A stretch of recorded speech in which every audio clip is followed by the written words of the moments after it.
Good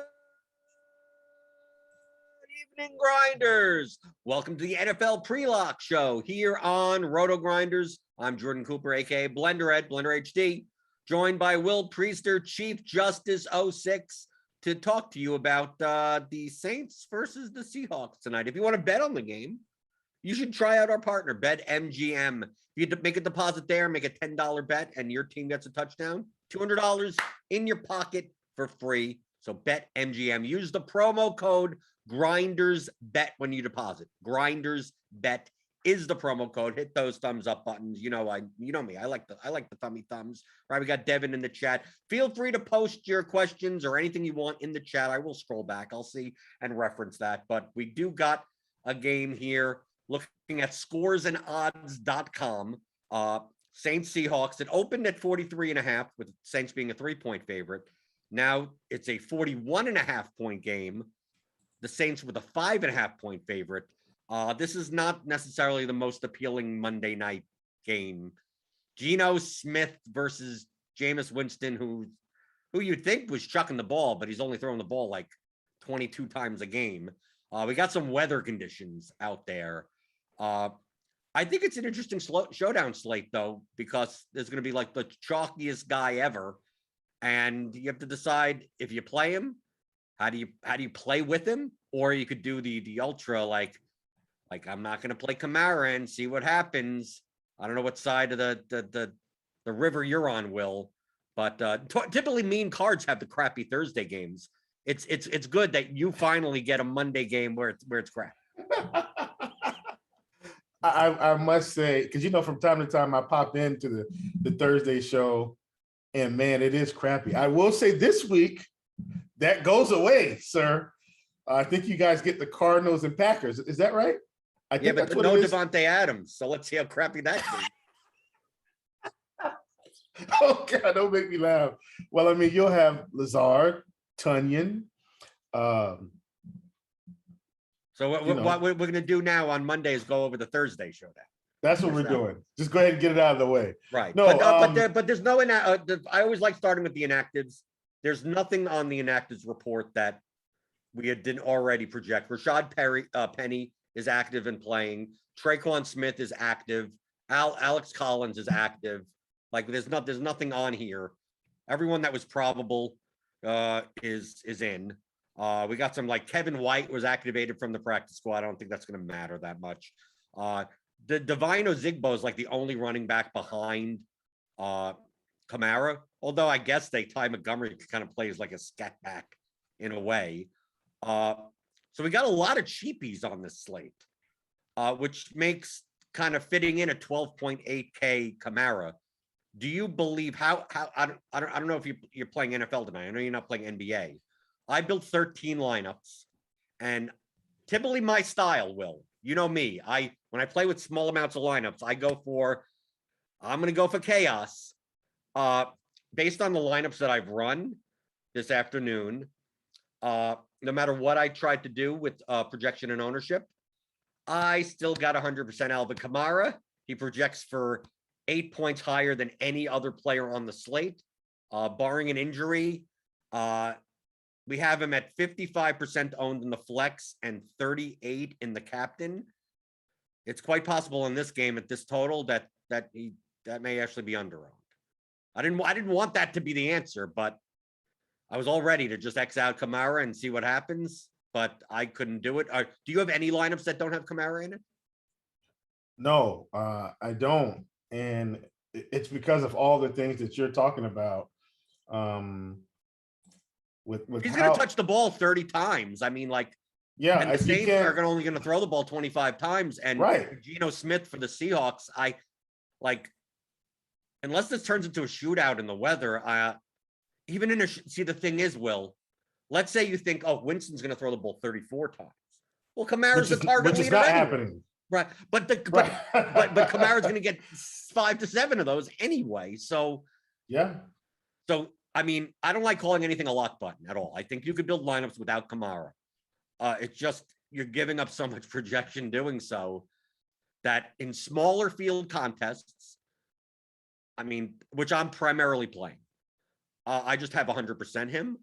But for the milli, the large field, I don't think it's a milli to first. For the $15 on DraftKings, you could make lineups with Kamara and you basically hope that he only scores 10 points. Pretty much. He's done it before this season. I think one of these games he's got like a 7 squeezed in there, Blender, if I'm not mistaken. Like I think he scored 7 fantasy points. So it's not out of the realm of possibility. Here's the issue I take with today. If there is going to be some rain, and Roth has said there's going to be, I guess, rain and then heavy rain in some spots and some wind. That absolutely means the running backs are going to be more involved. And if you don't believe us, just go take a look at last night's game and you'll get a pretty good idea of what happens in the rain. Teams try to run the ball, and even though the other team knows they're going to run it, eventually they have to keep running it because of the scenario. So I think Kamara needs to be in every lineup today. Now, whether or not you're going to put him in the captain spot in every lineup, I can absolutely get on board with perhaps him being in some non-captain lineups to get different, especially on DraftKings. On FanDuel, on FanDuel, it may be Dupe City. Yeah, I don't see it. On DraftKings, I think you can absolutely, get who's to say Alex Collins doesn't rush for 100 yards and 2 touchdowns in this game, and Kamara has 70 yards, a touchdown, and 3 catches. But you're getting a little bit, and Kamara's going to be in my lineup, just won't be in the captain spot because I can get some leverage elsewhere in terms of fitting some other guys in. Because if you look at the gap, I mean, at the captain spot, there's a gap of pretty much $8,000 between Alex Collins and Alvin Kamara, who essentially, hear what I'm saying, not what I'm not saying. Alex Collins is not going to touch the ball as much as Kamara, but the game script and weather sets up for him to have an equitable performance. For instance, Kamara puts up 25. Alex Collins puts up 20. We're getting close, right? We're starting to get close to Kamara flex, Collins captain, because we can probably put in some other guys. The question is, who are the other guys that you're going to get in that's actually going to score enough points for Kamara to not be in the captain? And I think that's, at the end of the day, That's where I think the fine line is. Just like the other night, I think there was like the captain that you were supposed to have, and then like everybody else was like 10 points, 12 points, 3 points, 4 points. I mean, some weird construction. And I think that's the issue with Kamara. If he scores 25 points, Collins scores 20, but nobody else scores more than 10, then essentially you can have Kamara in the captain. And so that's the balancing act. Blender, I'm going to shut up now and turn it over to you. No, that's perfectly fine. I talk too much as it is, right? That's why I don't mind doing these shows. You actually talk for a while. You give me a break. Are you concerned at all on the note of Alex Collins? The Seahawks have 4 running backs active. They got Collins, they got Penny, they got DJ Dallas, and they got Travis Homer. Now, Homer is more likely to be on special teams. Special teams, yeah, I was going to say, right. Yep, special but teams. Rashad Penny is a pass-catching running back. Do you think that Rashad Penny takes more out of Dallas's work, or do you think he cuts into Alex Collins' work as well? I think if he's cutting into Collins, it's not nearly as much as DJ Dallas, in my opinion. If you look at just last week, Alex Collins was on the field 60% of the time, 59.3 to be exact. DJ Dallas was on the field 32% of the time. Travis Homer 7.8%. With Penny in the mix, I have to assume Homer's just not going to be on the field on offense at all. And then, so I guess what I'm trying to say is I think Alex Collins is locked into 60% of the workload and most of the carries. Like he was on the field for 60% last week. They had 20 carries, 15 carries the week before. I think these carries are valuable for this slate. I'm not worried about Alex Collins at all. How about in the receiving game? Do you think that Metcalf and Lockett, they're 10K and 9K, with Geno Smith behind center? I mean, yeah, they're great receivers, especially Metcalf with his physicality. Do you think they're a little bit overpriced because Russell Wilson isn't throwing the ball? I do. I do think they're overpriced, and that also doesn't mean that I don't need to play them, but I'm not rushing to play. I just don't think there's any way both of them are optimal today. If that clears it up, right? I think it's one or the other. Like one has maybe 8 catches, 60 yards and a touchdown, or the other one has 8 catches. I don't see them both having some slate-breaking performance because the Saints defense isn't a bad defense, right? They're not like bottom feeder defense. I think with the weather, I think they'll have enough juice to get the job done. So I'm not really worried about either of these wide receivers totally dominating. I mean, if I had to pick one, I think I'd go with Metcalf, like you said, because of the physicality. But they both had about the same number of targets last week in Geno's first official full game. Lockett had 7, Metcalf had 7. Metcalf just had 6 catches and Lockett had 2. You see what I'm saying? It's like one of them is going to have a game, but I can't tell you which one. And by a game, I mean maybe 12 fantasy points. I'm not saying like 25. Right. On the Saints side of the ball, they're getting Traquan Smith back. They're not a high-volume passing attack.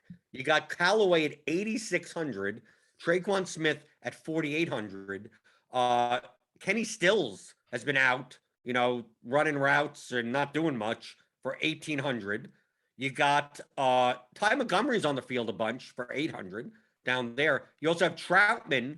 He's on the field like 80% of the time, and he does nothing. I mean, what are we doing with the Saints passing game? And do you think that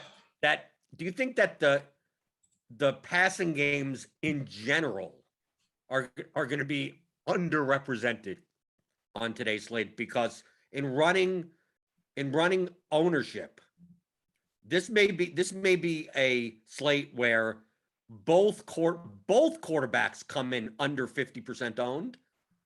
And to me, that makes me want to play them even more. I got both quarterbacks out of my 13 lineups. I got either one or if not both quarterbacks. I think I got a quarterback in all of my lineups, but I think out of 13, I got like 9 with both of the quarterbacks in the lineup because Like these teams could easily spread the ball around, especially the Saints. Right?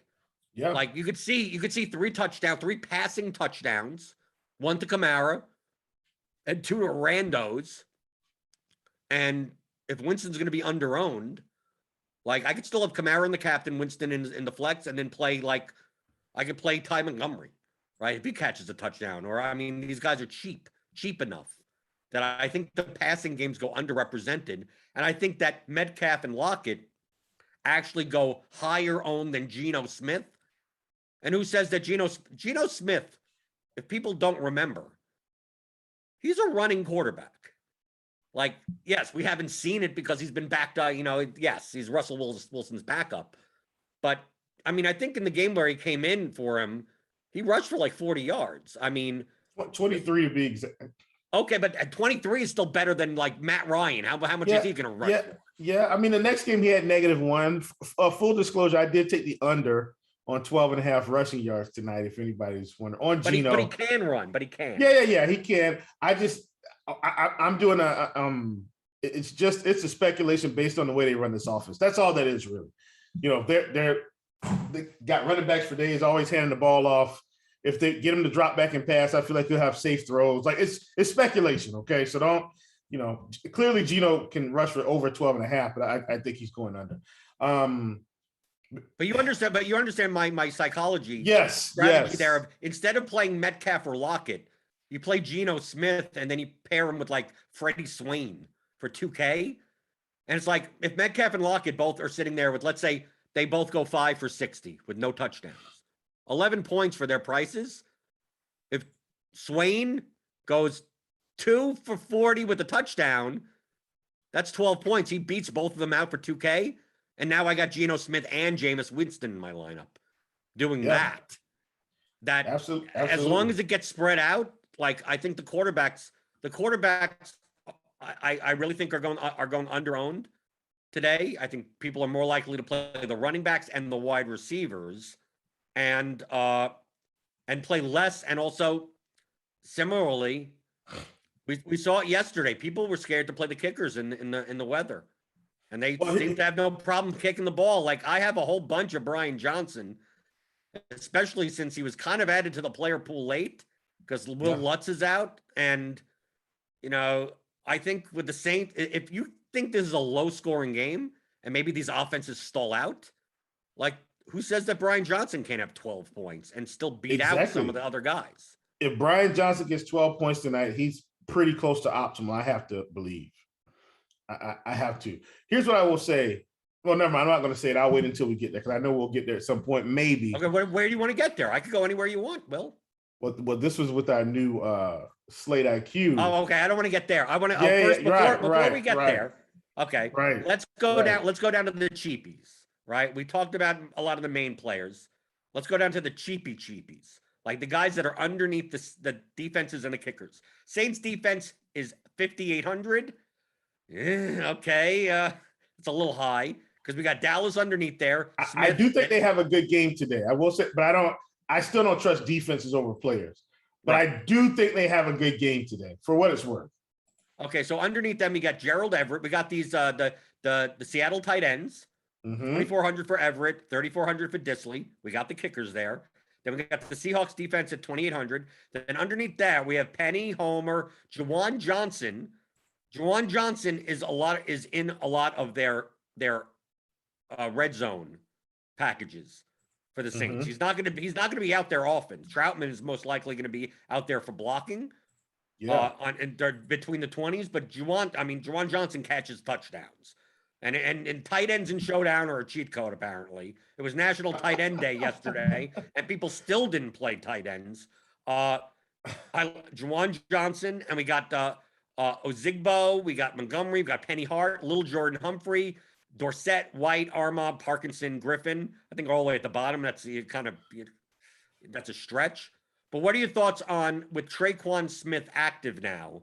I like Kenny Traquan. Stills at 1,600. He's going to be on the field. About 30% probably. Right, but I mean, Kenny Stills, he could catch 5 balls. He could catch one long ball. I mean, for 1,600, I think Stills is going to be a popular value play. I mean, we have him currently at 16.8% owned. I think maybe that goes up a little to 22 or so. Freddie Swain is going to be kind of popular in that range. I mean, do you have any thoughts on the cheapies in this range, that if in a Kamara captain lineup, you're most likely going to have to play one of these cheapies. If you had to choose one from Rashad Penny down, which one would that be? I almost feel like it'd be Freddie Swain. Just from a snaps perspective, because he's going to be out there more often than anyone else here. Yeah, I mean, Freddie or Kenny maybe. I mean, because everybody else is kind of just more of a wild card to me. You know, when you look at like you said, we looked at Stills. Stills was on the field 53% of the time last week. We'll see if that changes with Traquan coming back, or if they're just kind of going to slide out Ty Montgomery. But Stills is on the list, but I still think Freddie Swain has got some upside. Like you said, 78% of the time, you know, if they're covering up Metcalf and Lockett in any stretch of the imagination in this rain game, Swain's going to be there. You know, he had 3 targets last week, 2 catches for -4 yards. You know what that tells me, Jordan? He may have 5 catches today. Here's why I say that. If he had -4 yards on 2 catches, all safe around the line of scrimmage throws, for him to have -4 yards on 2 receptions. So in a rain game, we got to think they're going to try this 2 or 3 times in the game. What if he breaks one for 20 yards and a touchdown? You know what? You get what I'm saying? It's like, I mean, because that's all you need. I mean, when you look at these cheapy guys, we're not talking about guys that, oh, this guy could go, you know, 6 for 70 and 2 touchdowns like that. We're looking, these are the guys that you're jamming into Kamara captain lineups.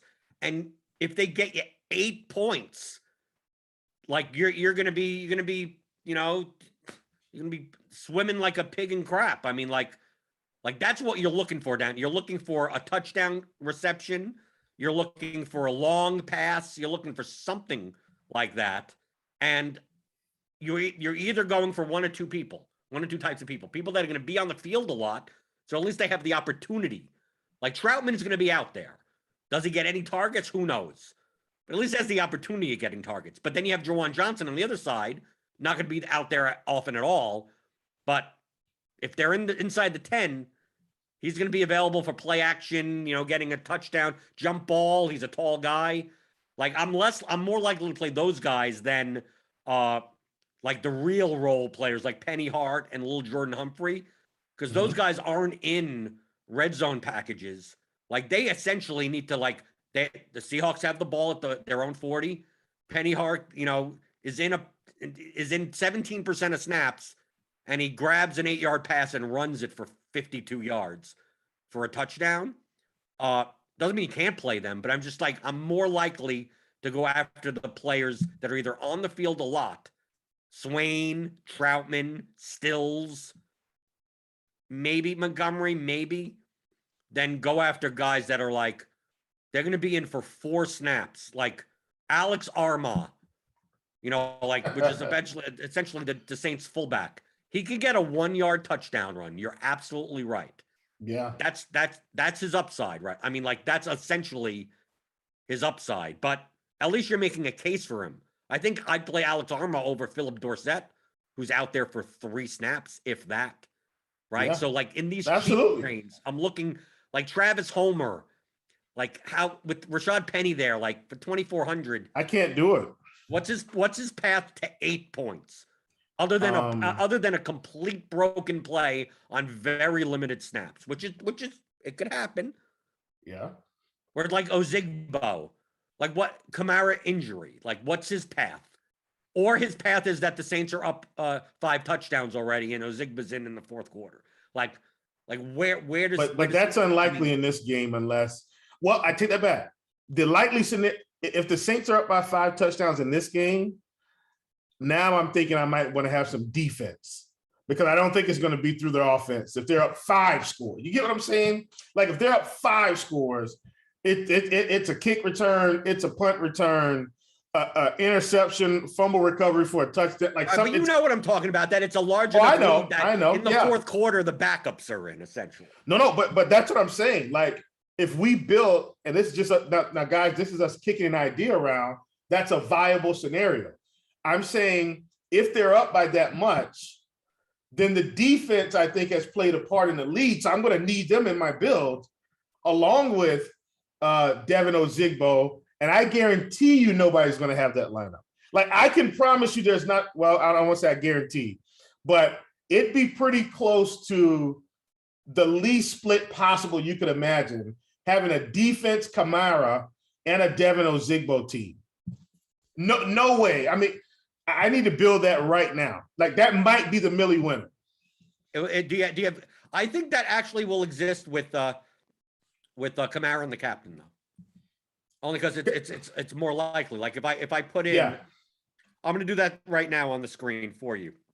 It's not a lineup that I'm playing, but let's say we put Kamara and the captain, and we put what are we talking about? The Saints defense, and Ozigbo. So essentially, we're saying that they basically run him over, and Ozigbo still gets, maybe he gets a garbage touchdown at the end or something. Mm-hmm. If we build that lineup, it's Kamara at the captain, and he's still playing both quarterbacks and Kenny Stills. Like this. Dude, this is a 49-2 lineup. It projects at 83.95. This will be duplicated in the large. I'm telling you. But Will, here's the scenario where it may not be. I'm not saying to play these lineups.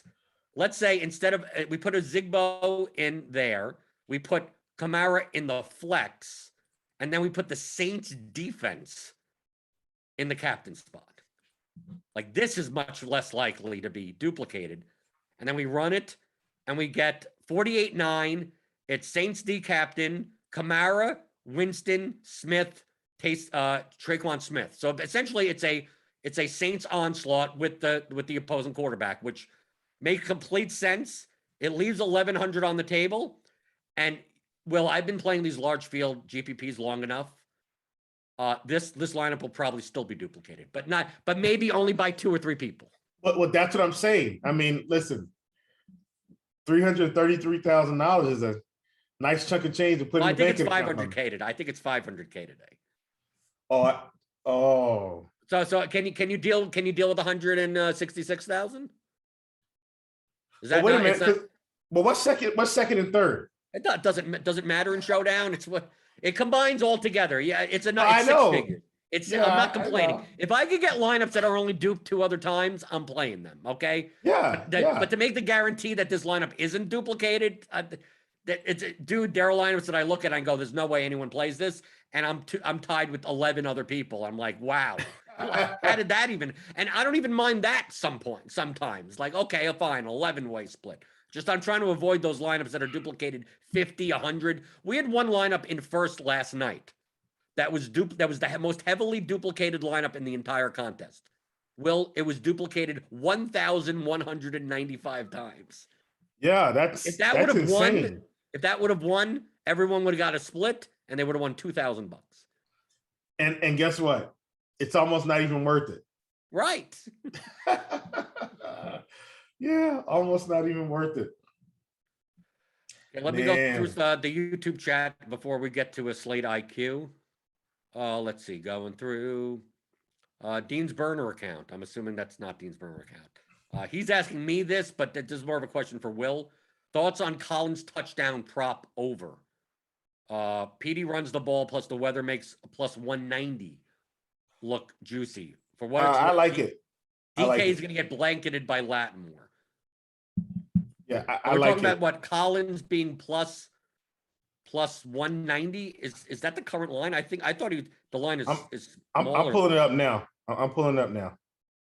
Alex Collins at BetMGM is plus 140. At plus 140, maybe it's not worth it, but if you could find plus 190, go for it, I guess. I mean, obviously shop around. Well, and that's one of the reasons you want to get in on scores and odds, because you're going to get all the lines right in front of you. I mean, it's fantastic. It's just fantastic. Jawan Johnson plus 280. Gave it to me. Yeah. Hey, We got Alex Collins at plus 230 to score a touchdown on FanDuel, plus 210 on DraftKings, plus 185 at Sugar House. Right. Assuming that it is accurate. I mean, sometimes this is delayed by a couple of minutes. Yeah. But even still, like, I think these are good odds. You're getting plus 200 on it. Take it. Humongous says half of my lineups are Callaway captains with no Kamara. Going to be heading to bed early tonight. Well, it's either that or you're going to be staying up late and counting all your money, right? I think that's perfectly fine. I mean, I'm not playing those lineups because I'm primarily playing smaller field contests. But in large field, like I'm nothing. Dude, play weird stuff. That's what you should be doing. I mean, like, I like Big Hurt Flowers, his best strategy for FanDuel GPP large field tournament. Will, you have to say that if you had to pick one thing to do in the large field contest to be different, is not play Kamara in the MVP spot, right? Play someone else. Just correct. Because the amount of lineups that are going to be duplicated with Kamara and the captain in the MVP slot, I don't know how in a 5-slot lineup you're gonna. Backup quarterbacks. I mean, we saw Geno Smith do that 3 games ago. But I think that the number one thing is I would say if anything, play Winston in the MVP and hope that Kamara's touchdowns come through the passing game. Right. Yeah. If I wasn't playing Kamara, I'd probably play Alex Collins in the captain. Me personally. I still think you play a quarterback. Why not just play the quarterbacks are going to be low on FanDuel also. Oh yeah, absolutely. I guess I'm just thinking about a scenario where Alex Collins falls in the end zone like 2 times, and at that point, I mean, if he's getting anywhere close to 100 yards, he's going to outscore most quarterbacks because Geno Smith, if Alex Collins has 2 touchdowns, Geno Smith probably has 0. Maybe 1. I'm going to go to Slate IQ. Showdown Sim, our current version of Slate IQ, which doesn't look in the past, it looks in the future. Essentially, we're running simulations of our projections over and over again. As Eric Beimfort puts it, we do it like a lot. Once we have enough trials to deliver meaningful results, we examine the most optimal lineup from each trial and determine its characteristics, just like we do with Slate IQ Classic. When we're finished, we have a pretty compelling look at the probability for each player to succeed that we can compare to the expected player ownership percentage to get a handle on players we might want to target more often than the field. So basically, we're looking for leverage. Who appears more often than what they'll be rostered? Doesn't mean you could look at the most often, but you make money by playing guys that appear more often in the optimal than what your opponents will be playing. So that's most profitable. It may not be the most probable. Okay. Mm-hmm. So we look at roster construction. It's heavily geared towards 4-2 and 3-3 lineups. Some 5-1s, favorite versus dog. So that would be Saints onslaughts or obviously Seahawks onslaughts if the Seahawks win. But they're primarily these 4-2s and 3-3s. All of my lineups, I think out of the 13, I got 1-5-1 and like mostly 4-2 and I think maybe 1-3-3. And it also shows you, this is part of Slate IQ, which is part of premium. So if you want to sign up for Rotogrinders Premium, click on the link in the description, get $10 off your first month. You'll get this for every main island showdown slate. So we look here, Alvin Kamara, 32%, 39% captain optimal, owned at 38.65%. So about even, right? Jameis Winston, slight, like these guys are slight, like when they're this close, I consider this even.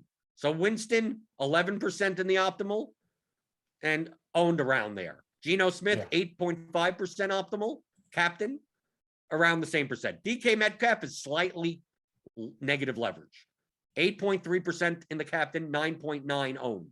Lockett is significantly enough negatively leveraged. 6.92% in the captain, but he's going to be owned 9.66 projected.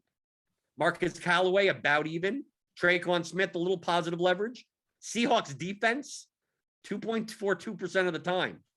That's compared to 0.36% owned. So there's a spot you could possibly take. Alex Collins is negative leverage. Juwan Johnson is positive leverage. Stills positive.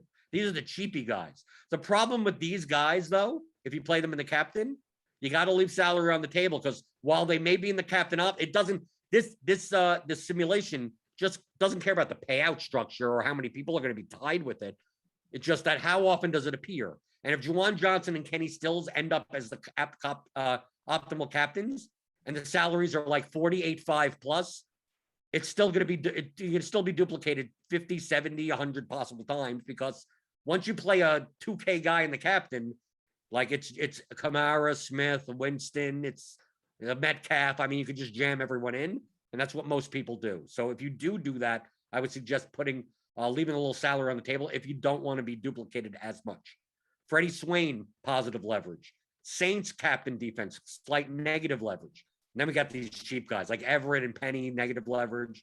And then we also got the flex usage. So who's positive or negative leverage in the flex? So we see here, Winston is heavily positive for the flex. Kamara is actually slightly negative in the flex, but that's primarily because he's going to be optimal in the captain. Right? I mean, like a lot of that, it has to come from the fact that, well, because in captain lineups, it's not going to be in the flex. Geno Smith, heavily positive leverage. Alex Collins, positive leverage. Seahawks defense, positive leverage. Saints about even. Stills positive. Traquan Smith positive. Johnson positive. Callaway slightly negative. And Metcalf and Lockett are heavily negative leverage in the flex. They're also negative leverage in the captain.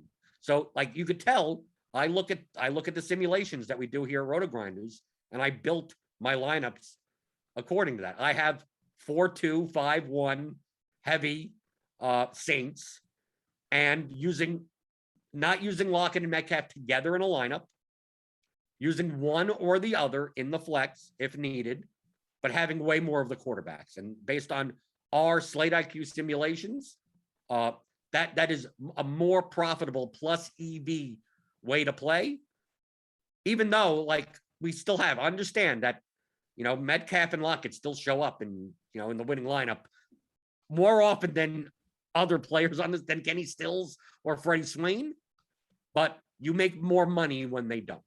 So that's correct. Kind of the Slate IQ. You said you wanted to call something out in Slate IQ. Was there anything else that was interesting in there? No, you covered it, man. You covered it. So you're building lineup basically similar to me. Yeah, that's what I mean. That's really what it was. I wanted people to see, Collins, Smith, Winston, like the leverage there is phenomenal. I mean, it really is. Andre in chat says, "Don't give away all the premium goods away." well, don't worry. Everybody's not watching this show, so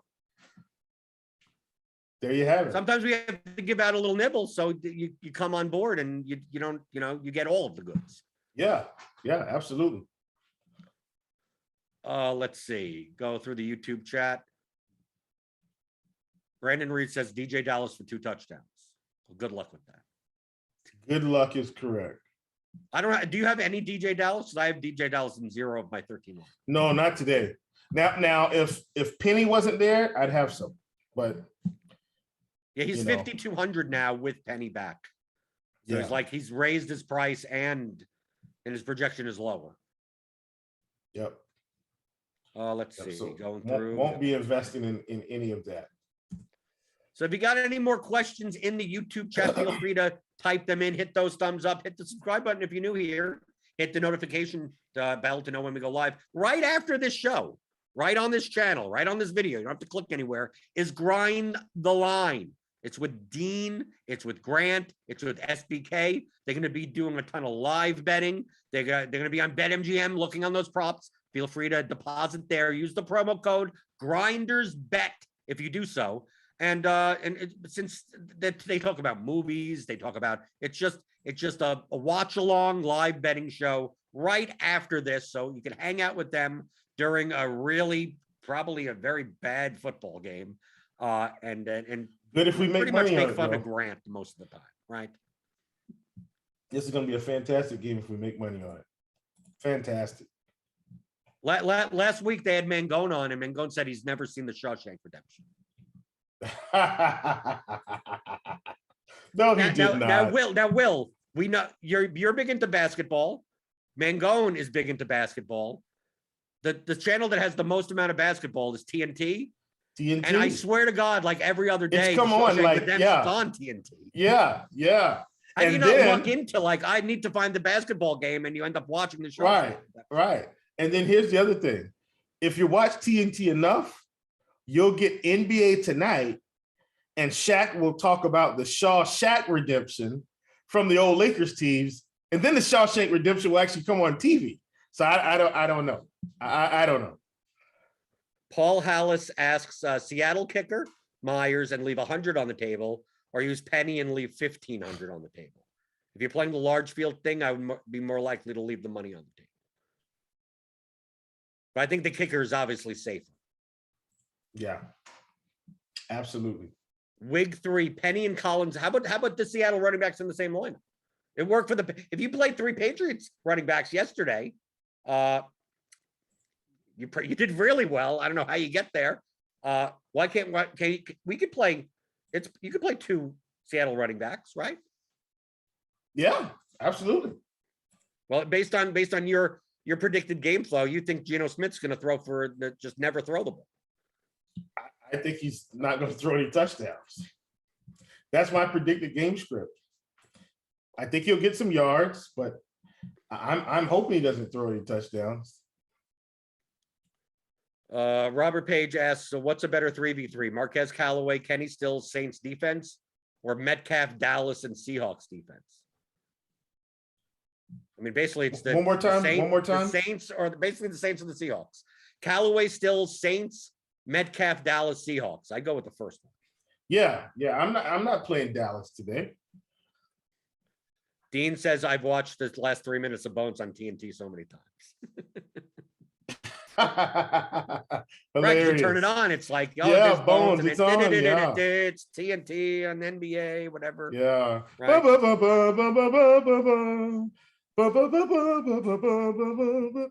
Will, yes. You've gotten your lineups in, right? Remember, it's lineups are in, people. Thank you. Listen, thank you, chat, for being so caring.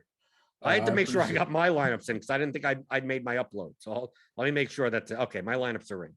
I almost forgot to upload my CSV. You know, that would suck. Oh, I had the best lineup, and I didn't. I have a train of everything. Maybe that's a good thing. My dummy lineup train wins the whole thing, right? Yeah. Then you end up with 10 lineups for $3,000. That'll work. That could work too. Dan Janning asks, looking to get different Callaway or Winston in the captain?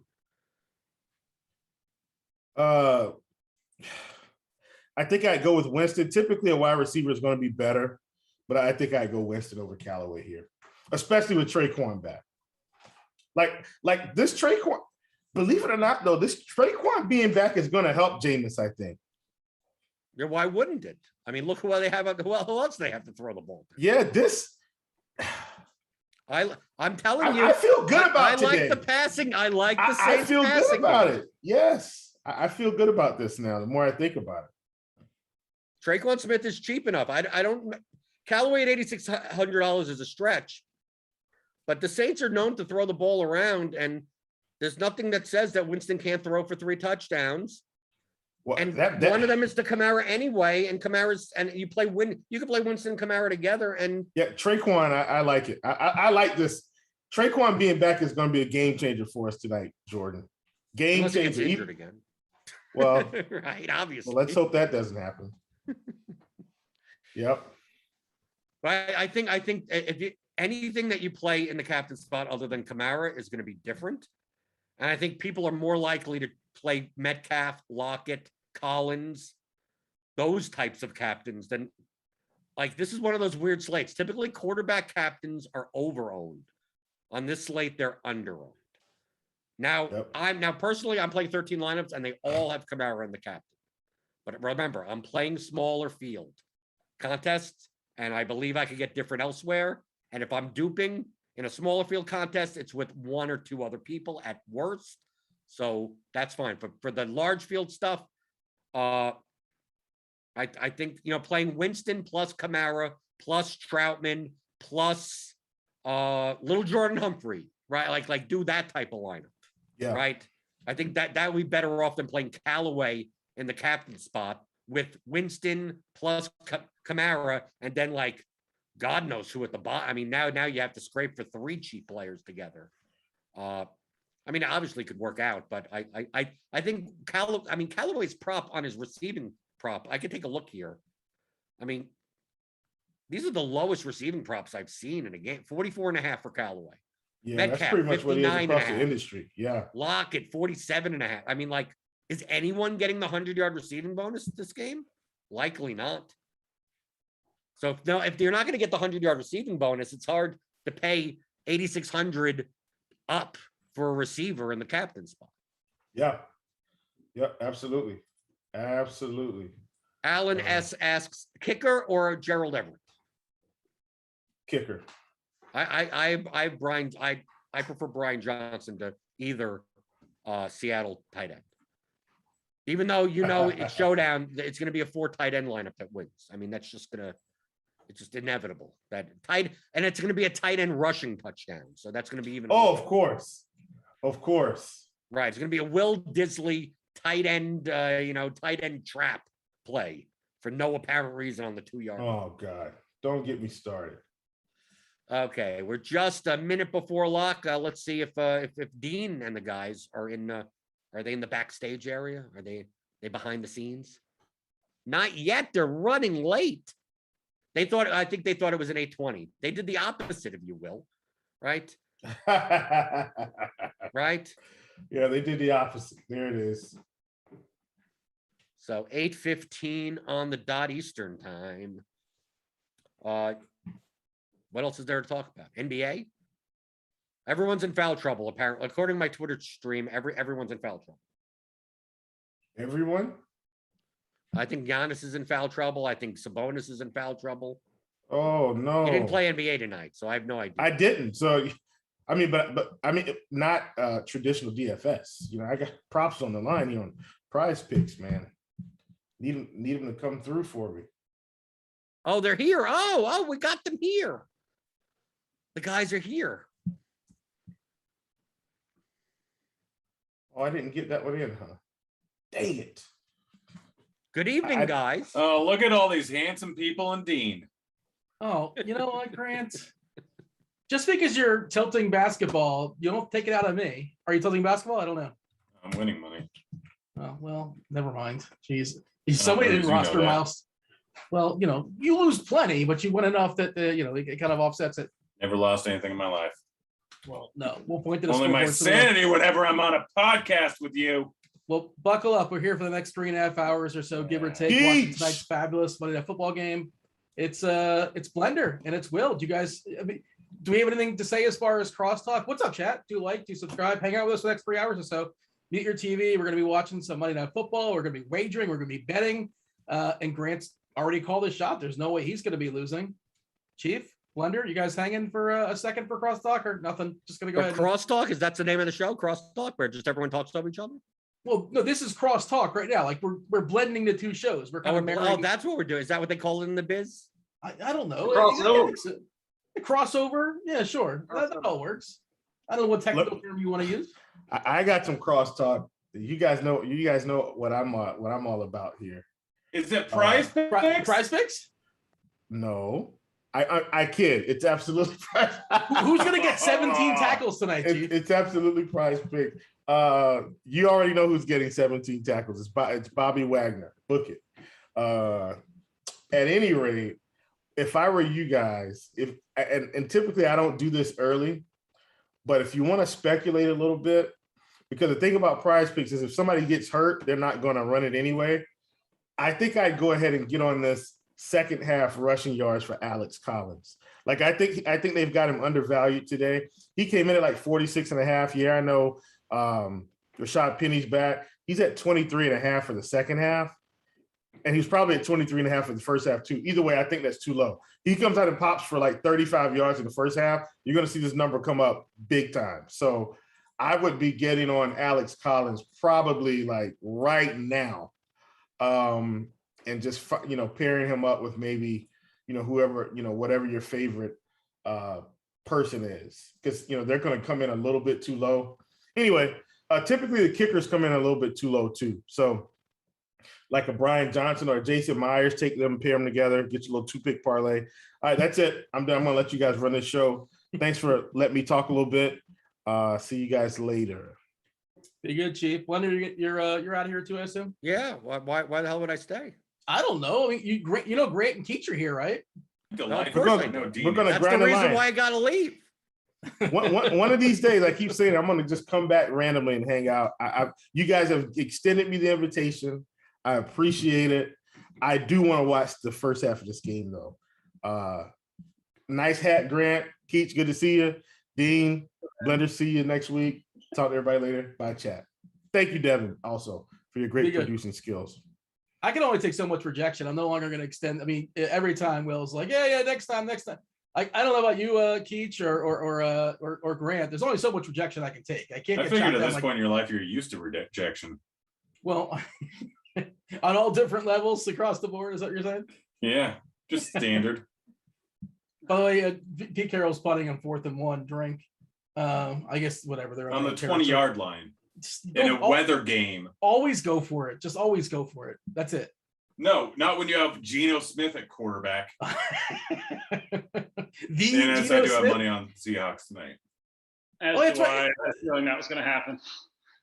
What do you guys have? Go ahead. Sorry. Run down your bets, Keach. What do you have for us? So what are you locking in with? So I have Seattle plus 5.5, Seattle plus 200. Some promo stuff with first touchdown scores. I just have DK Metcalf. I think it's the only one that I actually ended up betting on a couple sites. So that first drive, not a great start. Yeah, I think that's it so far. Some NBA bets too, but that's all for NFL. What do you have, Grant?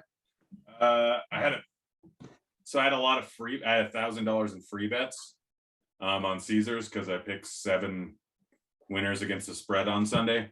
So I threw a $500 free bet down on Seattle at plus 200, and another $25 one. So I get like over a G if they win. And then I have DK Metcalf first touchdown parlayed with Seattle to win on a boost. I have Tyler Lockett first touchdown. I have Alvin Kamara on a boost first touchdown. And I think that might be all the bets I have for NFL. I got like 10 different bets, 15 different bets for basketball. What do you have in basketball? Jalen Suggs under 4.5 assists. Kemba Walker under 14.5 points. No, those were yesterday. No, Looking at the long day, I'm like, that doesn't sound right. I have Middleton under 5.5 assists. He's at 2. I have Cole Anthony over 3.5 assists. He might have already hit. Jalen Suggs over 11.5 points. Not looking great. Lonzo Ball under 6.5 boards. It was at 0 last time I checked. The later games, if you need to get in there, McCollum and Paul George both over 2.5 threes. Giannis under 12.5 boards. He's at 5. That's looking good. Harden over 6.5 boards. Not sure if how that's looking. Van Vliet over 2.5 threes. Let's see. LaMelo Ball, shout out to Eric Bime for getting on this. LaMelo over 28.5 assists, rebound, and points. You got in foul Good. trouble. He's at 20. LaMelo over 17.5 points. Pacers to win. There's a boost. Pacers to win bonus over 20.5 points. Blazers to win and Lillard to double. Kevin Durant over 30 points and over 4.5 assists. That's looking decent. Precious over 8.5 boards, and then some random hockey parlay that was boosted. Is it actual players in hockey or is it's an actual team? Avalanche, Devils, and Predators. No, that's tomorrow. I have one that's going today. I feel like I have the Pacers, Bulls, and Clippers parlay. I have the Saints and Pelicans parlay. I have Capitals, Rangers, Coyotes parlay. I have Seahawks, Blues, and Trailblazers parlay. I have Saints to win and Kamara over 75.5 yards on a boost. That is only $25. Why do I even care about that? Yeah, because that number seems pretty low. Obviously, it's a pretty soft number. One of the biggest bets I have going is Geno Smith over 30.5 passes, which did not made that several days ago. Bomb Cyclone is probably not going to help me out there. Yeah, Roth was talking about the weather being a bit dicey out there. We saw Seattle, they went 3 and out. New Orleans on 3rd down, currently 3rd and 6, if you want to get specific. And are they going to pick it up? No, they're not. This game's spoiler alert. Yeah, so Dean, I guess Grant, where are you at in this game right now? I'm just seeing the drop pass. Yeah, I'm like exactly where you're at because I'm ahead of you guys. How did I get ahead of you guys? I'm never ahead. Every week it's different. Like, I mean, last week Grant was on the real cable, so that helped him obviously. But yeah.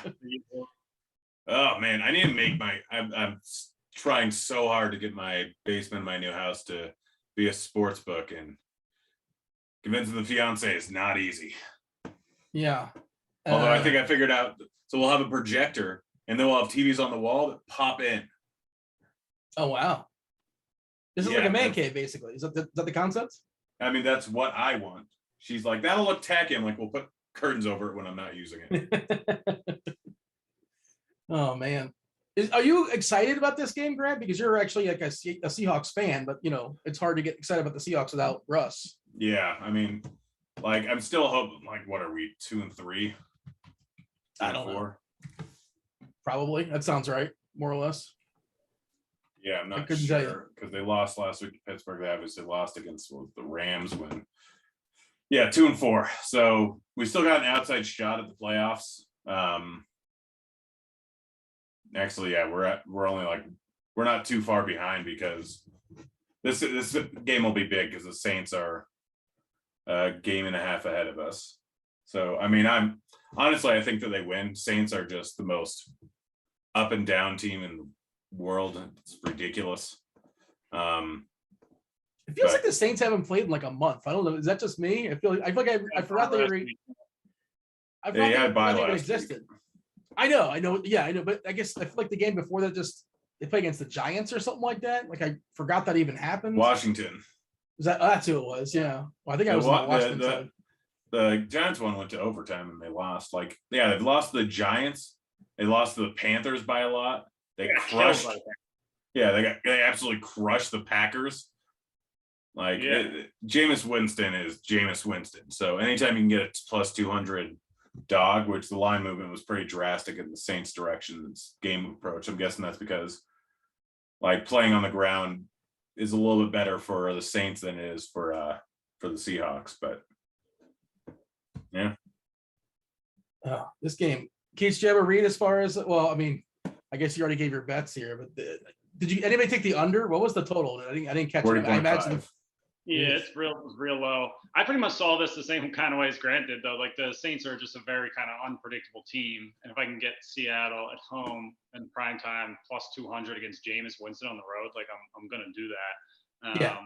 Still may look. I mean, I'm gonna be looking for a Saints opportunity live probably, but I think that's probably, I'm hoping to get them a plus money at some point in the near future. But yeah, I think it would surprise me that this went from like, I think this opened at 3. And then it kind of settled in at like 4.5 until kind of this morning or late this afternoon. And then it started jumping up again. I thought we might even see a 6 with Alvin Kamara, which is kind of crazy. But yeah, I mean, the Saints are getting healthier, obviously coming off a bye, so that helps. But I don't like this spread being 5.5 in Seattle is seemed like a little too much. I mean, Seattle hasn't played as well in Seattle over the past few years. They used to be one of the best teams in the league at home. Then it slowly kind of changed. But yeah, I mean, it's definitely an interesting spread. I mean, everyone just thinks Seattle's so bad without Russ, and I mean, Geno's not good. They are. Yeah, he's not. Yeah, but like as far as quarterbacks, how much they mean to their team, I feel like Russ means. I mean, I feel like he means more to his team than like, I don't know, 29, 30 of the other quarterbacks in the league. Yeah, I mean, what Mahomes and Lamar Allen? Probably. Who's Allen's backup in Buffalo? Who's backup? Yeah. It's Trubisky. Yeah, okay. I think he could be okay, like competent. Yeah. And I mean, they have a solid defense. They can do some stuff, but Seattle, oh gosh, go. Yeah, the game just opened wide. Well, if we don't have I just Metcalf, made a few G's. DK first touchdown. Yes. Yeah, I've got, oh gosh. All right. Well, so what do you have? I need to do some things. Talk us through it. Man, is it time? Is it time to bet the Saints? Because I do have DK first touchdown parlayed with the Seattle Seahawks winning. What does that pay? I was in the exact same spot. Did you bet that on Caesars? Yep. Yeah, I did that last night with the Elijah Mitchell one. He scored the first touchdown, and then I ended up pretty much buying it on the Colts pretty much right after that. Like we played that like the exact same way. Yeah. What is the number for DK and Seattle to win? I'm trying to find that right now. Plus 2,400. Yeah, that's because I was going to say Mitchell was plus 1,200 in Seattle. So I could hedge out for about if I wanted to just throw $2,000 on Saints to win, I automatically make like 1,500 in profit right now. Yeah, that's probably what I would do given that your Seattle money line bet is a free bet, right? Yeah. Yeah. So I'm let's see what's the Saints at minus 130 over on Barstool is by far the best. I think I'm actually gonna throw a G because that's just not a great line anyways. It's drastically lower than everywhere else. I'll throw 1,300 on it. Where are you seeing the best number on Barstool?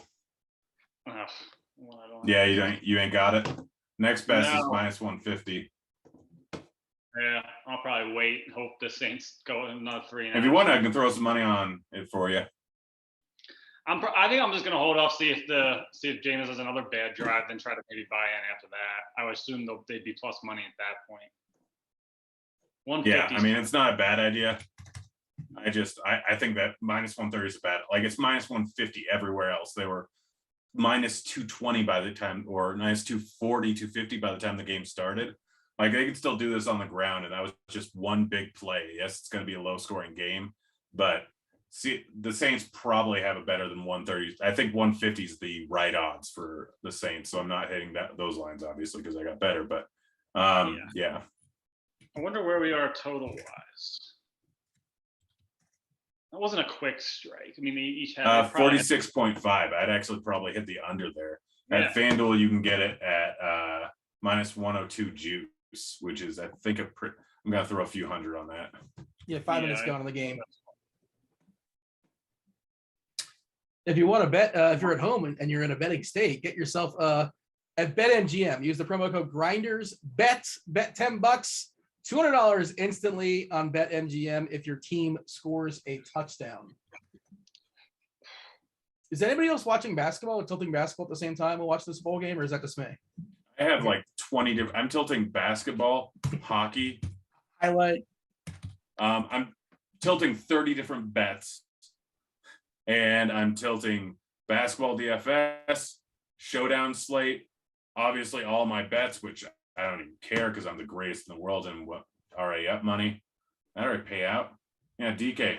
That's plus 250 there. What's that? I also had DK just straight up at 10-1 first touchdown. Say what's up to the chats.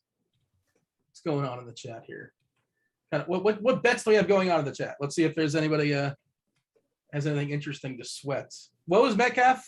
Keith, you said what was Metcalf to score first? What were the odds? He was plus 900 where I had bet on Caesars. They had a promo for bet 25, get a $25 free bet. So that worked out pretty well. Plus 9. You said plus 900 to score the first touchdown. Yeah, I think he might have been even higher than that on some other places though. It's a pretty decent. Yeah, FYI, those big long shot ones are the ones you want to use your free bets on. The boost, they're long shots. Explain that. I know you've explained it before, but like for people that are tuning in that are new. So with free bets, you don't get back the original equity. So like if you normally bet something that's plus 100, if you place $500 on it, you get 1,000 back. So your original $500 wager plus $500. So if you place a free bet, like a $500 free bet to win $500 at a plus 100 odds, when you win, you only get 500 back. You don't get the original equity. So you want to go with longer shots. Take, for instance, if you only put $100 free bets on minus 1,000 favorites, they could win 10 times in a row. And the actual expected, like if you had a minus 1,000 bet that was an absolute stone cold lock, like just guaranteed, like over 1 point to be scored in the game, the expected value of that free bet is $100. If you put it on a spread bet at minus 110, assuming you hit exactly 50%, the expected value of that $100 free bet is $45, whatever it is minus the juice. So as you get higher, like let's say you go with a 1 to 10 odds, assuming a 10% take, so you hit 1 out of every 11. Over the course of time, you do that 11 times. you have won $1,000 off of $100 free or $1,000 in free bets or $1,100 in free bets. So the longer the odds, the better your chances. And so the smart way to do it is to hit lines. And like anytime you have one, like best thing if you want to be a little bit conservative, do a 3-team parlay. Like right now, for instance, it would have been great to do Seahawks +5.5, and then the Thursday night game at +6, and then the Sunday night game, whatever. So you have 3. So after the first one, you decide, hey, I want to cash in a little bit of a profit. I'm going to put money on the other side. It loses. You're like, okay, I'm going to put double that amount of money in on the Monday night game, and that way I have a nice little sweat, but also I'm guaranteed a profit. All right, fair enough. That was pretty succinct. Good stuff to work with for sure. New Orleans kind of sort of somewhat driving. Yeah. At least they got a couple first downs, so that constitutes a drive. Sure, why not? I saw Colosi in chat. What's up, Colosi? Hope all is well with them in the world. Yeah. Let's see what else. The chat. Let's see. Don Yeezy's talking about playing some basketball tonight. By the way, on the basketball show, Grant, we were talking about Kelly Olynyk. Like maybe Kelly Olynyk's going to get some run out of nowhere, and I somehow missed this. He started, and he was in the starting lineup, and there's 2 minutes left in the first half, and he's played almost 18 minutes, and he's absolutely crushing, taking souls. 17 points, 4 boards, 3 assists, and a steal in 18+ minutes.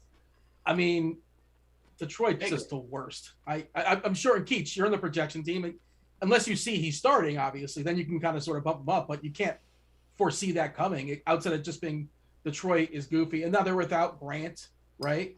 But still. Yeah. Olynyk is interesting. He's also kind of a tough guy to project. But last year, his stocks, as you have to say, right? Blocks and steals. What do you use? Yeah, stocks, steals and blocks combined. Yeah. Sure. He was a big stocks guy, and he obviously started contributing a little bit more in the assist category. And obviously, we know he can shoot and can rebound. But yeah, I mean, if he sees any sort of extended run there, but he keeps ending up in these situations. Where was he at the end of? Houston. That's right. He keeps ending up in these situations where Miami. He was on. Yeah, he was on multiple teams. Yeah. Yeah. Well, he's like the last 2 spots. He's been on like a rebuilding spot where you're just like not sure. Like doesn't seem like there's a whole lot of incentive to play him much. But when he's out there, he's been racking up. I'm looking at the Detroit box score. Everybody's played at least 14 minutes, and like normally they play like 11 or 12 guys, and they're playing a really tight rotation. The Pistons, and all right, I know people aren't here to hear me talk about ranting about the Pistons, but man, their rotation is tight tonight. I think this time we didn't have this last year. We weren't doing the show last year at this point either, but we didn't have like an overlap like this where it's like a couple of months of all these sports going on at the same time because basketball started at Christmas or something. So we didn't have this. So I feel like we should get into the basketball stuff on here too. Like I don't think we need to necessarily keep it straight. I mean, obviously we're not be live sweating the game, but by the way, Saints -130 over on Caesars. You like it? No, I like. They're punting. They're punting. Yeah. So if you want to get away, I know now down to 115. I was just letting Keach know in case he wanted to back up. Oh, it just dropped to plus. They're punting at a 4th and 3 and like the 45. What are you? That is a shock from Sean Payton. They're on the 43-yard line and they're punting and they're losing. Yeah, it's an actual punt. Anybody want to hop on a flash draft? There it is. Yeah, but why not? Oh, that took too long almost. They did get it down to the 1-yard line. Like, give them that. But still, like, what are you doing punting the ball? I know your offense is kind of inept. Got 3 minutes for the next one. Oh, good coverage there. Keach, I want to give you some props, actually. You were talking about basketball, and you're on the projection team, and I see one of the channels, one of the Discord channels, I kind of browse on, and I don't really join in too often, but about the projection of the conversation, and you, like 1 o'clock in the morning, like 5 o'clock in the morning, on like a 10-game slate, you gave notes on every single team and every single rotation. I was just impressed, and I was like, what sort of ridiculous hours are you keeping right now? Because you're on, football, the overlap season. I assume the hours are kind of goofy right now. And is that what it was like last night as well too? Like, were you up like till 3, 4 o'clock in the morning doing projections and tinkering with rotations? No. So fortunately, it has been absolutely insane. So I didn't do them last night. I've gotten a little bit of reprieve on weekends. So I didn't do the upload last night. I'll be doing that now for the next 5 nights. But, or actually, no, I have NFL tonight. So we have Bob Reeves handling the small 5-game slate tomorrow for NBA. But yeah, I mean, I don't think I'll be doing those notes in there all year long, but especially like with new rotations and just things being weird. Like, I feel like, other guys like Meansy and Tuttle and Gamino and them are going to see numbers and be like, why is this the way that it is? given that there's like no weird situations. So that's generally why I do that. I might keep doing that for like situations that are kind of iffy based on like questionable guys. But yeah, the hours have been crazy. I'm sure Grant's kind of in the same boat. You probably are to a degree too. But yeah, I've been going to sleep when the sun comes up, getting up like 6 hours later, and just kind of grind until I go to bed. This time of year is a nightmare. Yeah, no, it absolutely. I'm working probably about 70, 80-hour weeks every week. Like I had the 2-week reprieve between baseball being over and basketball starting, but even then I was betting playoffs, so it wasn't really a break at all. But yeah, like I basically, with about an hour breaks, which generally is, yeah, probably about an hour breaks just spent watching TV. The rest of it, like from when I get up at about 7 to 8 o'clock in the morning until the last game is over at about 11 o'clock at night, I am working every day.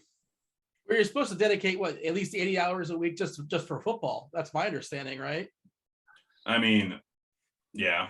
If you want to win, you got to dedicate at least 80 hours per week to football. That's at least that's what I heard on Twitter. That's why I lost this last week. I only dedicated like 70 or so. Flash draft is starting. Yeah, well, 50 seconds or so as far as the flash draft. 50 or 15? 15, no, 45. Okay, I'm gonna try to get in. Since changed.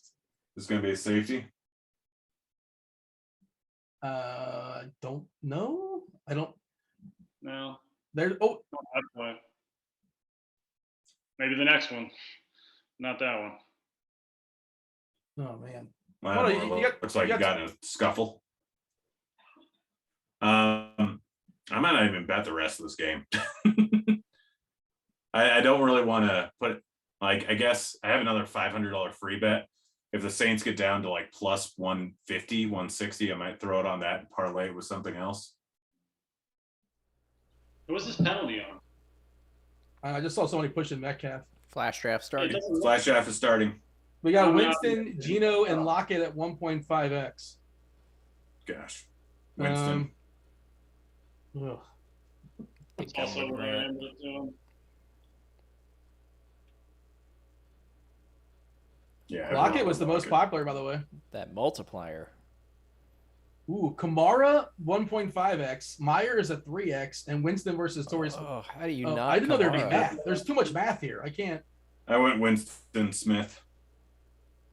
They called that on the Saints. Wow, that's a good thing they didn't see the first guy who threw the. Well, they never do, right? That's just the rules, right? Seen that way. Where do I go here? Give me some Callaway. Yep, I'm going Callaway. Oh, I think we're gonna have the same thing. I don't like this at all.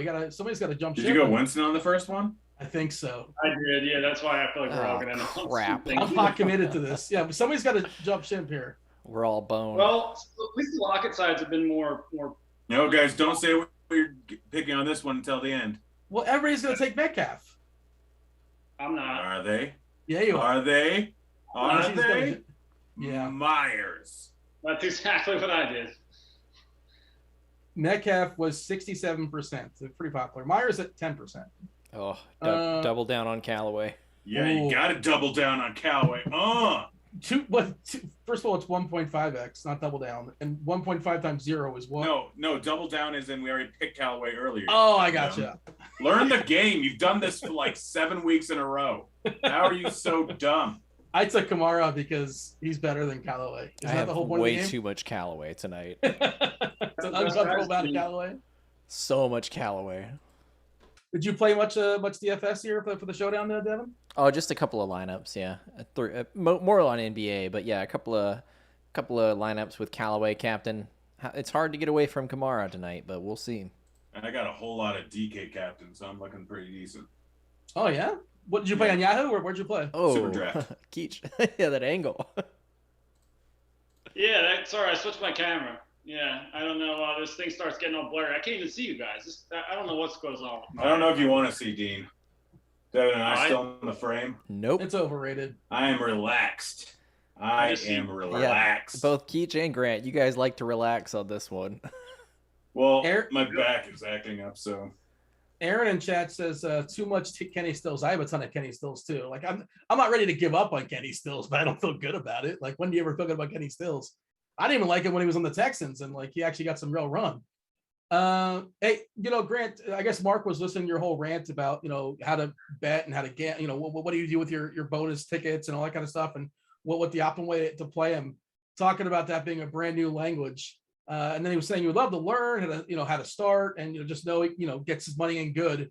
Is there a good sort of like general, like, I don't know what the word would be, like an introductory, it's a whole sort of conversation. I suppose, Play as right? many sites as you can and take advantage of bonuses. That's what you do. Always price shop. Price shopping is huge, yeah. Yeah, it's by far the biggest thing. But if you're just getting started trying to build up a bankroll, take full advantage of every single situation you can. I don't know what your bankroll is, but if you are planning on putting a decent amount of money into it, you start off with FanDuel, start off with $1,000 free bet. It's entirely risk-free. Like if you lose, you get back inside credit. Like use all the deposit bonuses, the free bets, all that. And if you can't handle the risk, then you can always hedge on the other side. So if you really wanted to throw $1,000 in, you could technically sign up for Barstool, $1,000 free bet or risk-free bet, and then FanDuel, risk-free bet. You put $1,000 on each side, you take the $100 loss, you get a guaranteed $1,000 free bet. If you get on FanDuel, it's better because it's site credit. And so you've essentially just won $900 that you have to actually gamble. If you win it on FanDuel, then you just get $1,000 free bet, which you can hedge out on another site with another risk-free bet, something like WinBet or Bet Rivers, I think still does the deposit bonus, but I'm not sure. Then there's other sites. Let me think. MGM, it's different, but I think they generally do a free bet. Or if you have a very small bankroll, the best way to do it is take advantage of those. Bet $10 or $1 on any team, get $100 or $200 in free bets. Use that for every single site, and then start hammering promos. Do the math, like cross-check things, like what I do. Caesars, let's just look at what boost they have right now. Yes, I'll tilt my camera down, Devin. I'm changing my seating arrangement. I think that's what's messing it up. So, for instance, cross-checking different bets and boost. Michigan State, Iowa, and Ohio State plus 650 boosted over on Caesars. Let's check out what the actual odds are by parlaying them over on FanDuel.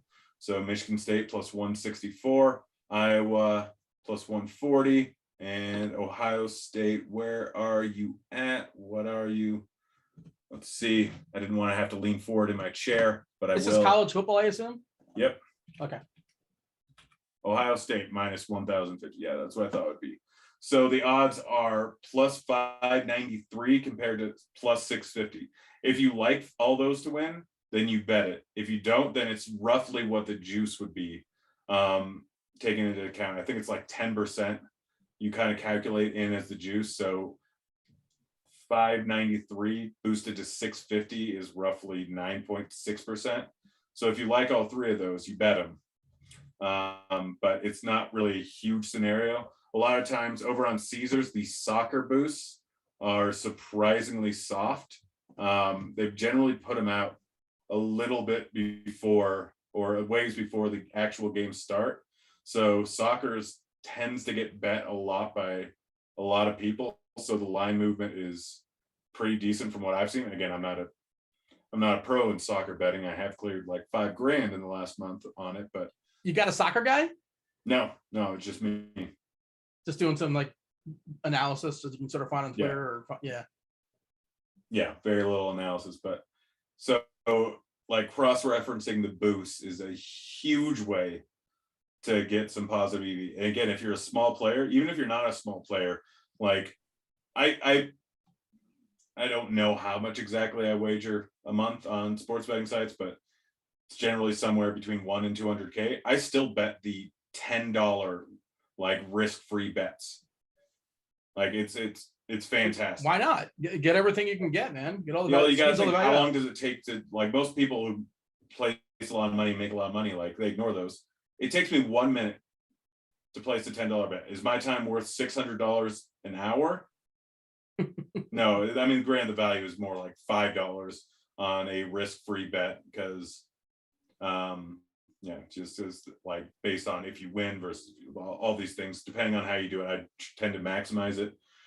With a lot of same game parlay risk-free ones that you get over on FanDuel, I generally do a first touchdown and then parlay it with the over or with the with like an over of 15 points, like something that's guaranteed, and then that team to win. So it'll come out to like 10 to 15 to 1, knowing that I'll lose it 17 out of 18 times, but win it one of those times. Like on average, I'm going to be making close to 80% of my money back. Whereas if I just did it on something that was plus 100 odds, I'd win it roughly 45% of the time, unless I actually have a huge edge and did some research into it. Whereas, and so the actual expected value of it would be closer to $5 instead of $9. Oh boy. The Saints look terrible. 3 and out for the Saints. Man, this game is rough so far. I'm looking at Prize Picks as far as the second half numbers, and it's like Winston 121.5 yards. It's like, how's he gonna throw for 121 yards? Just watching him play right now. And maybe a Kamara screen that would bust off like 70 yards or something like that. But Keith, you're what? You got one quarterback for the second half of this game: Jameis Winston or Geno Smith. Who are you taking? Jameis. Yeah, I'm taking Jameis. So what's the score? Am I behind, or it's an even game? Yeah, I'd say it's an even game. I'm taking Jameis regardless. Yeah, same. I mean, it's not saying much. Geno Smith's horrific, but by the way, love the ball through the half, 0 rebounds. Yeah, I think Plumlee's getting them all. I think Plumlee's crushing out there. Wrong team. Yeah, right? dummy. Oh no, who am I thinking of? You're thinking of LaMelo. Oh yeah, I'm confusing my balls. That's a fair mistake. I thought you were thinking of like, oh, no, you're not that dumb. You're welcome for saying that. Yeah. Precious already hits the over on his Gosh, I'm great at Precious is. I don't know why Miami like threw Precious. I mean, that was a trade for. I'm a Heat fan, and I just don't know why they gave up on Precious so quickly. Lowry had no leverage in Toronto. It very well could have been. Well, like they had no leverage, but Lowry wanted to go somewhere. Maybe it was a salary. They were going to trade him. It's leverage because more than one person probably wanted him. I'm saying, why did Miami feel like they had to give Toronto Precious Achiuwa? They could just. Lowry was going away no matter what. I don't know. I guess was it a sign and trade? I don't recall what it was, to be honest. But it just seemed like a weird player to just give up on. The Raptors' usage of Goran Dragic has been kind of weird. No, he's not going to be there. I mean, he probably is somebody that either goes away, gets cut, or gets traded at the deadline. That whole thing doesn't make any sense. And he's playing 13, 14 minutes a night. I'd love to have him in Philly. He would be a good bench option in terms of a distributor and somebody who can handle the ball a little bit. I hope that's a guy we end up looking at towards the deadline. He can still play. He's still a solid veteran. Yeah, he would be a great bench piece, and I mean, he could I guess potentially start for them. But Scotty Barnes has been pretty fun to watch. Yeah, he looks good. I mean, I don't watch college basketball, so these guys are new to me. So I'm like, I just read about Scotty Barnes. I watched some video of him, but like this guy, he looks legit. Yeah. By the way, everyone who always says like, oh, you should really watch college basketball, like you can get a hedge up on these people. I'm like, first of all, you get biases. Second of all, I'd rather trust people who watch way more college basketball than I can possibly watch. Yeah, it doesn't. What you see from a guy, I mean, for a lot of times, I feel like it doesn't really translate that much anyway. Yeah. I mean, obviously, some of it does, but the NBA level is so much different. You know, the guy that's really impressed me is, I think it was the number 9 pick overall. Davion Mitchell for the Kings. Davion. He's going to be like a lockdown defender. I know he's older. He's like 23 or something like that. So I guess people are kind of off on him because he wasn't 19 or 20. But I mean, his shooting's a little bit rough, and I don't think his size is awesome. But like, he's a legit, he's a problem as far as defensively. Like, I don't worry too much about matchups and all that, but I was just watching this guy. Like, he was locking up Donovan Mitchell. And I think they crossed paths in college or somewhere along the line. Like they played against each other elsewhere to some degree. It must have been college, I assume. But like he looks like a legit player. And the Kings are such an easy organization to dunk on. Like, they've made some buffoonery decisions over the years, but. You know, Halliburton last year and Mitchell this year, Good job, Vlade Divac's still there, right? I think he is. Yeah, it doesn't make up for the Bagley thing. That was just so Yeah. horrifically bad, especially with the 3 guys that went after him. But yeah, I mean, Halliburton. I mean, that entire draft was ridiculous. What was that draft? Which year was the Bagley draft? 2018 or 19? Yeah, 2018. No, was it 17? I don't know, but yeah, that was it was. That was Zion was 19. Yeah, 18. It might have been 17 even. What year are you talking about? What player? The Ayton, Bagley, Luca, Yeah. Ray, whatever year. Like the fact that Luca went after Ayton Bagley. Yeah, but Luca was like not. Everybody didn't know. Like, look, I know there's a lot of people saying Luca's going to be awesome, and some other people are saying like he might be soft, like that whole European tag that was unfairly put on some players. But yeah, like, I know there was a lot of different. There's a variety of opinions out there, but Luca was also playing pro at like 16, 17 years old. So Yeah. I mean, Well, like, no, everyone was like, the only thing I heard after the draft over and over again was, yeah, the Mavericks absolutely won this draft by getting Luca. And I don't pretend to be anywhere close to knowledgeable when it comes to the NBA draft. I trust Meansy entirely for that. But like, if I'm hearing it from everyone and then Bagley and Ayton are just terrible, I'm more apt to say that they're big dum-dums for drafting Bagley and Ayton. Ayton's not terrible, but sorry. No, he's not terrible. I thought they were drafting based more on need than like. Well, I guess I don't know. Ayton maybe a little bit different, but Bagley, I guess they thought they had like they didn't want Fox's development to be stunning. I guess so. That's why they didn't go that route. Was like what it sounded like at the time. I think that's just a pretty good example of like take the best guy there and then figure it out after the fact.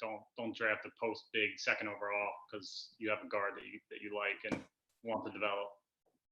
Ayton number 1, Bagley number 2, Luca 3, Triple J, Jaren Jackson Jr., and then Trae Young. I don't like Trae Young as much as like the average the generic the general. Like, he's good, but I think his defense limits him. I don't as far as actually like winning. Hold on a second. Trae Young's defense has gotten a little bit better to start this season. There's been somewhat of an improvement there. It definitely looks like it's something that he worked on. Can't get worse, but okay, fair enough. I'll take some improvement. Yeah, I mean, they were able to hide him a lot of times, like even in the postseason, kind of. Obviously, the Sixers series is, easy to hide him in that one. But yeah, I mean, he's just like he's so awesome offensively, and there's so many different things he can do. He's still like not a great shooter, I don't think, but like him. Like what he does is getting in the paint and like just creating, like he just creates mismatches and then he just kind of picks which one he wants. Do you think he could be the best player on a championship team? I guess he can. Well, also that Atlanta team, the way it's built, like they're like 10, 11 deep. Like they're deeper than pretty much anyone else in the league. Of course, if it's a 10-on-10 game, the Hawks might be the best team in basketball. That's not how it works, obviously, especially when it comes to the playoffs where, rotations get even more, condensed. But can he be the best player on an NBA Finals team? I guess he can, right? I think so. I mean, if he plays on the perimeter, so yeah, I mean that's not a bad start. Yeah, I don't really see why not. I mean, there probably have to be some fluky things that happen, and for him to win like now, because he's not like a high level superstar yet, but he's pretty close. Yeah, I think he's still kind of sort of on the fringe there. It's interesting looking at the draft. Like it's SGA went 11th overall. Yeah. He looks. Justin Robinson 14th. Jerome Robinson went 13th. Yeah. Yep. That Michael was like Porter Jr. 14. Pocket of players. The rest of those guys in the 10 through 15 are all like like very good players, I think, right? Mikal Bridges at 10, SGA at 11, Miles Bridges at 12, Jerome Robinson, and then MPJ. Yep. It's just amazing. Like looking back on DiVincenzo at 17. He's solid. Like he's a legit like decent player. Obviously he's hurt right now, but this is a deep draft. It's a really solid draft. Yeah, Garrett Trent Jr. at 37, Time Lord at 27, Mitchell Robinson 36. Yeah, last year's draft I think was really good too. That was like the year where I feel like we saw like more first round picks than ever like contribute. Like it seemed like almost all of them had some type of a role, which really like never used to be the case. Like once you got out of the lottery, especially on better teams, like you were never seeing rookies get any sort of run, but they're finding ways to use them. Seattle punting, by the way. In case it wasn't obvious, as this football game is currently uneventful, we're talking about the 2018 NBA draft. Yeah. I'm winning money on it. Real nice, by the way. I'm guaranteed to at least net a G. on this Marcus game. Morris is out, by the way, according to chat. Marcus Morris is out and Batum is starting. Is that Yeah. interesting? I mean, I know we've seen that a couple times. Batum missed, I think, the first game or second game, or maybe both of those. But I don't know. I don't think that changes much, really. Yeah. Hey, let me ask you this. This could be kind of sort of somewhat interesting. And I asked Grant, I think we talked about this in the basketball show earlier. So we've seen Zubac just not close. They've been closing with man, they've been closing small, right? And even against Steven Adams, like he wasn't out there. Steven Adams, like big, a legit 5, legit big, and he wasn't out there. Steven Adams was running in the fourth quarter from 8 minutes to 3 minutes, and he was not out there. I think Morris was the biggest big. This is what I'm getting at. So Morris is now not playing. Now, does Zubac play against, because on the other side, you got Nurkic, and Nurkic is a legit big. So I guess what I'm asking is, will we see Zubac close tonight? Is sort of what I think in a getting weird at. way, I feel like they kind of like doing whatever the other team isn't. Like I feel like when they can use Zubac as like offensively, when they can use him against smaller guys, I feel like they generally prefer to play him than when they can try to take advantage of other teams on the perimeter. Maybe they go with like man. But I mean, so I did mess that up. I thought it said Batum out. But yeah, I mean, Man's always going to close. I think Man's basically always going to be closing. I don't know. They like to go small. Well, like Batum might just replace Morris. I don't know if it really has that much of an impact on Zubac. It could though. I mean, that is definitely possible. But yeah, we still don't really know. If you're playing Showdown Slate or something like that, I just think it's an interesting thing to explore because he's a guy. Zubac obviously is a really solid fantasy point better player, but like he's basically he can go take a shower when he comes out in the middle of the third quarter.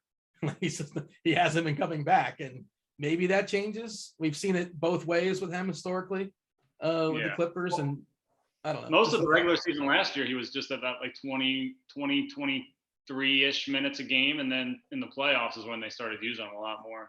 Yeah.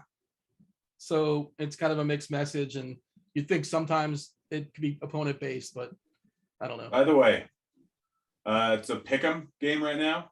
Yeah. Yeah. And the total's all the way back down to 39.5. Yeah. 46.5 looks nice. Yeah. Yeah. I'm like, oh, that's especially at minus 102. Yeah. Mine was minus 105, but I'll take it. Oh, you think you're better than me? No, mine's worse. Yours is Man, better. You are better than me, though. I appreciate what you do.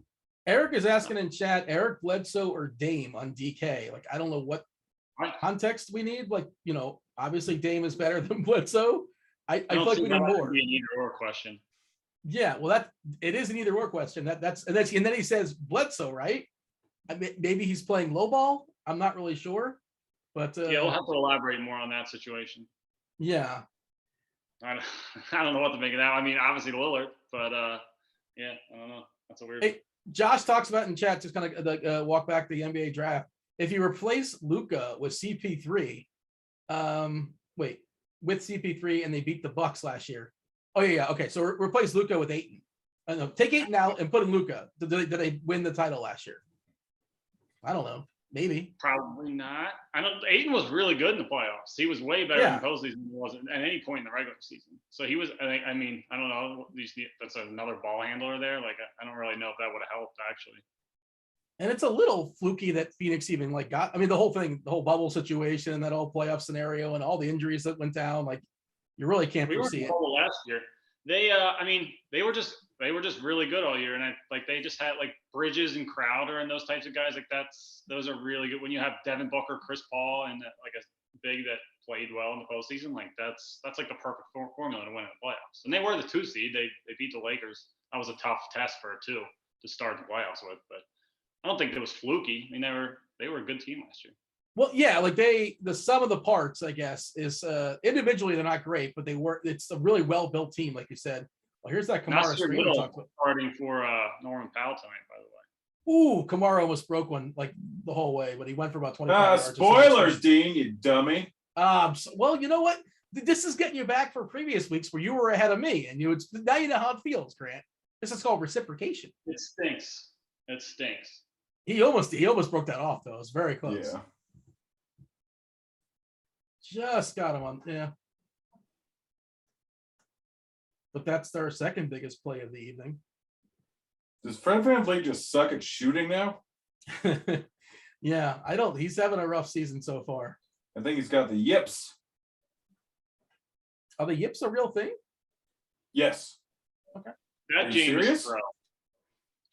Oh, the yips are absolutely a real thing.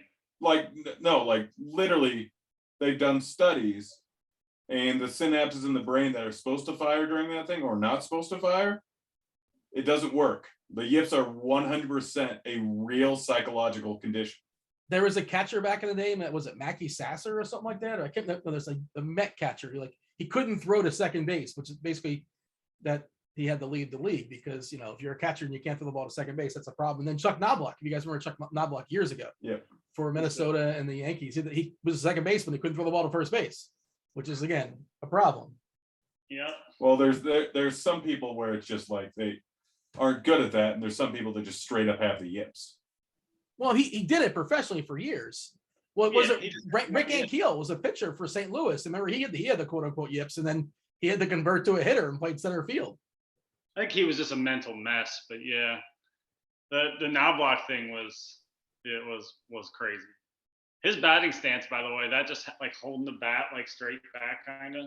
Oh, it's pretty sweet, yeah. What's your favorite batting stance of all time? I think mine's the I Chuck. used the Knobloch one when I was a kid. I remember for a couple of years. I think Griffey though Griffey's was just so cool, and his swing was awesome too.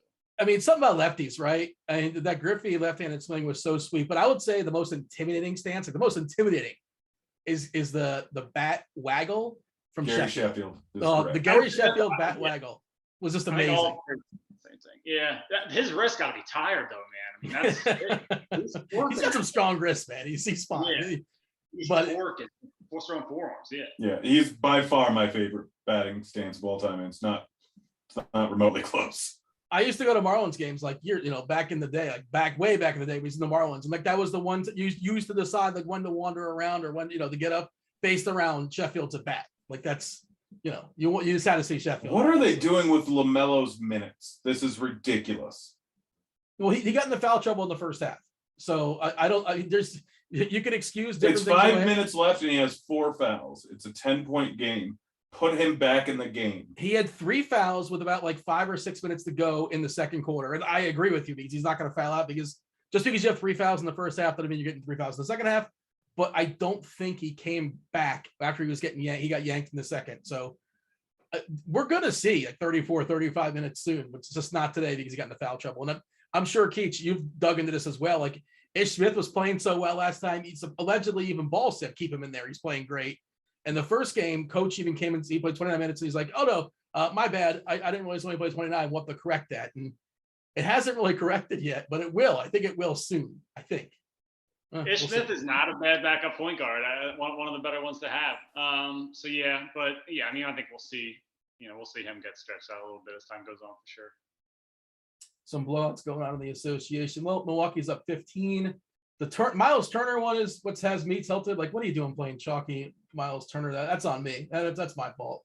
But like, he was just really, really cheap. He's only had 14 minutes because he's been in foul trouble, and he's also just like not been playing. I don't know why they're taking him out. Not exactly sure what's going on. Gogo Wataze's got 8 minutes of run out there. Oh, he didn't get that.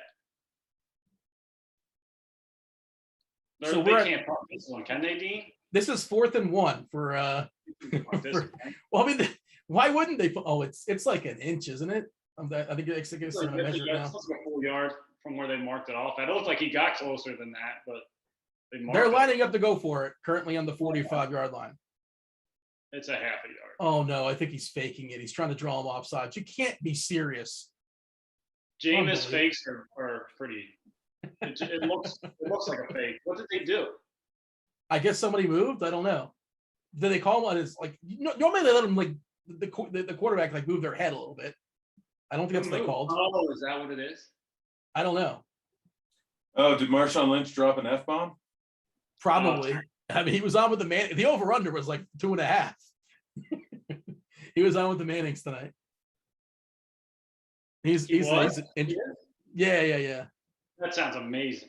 Yeah, Marshawn is he's interesting. Did you ever see the bit like was it on Conan O'Brien like many years ago? He was on Conan. He's like some kind of Skittles bit, or maybe there's some other thing where he went to Ireland. Oh yeah. Do you guys know this? Yeah, that was great. What he went there, like he went to a specific part of Ireland that was supposed to be like somewhere else. I don't know. I can't remember the context of it, but it was really well done, whatever it was. By the way, yes, Jonas Valanciunas 10 boards in the first half already. maybe he'll go up $100 more in Vandal. So they do actually go for this, by the way. Just a heads up. And they did get the first down on a quarterback keeper. Oh, spoiler! I thought you were ahead. I thought you caught. I gave you enough time. Like, what are you, like 15 seconds behind me? No, I waited. See, you just went right now. Oh, I'm sorry. Well, I'll save 20 How was that seconds. not a free app? That was a false start. Both of them false start. You're right. I don't know. Also, Yeah, that was so terrible.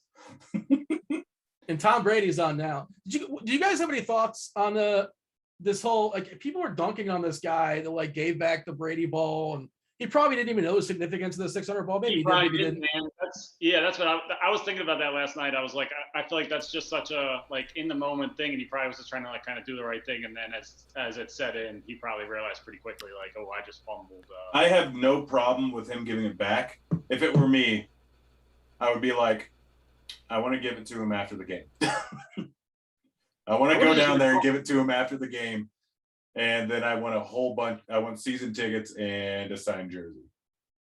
I mean, like, yeah, that's the other thing is you're not really thinking about negotiating. You're sitting there watching a football game, and also, like, you know, it's what sentimental values have to you? I guess, and some people just money. It's not sentimental value. It's worth a ton of money. How much money is it really worth though? Like, what's the 600? Someone would easily pay $100,000 for that. Why? It's the 600 pump that he's going to throw for like. Do you not understand the entire memorabilia industry? No, I'm saying I just don't understand like what's so like, okay, 600 touchdowns, that's cool, but I guess I just round numbers are kind of dumb to me too. It's Some people would pay for. I mean, if you haven't watched South Park, people are paying a lot of money for Tom Brady's poop. I mean, Dean, I have a GIF of Carmelo Anthony from 2005, and I really don't see much value in it, but it's worth hundreds of dollars. Well, here's the thing, and like Devin's making the point, is that something is worth whatever somebody's willing to pay for, and then that's the deal. And I guess I don't know. I don't think it's like, oh my God, this is like the 600 touchdown pass by Tom Brady. And I think it's like, why is it any more significance than the 601st or the 599th? Okay, Mel's finally back in the game. Man, I'm tilting so many things right now. It's awesome. Gosh, I love gambling. Callaway just got a pass. Man, it is so interesting. So, like, yesterday I had football bets, soccer bets, day before college football bets. I have hockey bets every day. I have basketball props. I have DFS lineups. There's something else I'm betting on that I can't remember off the top of my head. What else? Facebook. Betting on golf. By the way, Don Yeezy said in chat, apparently this guy was on the NFL Network today, and he said they asked him what he wanted, and he said a round of golf. Like, okay, yeah, look, appease the guy, you know. A round of golf with Brady? I don't know. I assume. I assume round of golf with Brady, which, I mean, see, that's a smart move. Like, and if I'm Brady and it means that much to me, then whatever, I'll play a round of golf with the guy. Yeah, no, like, Brady already golfs. Like, I would absolutely. I mean, what I would personally do would be like, he has to chug a beer against me. Because Tom Brady's a good chugger. Is he short? Oh gosh, great second effort. I think he's got That's not where the 90-year-old guy ran in from. This is the weekly segment where we make fun of the chain gang and being 1,000 years old, and, you know, the technology in the 1920s. Every time they come on the field. Or the NFL, really. It's not really these idiots' fault. It's the NFL are just like, how are we still doing this? This is insane. Well, it's also like the one guy, it's where he places his foot. There's so much nonsense involved. Like they could go so awry. The whole thing is so silly. But we keep doing it. Yeah. Like, I feel like that's something easily computers could do. Like, put a GPS chip in the ball. Like, surround it with something like just tape that's easily put down, and you can mark it very simply. They put an imaginary line in the field while you're watching the broadcast. They can't put a chip in the ball. Well, the most ridiculous, like that's more for putting it in. But literally, all you have to do is like lasers. Like just put a laser directly across the field, move it up to a certain spot, and when you place the ball, like turn the laser on and pop. It shows exactly where the ball's at. That would be a neat thing too. Like there would be some pageantry to that. Like, oh, the laser's coming out. Put on the laser. There's probably a cool way to like build drama with the laser, isn't there? Well, what about like the robo thing? Like you show the scoreboard and like it lights up a certain color for a strike or a certain color for a ball, and like I don't know. You guys know they do it in the minor leagues. Like some minor leagues are trying to figure out potentially robo umps behind home plate. I know there's a controversy in that, and like I love that people love the human error, which is a weird thing to love, but and also strike zone varies depending on. I mean, it helps me out because it is like, you know me, I bet a ton of pitcher props. Yeah. And like knowing that is hugely beneficial. It will piss me off a lot, but there's a big edge to be had in DFS and in gambling by that. I was going to bet over 4 Kamara catches earlier on Prize Picks, and he's already at 4. Poor job by me. Yeah, you fudged. Yeah, that seemed like a pretty, never mind just the weather, like all of it combined. Like it just seemed like a pretty clear, like Kamara is going to be the number 1 receiver in this game. And bad job. Well, I mean, you thought about that earlier on this season, but didn't seem to work. Well, out. yeah, Pacers are making a comeback here. Well, there was a time where Derrick Henry, maybe it's still the case, had more receptions than Kamara, which I don't know if that's still the case, but I would think they kind of figured out that, hey, let's get the ball in Kamara's hands. Yeah, Gogo Batadze is leading the charge here because I don't know what happened to Miles Turner. He's only played 14 minutes. Gogo's at 12. He's their big out there. He's got 5 fouls, so maybe if he gets another foul, Turner might join the squad. Who knows? But I don't know what happened to Turner. Maybe he's not fouling out. I don't think he's hurt. They just kicked him out of the rotation this game. Does it seem like this game's taking a long time? Yes. Taking a very long time. What do I want to eat? What are your options? My options are whatever I feel like. I ate dumplings earlier. Gosh, dumplings are so good. Are you a dumpling fan? Are you still working on that box from Costco you ordered? All those dumplings? Dude, this is my 3rd bag. You've knocked out 3 Sam's, not Sam's Choice, Costco variety, like boxes of dumplings? How many dumplings go in a box? 3 pounds. So you've had 9 pounds of dumplings? Somewhere close to that, yeah. Over the last month and a half. Does the fiance partake in dumplings, or they're all yours? I mean, it's mostly me. I mean, month and a half. Like 8.5. Month and a half. Yeah. That's a long time. That's plenty of time for dumplings. Yeah, like 9 that. months I'm averaging like 6 to 8 a week. Now I'm probably averaging 12 a week. That's still not bad. 45 days, 9 pounds of dumplings, by my math. Is that correct? So when I diet, I need to have like 1 or 2 things that I'm allowed to eat that aren't terribly healthy for me. And dumplings are perfect because like 6 of them, enough for a meal for me, is 420 calories. They're actually not that carb heavy. Like they're not really that bad for you, but they're absolutely fudging delicious. When Keach gets back, let's hop on another flash draft. Oh, Devin, getting the itch. Apparently, Jokic is only 5.8% owned, and that doesn't surprise me, just the way this slate kind of lined up. Yeah, my favorite fantasy play. No. Oh, you like Jokic? Was that a joke? Well, I mean, like, it's who doesn't like Jokic? Everybody likes Jokic. He's the You were absolutely trashing me. Oh, just no way, Giannis to play Jokic. Like, well, yes, Giannis is having a good game, but the thought process was good. If Pacers hadn't come back, Jokic at 1/5 the ownership is absolutely worth it. The thought process was incredibly solid. Oh man. Apparently, Plumlee's got 12 and 10 out there. Bridges has been awesome this year so far. He's been crushing, and he's crushing again tonight. Three really, really good games out of Bridges. I need 1 more point out of LaMelo. What do you need? 18 points out of LaMelo? Yep. Would he be the guy they would foul if they're ahead by 1 with 2 minutes to go? high-scoring game. Williams is playing. He's got his 10 boards. His rebounding jump back up. He's got 11 boards now. I think it's at a putback. Yeah, I won that bet. Yeah, once I saw Horford was out, Williams was the guy. Oh, man. And I'm absolutely destroying NBA prop bets. And shout out to the NBA projection team. You hear, Keach? Yeah. I'm here. Yeah, so over on Scores and Odds. Oh, How would I go about getting those prop bets? How would I get access to them, Grant? Head over to Scores and Odds, sign up, and we got all the props. We got all bets from every single sport, every single day, pretty much, that they're on. Just sign up. And First and 10 Saints, by the way, at the goal. For first and goal for the Saints at the 5. Yeah, but one of my favorite things is, the prop shopping app that shows you like exactly what the odds are on like 5 or 6 of the major sites for every single prop. And so like instead of going and looking at every single site, because it could be incredibly tiresome, it's all right there.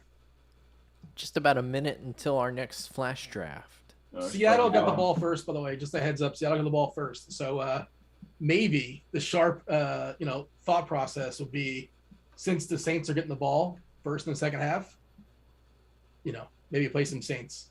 Just the thought. Oh, the odds are at minus 160 right now, and as soon as they score, it's going to go up to minus 210. Saints, Kamara with 1 rush on first down and 1 rush on second down. Then we're at 3rd and goal with about on the 2? 3rd and goal. Yeah, we are there. Yeah. What's the play, Keach? You're the OC. What are you calling? Oh man, with Jameis Winston out there, I mean, that's the personnel, man. That's what you go work with. probably some sort of roll them out, try to get some like option to kick Kamara toward the pylon, and then have a couple options in the back of the end zone. Have him roll out. You can run too. Give him like 3 or 4 different things you can do. Oh.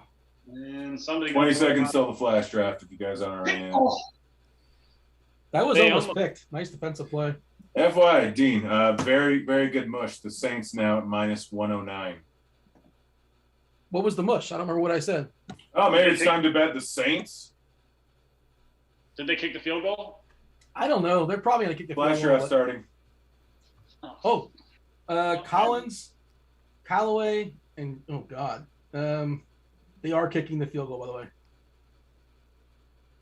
Brian Johnson, former lead singer of AC/DC. I did not know who that was at first until like a couple days Double ago. Collins. You're saying the kicker Brian Johnson or the lead singer Brian Johnson? I don't know who the lead singer Brian Johnson is, but I didn't know the kicker Brian Johnson existed until a couple days ago. Brian Johnson's also a left-handed pitcher wasn't he for like the Red Sox last year or something? That sounds, yeah, that's correct. I think that sounds, I don't know where he is these days, but. Probably in minor leagues. But yeah, he wasn't very good. Lefty, I believe. I don't remember that, but I'll take your word on it. Left-handed pitcher who did not throw very hard. I hear people talking about like, oh, this guy's a great lefty shooter. Like, and I'm like, I don't know like who's a lefty and a righty. I watch so much basketball and I don't know. Well, of course that guy's a lefty. I just don't know. Like, do you guys know these things? No. I think so. Well, what hand people shoot with? Yeah, like, do you know, like, can you tell me, if I named a player, can you tell me if they're lefty or righty, like a basketball player? Yeah. Like, you just know, okay, so name like 3 lefties. They're like 3 of the better lefties or less that are playing right now. Harden, De'Aaron Fox. I don't know if you call Ben Simmons a lefty or not, but I think technically would be considered a lefty because he shoots left-handed. So they're probably the three of the best right now. Wow. Yeah, I didn't know that. Grant, you didn't know that, did you? Nope. Yeah, I mean, double Collins, double Kamara, and Myers. LaMelo scored, by the way, according to Bob in chat. So you got your over. Hooey! Gosh, I'm the greatest in the world. Is Turner still not in there? He's still Actually, no. Eric, I'm fine for is the greatest in the world. He's a good one. Time to update my spreadsheet. Thanasis is closing, it looks like. Well, at least as of right now. We'll see how that goes down. You know who they dusted off in Milwaukee? Rodney Hood. Did you guys know Rodney Hood was in the Bucks? Yeah, he was just hurt all year last year pretty much, but or for most of it. But yeah, I guess he wasn't really even playing more than like 15 minutes or so when he was healthy. Yeah, he might be a little bit of a thing. He's not bad. I mean, he could be useful as a shooter off the bench, I feel like, secondary scorer. Yeah. He played 10 minutes tonight. Nwara only at 22 and change. Connaughton at 28. It's Hill at 26. Atlanta's Sixers. blown Detroit out. We might not see any more Olenek. Like he got there. Ooh, I need 2 more points from Suggs. This is exciting. Gosh, I love betting props in basketball. We have overtime lurking for Boston and the Hornets. 122 to 122 with 14 seconds to go. And Charlotte has the ball on a timeout. So if you stack that game, you're feeling pretty good. Tatum at 39 real life points. Bridges at 23 and 10. Plumlee at 12 and 10. LaMelo 25 and 9. What's that? Bridges has been really good. Yeah, when you wandered off, I was talking about how amazing Bridges has been. He's been awesome this year. Yeah, he's been really good. Yeah. Is that team potentially, do they have a chance to take a leap this year? I guess they're getting better. They're going to be 4-0 if they win this game. Yeah, I mean, I don't know who they played against, but LaMelo, another year of development, obviously. Which, by the way, shout out to Lamar Ball. Like, I know he got a lot of crap for like all the hype he put on his kids, but they're good. Like they weren't better than Jordan or LeBron or whatever they said, but they're really, really good. And LiAngelo, he did have a couple moments in the preseason, and I believe in summer league as well. In the preseason, he had like 4 threes in one game. So I mean, not on the NBA roster right now, I don't think. But is he not? Is he going to be in the draft, or is he playing? He's playing overseas. What is he doing? He can't be in the draft now, but Okay. I imagine he'll play overseas, or he could play in the G League. He might actually be like a decent option for that. But yeah, I don't think he's ever going to be an NBA player. He's currently playing. better. Apparently, he's playing for the Greensboro Swarm of the NBA G League. Which is that North Carolina, Greensboro? Yeah. The Swarm. I didn't know that's what their name was. Big Swarm fan here. Blue Coats are my team. I love the Blue Coats. Is there a G League team close to Nashville? I'm trying to think. I don't know. The Sixers have a team in Delaware, which is like actually like, I don't know, 15, 20 minutes from where I grew up. Isn't it also like a number 2? What's the name of the team? It's like a weird name, right? The Sixers one? Yeah, what are they called? The Delaware Blue Coats. That's what it is. Never mind. I was thinking somebody else. My bad. Yeah, the Sixers bench this year is looking rough. Until we get something for Simmons, probably. Like they just have when Embiid comes out of the game, it's straight up horrific. I've been doing the practice of live betting the Sixers or betting the Sixers early and then betting against them. Embiid on and beat off, that kind of thing. Like when he comes off, bet against them. I mean, I feel like I've been betting more against them when he's off and then not buying back as much. But that game against the Nets where they were up big early, like up 12 in like the first quarter, and ended up buying in big on Mets money line, Nets spread, and that ended up working out real well. I feel like that's just a thing with them. Like the last couple of years, they just always give up big leads. Is that okay? That's a thing, right? Yeah, they like their MO is get up 10-12 in the first quarter and blow the lead by halftime. So even like first half spreads, I like betting against them. That was an ambitious pass there in the double coverage, but it's good to see they're at least taking shots. Yeah, it was a nice pass, like considering there's 2 guys right there. Yeah, he probably should have caught that right in his hands. That was a good throw. Yeah. I don't know. Maybe it just wasn't that well defended. But yeah, I need Gino to keep chucking. I need over 30 pass attempts. Looks like we're getting overtime. Boston Hornets overtime. So, yeah, Schroeder's crushing too. Oh, man. Oh, Suggs, 12 points. Oh, gosh, do I love gambling. What did you have, over 11.5? Over 11.5. Anthony's doing good enough for FanDuel. 10 and 6 and 4, 2 steals. He was super cheap over there.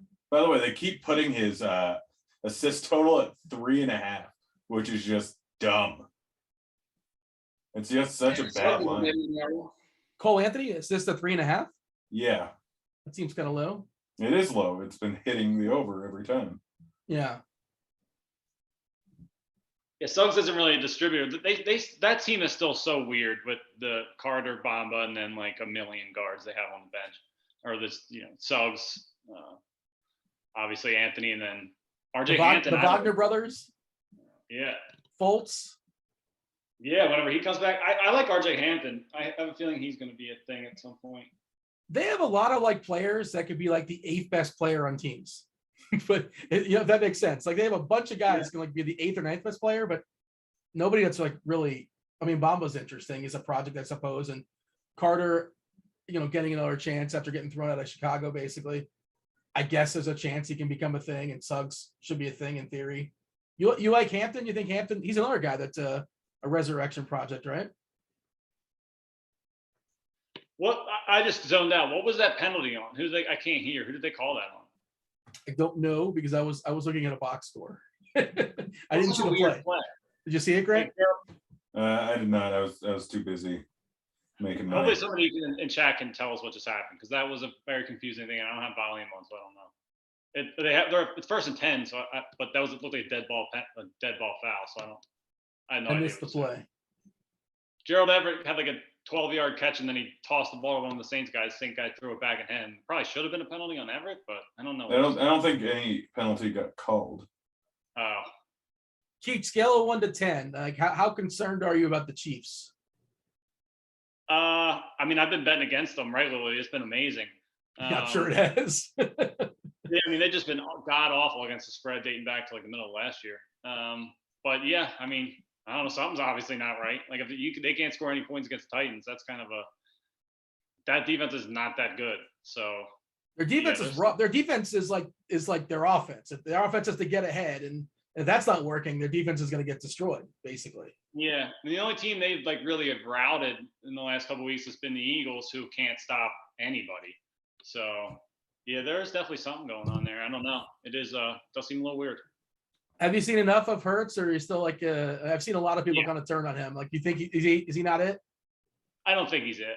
And like, unless he makes a bigger step forward, but I don't know. They have so many problems. Their coaching is horrific. Everything is bad there. It's like after what seemed like a good start with that game in Atlanta, like winning pretty handedly, and now it's just been all downhill since then. 3rd and 9 for Seattle on their own 40. 2 minutes and 30 seconds to go. Ugh. Really, what an uneventful game. And we have a timeout for the Seahawks. They want to talk this one over. This is exciting. Grant, let me ask you something. I play word association. You ready? We're going to play word association. First thing comes to your mind. Name, and I want the chat to answer this too. Game manager. Go. Toenail. No. You don't know how to play this game. I do know how to play this game. The password is. Case Keenum. What's that, Cage? Case Keenum. Are you talking about quarterbacks? Well, yeah. I mean, that's kind of like, it's. I think so. Like, it's a classic term. Like, who is the prototypical? Like, if I say game manager, who pops in your head? Andre Miller. Andre Miller?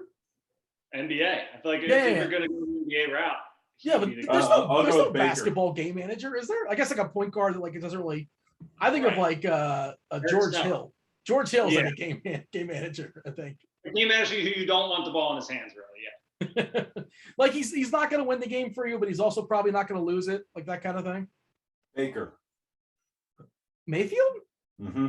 He's not a game manager. You're a game manager. I don't know what a game manager. He doesn't. Well, if he's a game manager, he doesn't know that. Somebody's got to tell him because he thinks he's like good. He's not. Oh gosh, that was almost a pick, which I guess is pretty much the same thing as a punt. Exactly. Yeah. So it doesn't really matter that much. I don't think. It'd probably be better if they punt. But. Man. Yeah, wiggled around. What's this question in chat, Eric? He says, "Hey, who comes in for PG-13 in man? Thanks." As far as their rotations, I'm not sure exactly what he's asking. I'm assuming he's asking about the rotations for the Clippers. However, that question was from, you can go to Court IQ, look up recent. So basically go to Court IQ page, scroll down a little bit, you'll see recent games. And if you just find a recent Clippers game, Once you do that, it'll be easier to find other recent Clippers games. You can go through and see who comes in for who, what the rotations are like as the game kind of unfolds. And I think that's the best place to find that information at. So they did full line changes, basically. I just pulled it up, and George, Zubac, Bledsoe, and Morris all came off at the same time for Mann, Hartenstein, Kennard, and Batum. So, that's trying to see if he just actually comes out at any point. And George only – Go ahead, sorry. There's Kamara's 5th catch, by the way, at over 4 or whatever it was. That was such an – I'm fully tilted. But, I meant to try to get some action on the prize picks before this game started, and just kind of got stuck on basketball right at a time. But, George just doesn't come out. If he comes out, at the end of the quarter. That's what happened the other time, too, so it's hard to tell.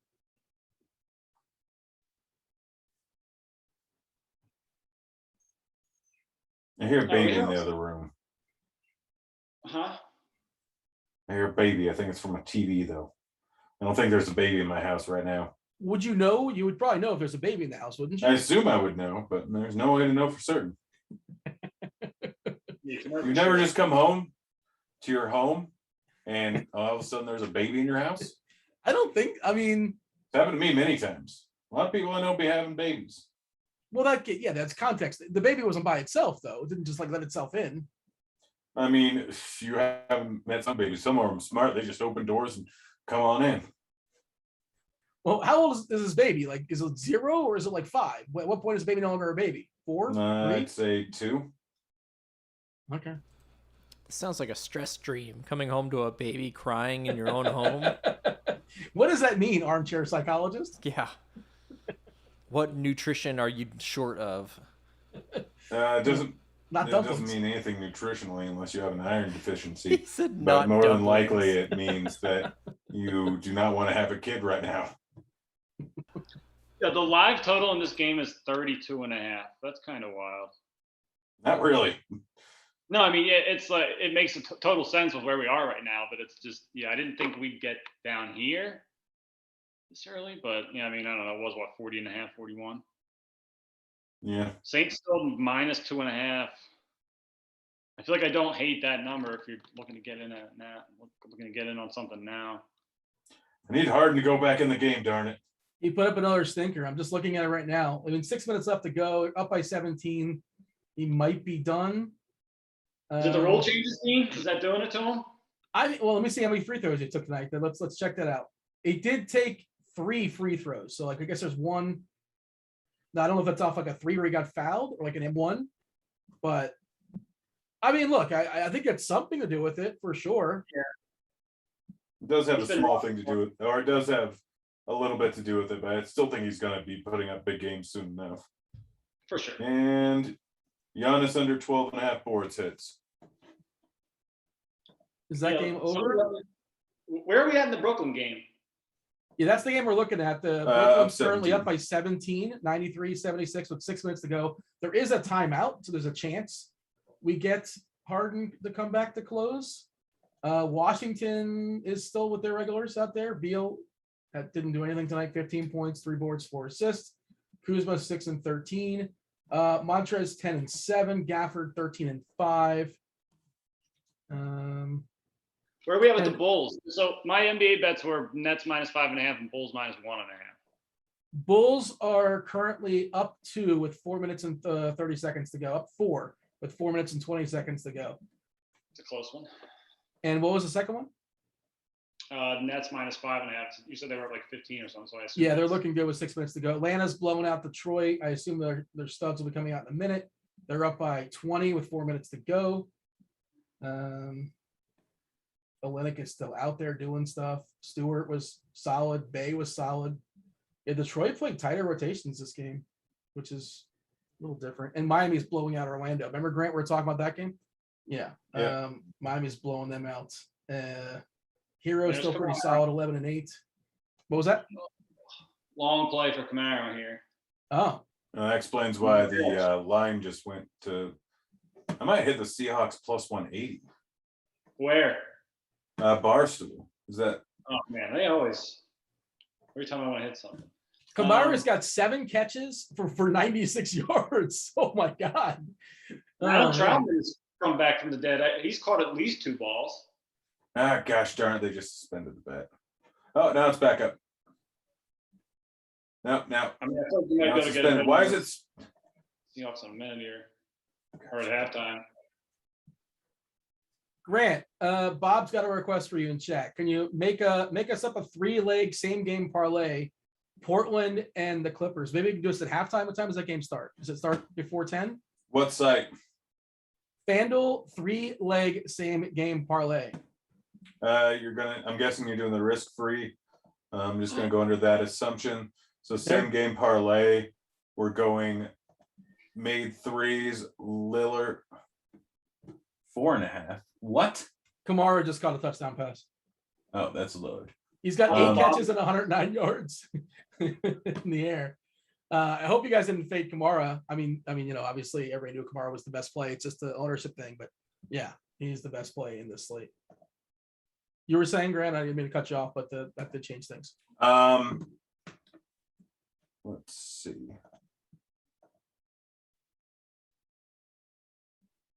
All right, so McCollum over 2.5 threes, George over 3.5 threes, and Paul George to score 35 plus points. It's plus 633.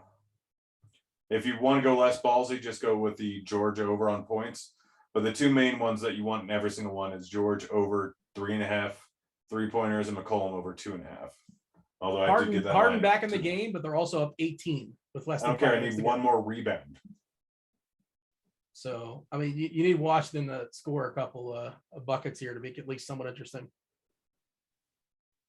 They've been somewhat competent so far, but yeah, that was my bet against them was pretty much that like I don't see how Kyle Kuzma and Dinwiddie and I mean I like Dinwiddie a lot, but I don't really see how that I don't see them sustaining success. I feel like they're destined for another like 6 through 8 seed in the East. He's better as like a 6th man though, right? Dinwiddie, like he's not a guy that want like to trust as a starter to play, 30 minutes or so. I think I don't know, kind of a guy that runs a second unit. I think he's a good player, but I mean, yeah, he if you could use him in a second unit, you have a pretty good team, I think. But Harden got an assist, not a rebound. Sorry, you need 7. Is that what you said you need, Grant? Yeah. He assisted Brown, who somebody actually ended up on DK, because he drew the starts. I also need over 30 points or 30 or more points and over 4 assists for Kevin Durant. But Tatum was a guy that I got off of once Jaylen Brown was playing. Tatum at 41, 7, and 8, and Jaylen Brown at 30 and 9. So is that game even over yet? There's 2 seconds left, and yeah, the game's over. But like everybody got there in that game. Schroeder got there, Brown got there, Tatum got there, Williams got there at 12, 16, 4 assists and 3 blocks. On the other side, Bridges 25 and 10, LaMelo with 25, 9 assists, no stocks and 6 turnovers. So he was fine, but nothing spectacular. But that Boston side just crushed. Oof. 41 minutes for Tatum with the overtime, 41 and change. Oh man, the Seahawks plus 265. Throwing 200 on that. Yeah. Well, that means things are probably about to get the ball back here. It was a holding, so they're probably not going to do anything at this point and go into half 10-7. Mm-hmm. Yeah. Saints come out on the wall. Yeah, I mean, if I'm betting anything in halftime, it would probably be Seattle money line, but I don't know. You could also probably potentially wait and get a better number on that, but. I'm betting them. I'm going to use my second free bet. I'm going to parlay the Seahawks with what do you? I think the Packers at +6 versus the Cardinals just seems like.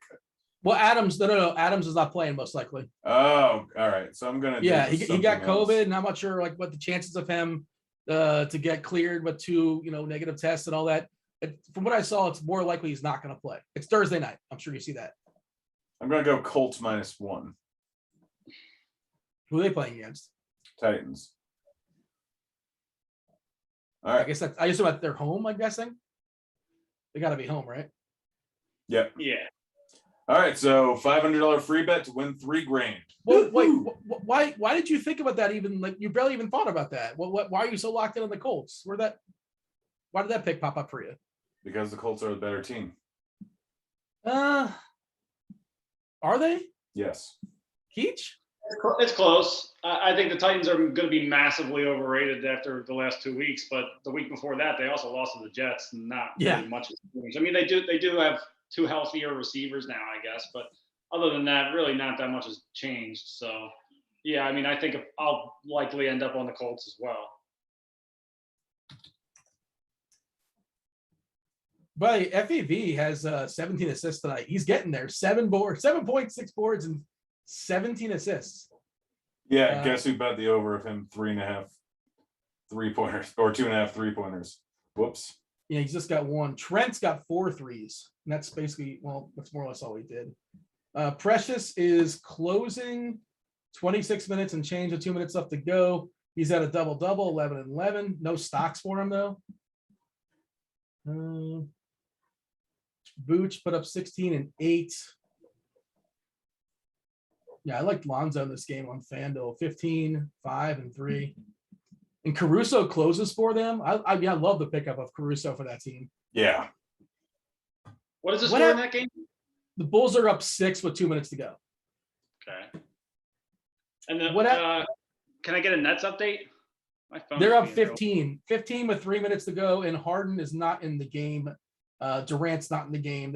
So that's kind of weird. At 15, they're out. Okay. Yeah. So Harden and Durant are out. It's all bench players. That both teams said screw it. And Harden didn't get 7 boards. Maybe there'll be a stat correction. He got 6, 14, 6, and 9.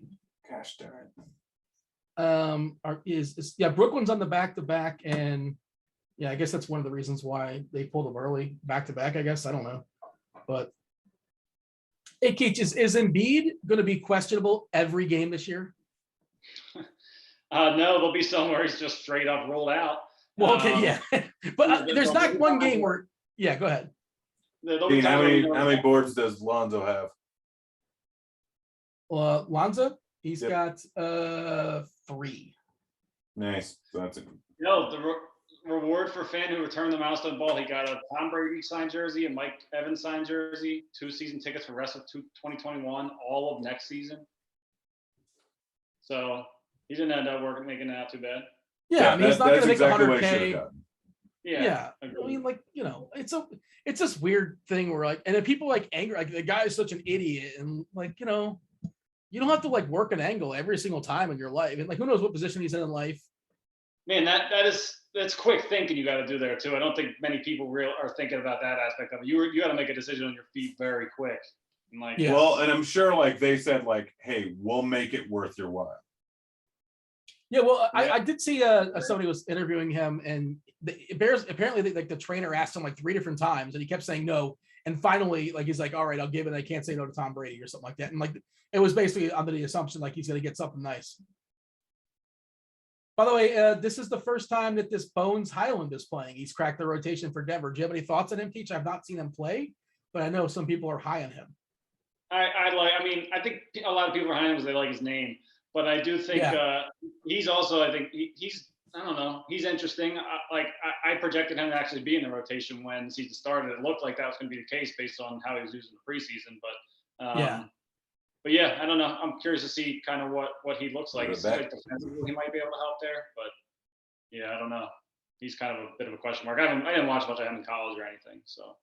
By the way, Chalk Valanciunas is crushing on FanDuel. Well, yeah, 12 and 16 with 2 assists. And a block. The FanDuel price has just been goofy. You guys have any leans here as far as prize picks? This is the only thing I can wager currently in the state of Florida. Second half passing yards for Winston 110, Geno 102. How many takes on those? I'd probably play the over on Geno. How is he going to throw for 102 yards? I don't know how it happens. Are we counting on another 80-yard touchdown pass to Metcalf? I just have a feeling that the Saints are going to end up scoring on this first drive, and then they're going to be playing in catch-up mode for the majority of the second half. But that might be a fear out of the fact that I have a bet on Seattle. So receiving yards, Kamara 19.5. That's just so weird to see. Like, I mean, obviously you can't assume he's going to get 100 in the first, 100 in the second, but yeah, that still seems kind of low for 19.5 yards for Kamara receiving. I don't know.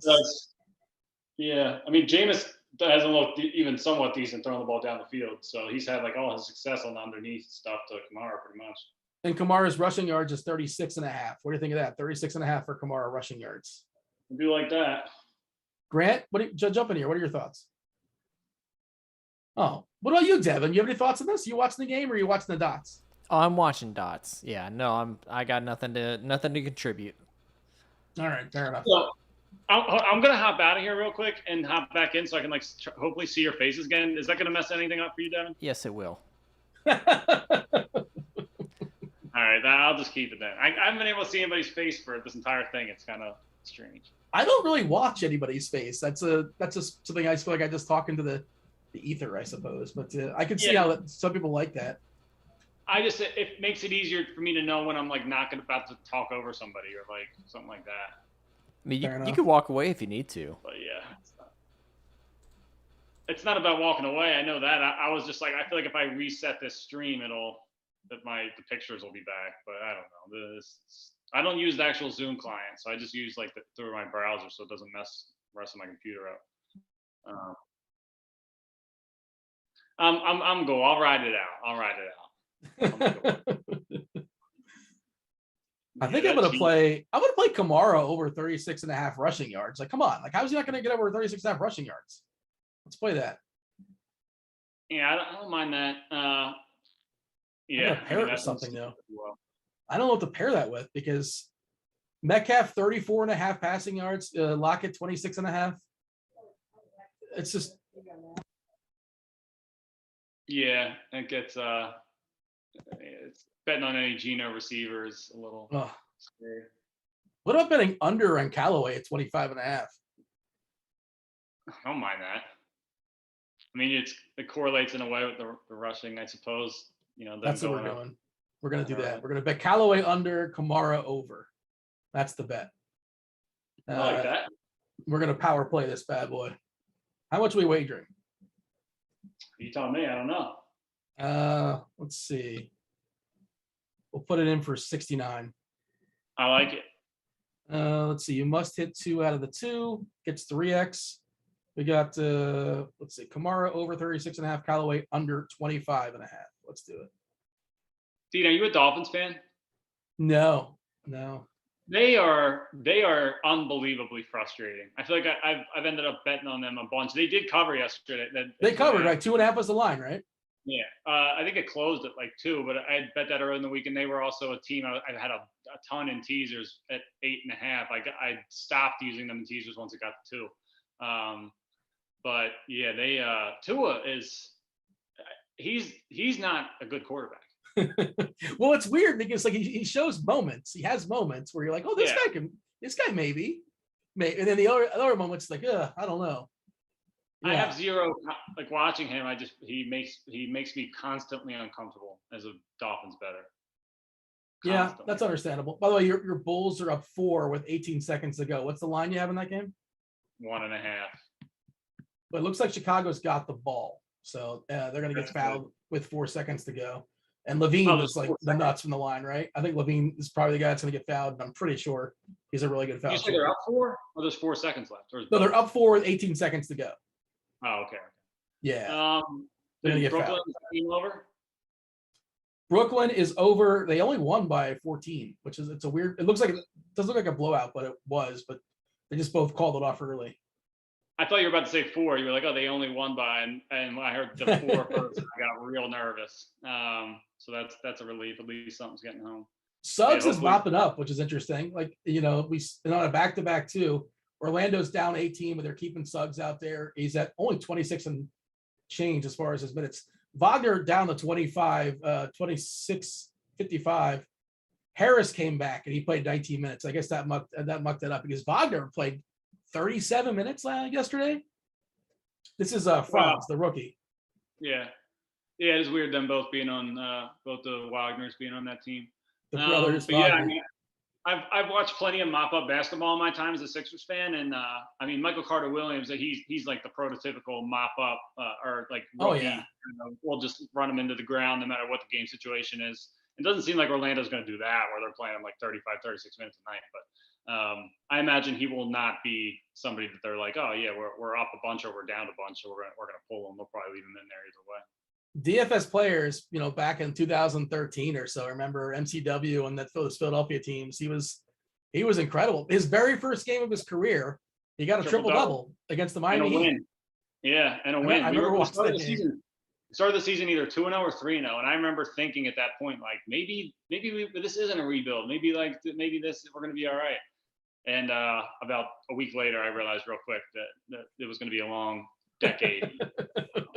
Tony Roden was a guy I loved during that time. Tony Roden was probably. Oh, Roden, yeah, he was great. Yeah, he was great. Another lefty, by the way. Another lefty. Amazing. He was awesome. I like the lefties. I feel like that's why I know all of them. But yeah, he was awesome. We had some fun. Covington was probably the best. Obviously, like the guys that left. Him, Landry Shamet, Dario Saric, all members of the process. Bridges. By the way, Barnes stole the ball from Ball, and now Toronto's just down 2 with 14 seconds to go. Jeez. Yeah. Grant, are we making any halftime bets here? I'm thinking about. And Grant, you're muted, by the way. I have some free bets as well that I may end up throwing on. I'm eating a quesadilla. I hear you. Have I been muted this entire time? Yep. I haven't heard you. Has you been talking? Yeah. No, I said I made a quesadilla when I first got in here, and then I said nothing. Seattle's down. Well, on Caesars at least, they were plus 280 when halftime started. Now they're plus 250. So it looks like some Seattle. 270 over on FanDuel. I would bet Seattle. They're down by 3. It's just a bad line. Yeah. The Cavs are beating the Nuggets. They're up by 4 with 5 minutes to go in the second. Where's Kevin Love going to end up on? Is this his last year of his contract? Is he going to get moved at some point? Could see it happen this year, yeah. He's only playing like 15, 16 minutes a night. I don't think somebody will be able to use him in a role that as a contender will be able to use him in a role like that. I think he's still like a guy that can be impactful to some degree. Yeah. I don't think he's a guy you want playing like starters minutes, not necessarily, but yeah, he could definitely be useful for sure. So he's got one more year after. He's at 31 million this year and 28 million next year. So maybe that's a little tricky to move. I don't know, but yeah. Obviously, I love quesadillas. Is it? I'm assuming chicken and cheese. That's the chalk. No, first of all, steak and cheese is chalk, but this is just cheese. No. If somebody says I'm having quesadillas, you assume chicken, not steak. No. Let's ask beef is so much better. No, that's not the question. That's not the question. Isn't which one's better? Different question. When somebody says they're having quesadillas, you assume chicken before you assume steak. No, I assume steak because I'm a rational person. Oh Jesus, Devin, where is Devin with us? The dude that doesn't eat meat. Yeah, it's not going to be steak or chicken for me there, Dean. No, but like if somebody's that's why you're a good person to ask, because you're unbiased. You don't have a chicken bias or a steak bias. You saying if I order a cheese quesadilla? No. If somebody says, "Hey, I'm having quesadillas," what do you assume is in those quesadillas? I assume there are tortillas and cheese. And that's it? Which is exactly what this is. I assume no meat. I mean, really? if they're telling me quesadillas, then either I'm gonna have my choice after the fact, or it's gonna be just cheese and queso, or cheese and quesadilla. Wow, I smell a poll here. This is Eric wants to know if he should captain Bledsoe in Showdown Slate. Bledsoe's been pretty good this year, but I'm not a Bledsoe guy, and I don't buy it. I don't like that Clipper team. I said before the season started they're not making the playoffs, so I'm down on that whole team. I like Man, and George is good, but Kawhi's not coming back. I don't think ever or this year. I don't like Bledsoe, so I'm not the guy to answer that question. You guys have a thought on that? I'm not playing the Showdown Slate. They'll be fine. Prices. What? They'll be fine. Dynamite analysis. I'm right. Being the Bulls blowing this thing, man. They are currently up 3. Let's see if they missed a free throw. Oh, Vuk missed a free throw. He missed the first one. I'm actually watching the game right now. I haven't seen him make the second one yet. But yeah, I'm not. I've been getting the fourth quarter. Last minute of the fourth quarter has been very unfriendly to me so far this season. Although very early, obviously. What was the number you said you had? 1.5. Okay, you're fine. It closed at 2 or 2.5, I think, at most places. So that is a big matters a lot where you have it. Oh, thank God. All right, that game's over. Grant could have used that 3 actually. Mm-hmm. Because FEV, he still had 1, but he would have tied the game and he would have got 1 more in overtime. Yep. So the Bulls win 111-108. New Orleans, Minnesota. That seemed like a fun game from a DFS perspective. Jonas Valanciunas at 14 and 17. Nah, 13 and 4. Graham at 19, 3 and 5. No, we just started the fourth quarter. Right, yeah. Pelicans up 7. Yeah. Edwards solid 23 and 8. Russell, that's another guy I'm just not a fan of. I don't like his game. Another lefty. Another lefty. He's not. I don't think he's that good. D'Angelo Russell. He's a volume shooter. Is never like a compliment. He's a volume. He's got to take a bunch of shots because he's not necessarily efficient. Yeah, he's a good second unit guy, but I'm not a Russell guy. I kind of like him. You like him? I do like him. All right. I think he could be useful in the right spot. Yeah, but starting and playing 34 minutes is not the right spot, right? I just think this Wolves team is not the right spot, but I don't know. They're just weird, but they're offensively they're just kind of weird. That they're still, I don't know what their identity is. I mean, it's obviously through Towns and this Towns, Edwards, Russell, they all just want the ball. So it's kind of they're a weird team. But I do think Russell. I kind of have a feeling he gets moved at some point. I don't think Towns is going anywhere, and I don't think they have any interest in getting rid of Russell. So something's probably going to have to give with that group. But yeah, I don't know.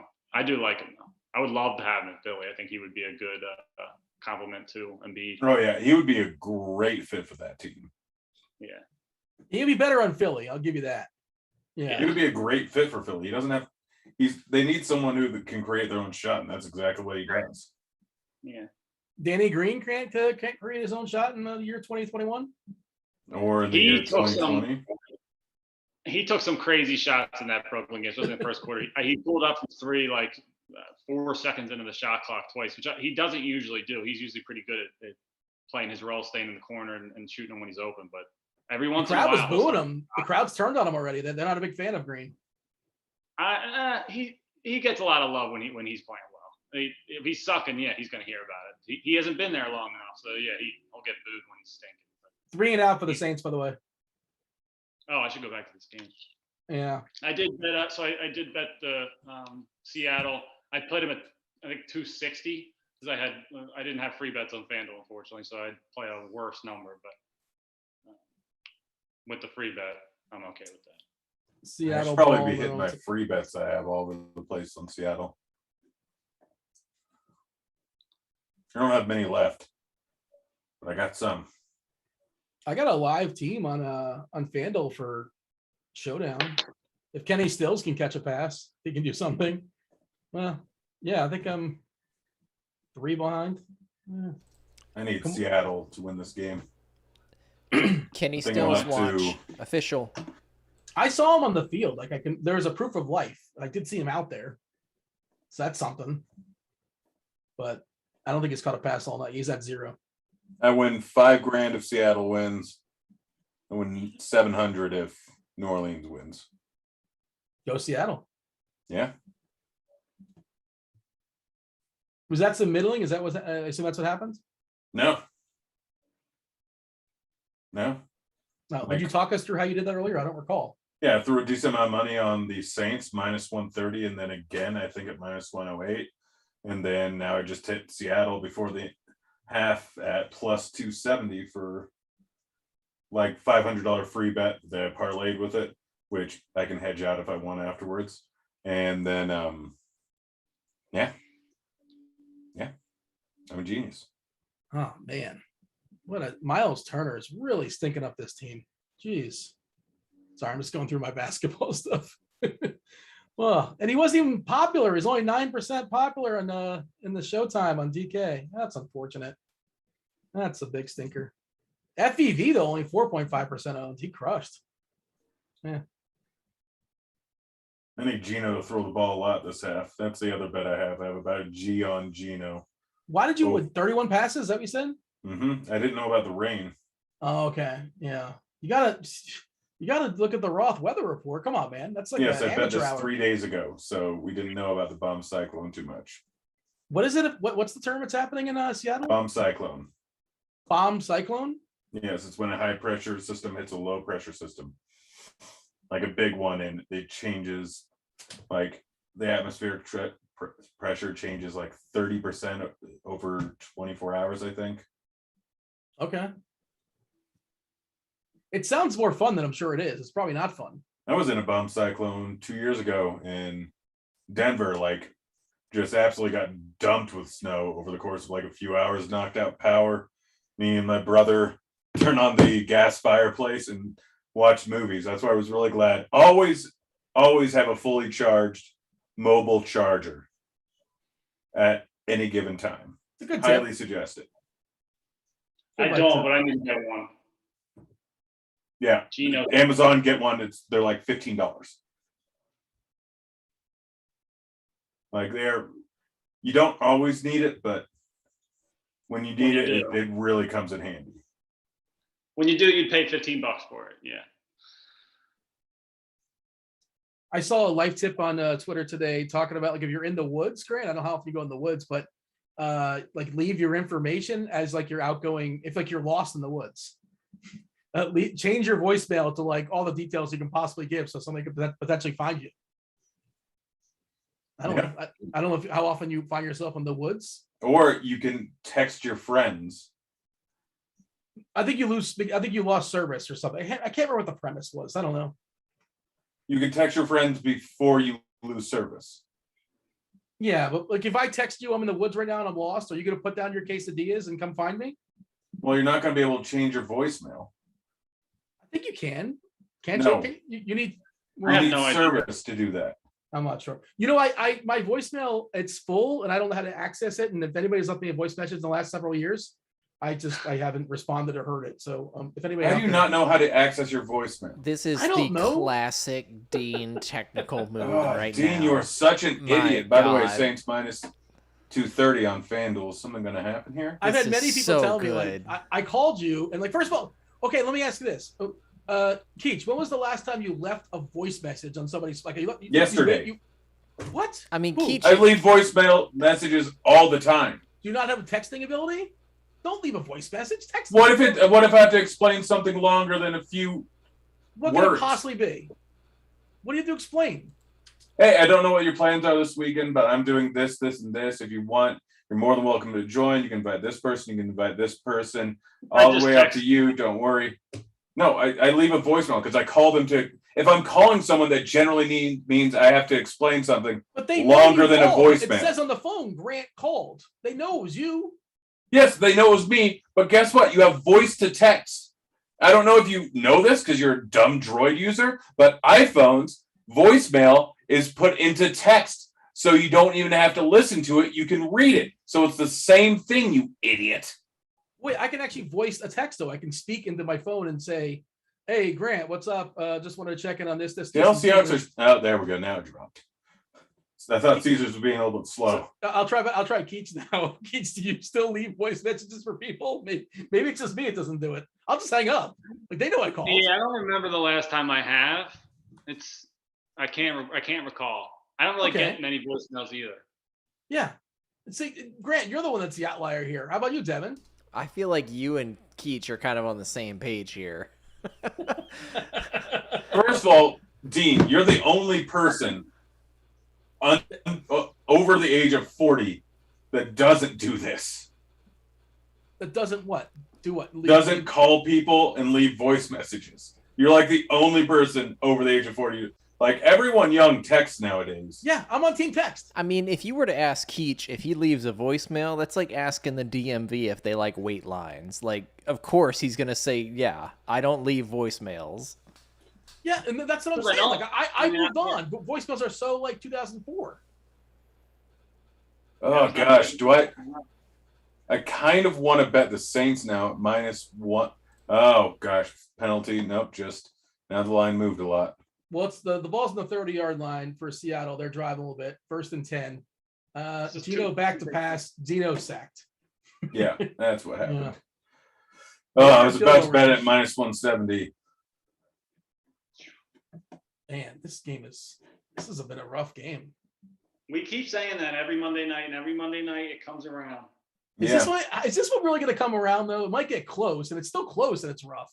It's the But same it's just- shit as the last couple weeks, I feel like. Yeah. It's a Not a close great- game. It's not like it's like, 18 or 21-0 and there's no sign of life. It's a Metcalf close has game. one target for his 84-yard touchdown. No other targets to him. 2nd and 14. We gonna get like a screen pass here to get to field goal range. Oh boy. Geno Smith is game managing out his way out of a field goal. That's what's going on out there. you get sacked again. Yeah. Son of a Come biscuit. on, man. Yeah. Throw the football. This looks Carson Wentz 2020 right now. Just holding it as long as you can. Now, as somebody who's watching dots, what's the weather look like out there? Is it as bad Not as bad. last night? Looks No. fine. Like there might be some I can't tell from my screen that like there's something goofy going on weather-wise. Can you tell anything, Grant? Gosh, I can't. no, I can't. Good to know. Why So it's wouldn't 3rd and Gino, 19 like from the Gino had 40. a dump off to the running back 5 yards in front of me? Just gosh, what an idiot. They're probably going to try to get something safe for like 8 yards and kick a field goal. So what's going to happen here on 3rd and 19? There's a timeout. Go ahead, Keach. I don't even remember what I was going to say. I'm infuriated by the Seattle decision making. Like, yeah, well, he taking 2 sacks there. Like he had time to throw both times. Like he had lanes to throw it away, or he just waits too long. Football. Well, what was the last time he played like a meaningful minute before this year? Been Probably a while. mopped up a couple times, but like has he played? Has he started a game recently? Maybe I'm forgetting. So No, I'm trying, I think just it's trying to think been of the last 3 game action years had. since it's been 3 years since he started a game, if I remember correctly. Yeah. And nobody's wanted him to start a game for like 8 years, or maybe even longer than that. It's Since just he been was a- drafted. Yeah, pretty much. Yeah. There it is. There's the safe play. That's exactly what we're talking about. And it worked, I think. I imagine they're going to kick the field goal here. 15 Oh, that yard was a great call. inside handoff. Well, it worked out well. Oh gosh, showing the highlight of Metcalf just messing with Lattimore is beautiful. Yeah, that's awesome. That is. Yeah, I love DK Metcalf. Did he burn he's- Lattimore on the touchdown? I don't remember who was covering him. I don't recall who was on him. I don't remember either. I was 4th very and happy to see him 4. run on the Jason Myers lining up for the field goal Gosh. for the tie. Yeah, I think Oh, he's we gonna miss gotta it. hit up Devin. It's your time to like remind us as far as the flash. Is it time? I think so. Yeah, we got 8:40 left in the quarter here. Yeah. Are you fucking kidding me right We could even give it another drive if you guys wanted to. I mean, just basically just like an extra point. Like that was dead on. What are we Shank doing? job there by Jason Myers. Maybe the bomb cyclone is real, but that's horrific. And yes, Eric and check. Cody Zeller does still play basketball. 4 minutes until the next flash draft. What's going on in basketball? Nuggets are losing. Cody Mostly- Zeller yeah, still they plays get that. basketball. Yes. Yeah, Cleveland's up 4 at the half. New Orleans up 9 at Minnesota with less than 7 minutes left to go. Cat crushing 25, 14, and 6. Valanciunas about to go Hugh Downs or Barbara Walters, if you will. He's at 18 and 20, almost a 20-20 on layaway. Ingram solid at 19 and 7. Ingram solid. I'm sorry, Graham at 19, 3 and 5. Nah, 17 and 7. Portland and the Clippers is yet to start. That starts in about 20 minutes or so. I got a real good lineup over on Super Draft. What do you have? Hero is the one bad spot, but I have Edwards, Nah, Middleton, OG, Giannis, and Valanciunas. How's their basketball product? Oh, I love it. Do they overlay basically every night? No, but it's pretty much close to no rake. Yeah. I've been meaning to start playing over there, and I just, for whatever reason, I haven't. But in theory, Because you're a dumb stupid head. Well, I mean, it's probably a better way of saying that, but There is not. You are a dumb stupid head. But Valanciunas, he dropped the Hugh Downs. Speaking of references that the kids won't get, Hugh Downs, is Hugh Downs still with us? That's things that you did not expect to hear on this show. Hugh Downs, is he still with us? He is. He's not. He used to host 2020 many years ago. But yeah, he had a good run. Anything else interesting going on in the 2 minutes until flash draft. Oh yeah, that's important. Yeah, I'll get in. I am tilted by this Jason Myers missed field goal. You and me both. What is your I bet? have a very large amount of money on the Seahawks.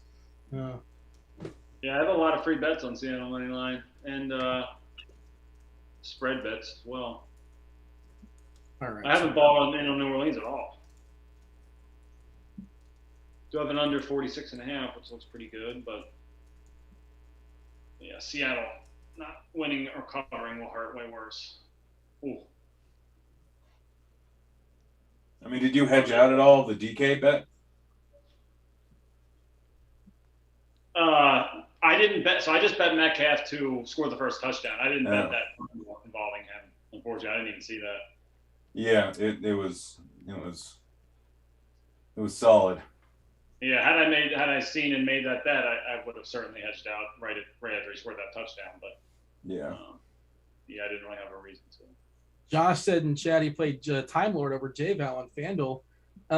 You could have played them both. Time Lord was a power forward as well. Like the way FanDuel, their positions are really weird right now.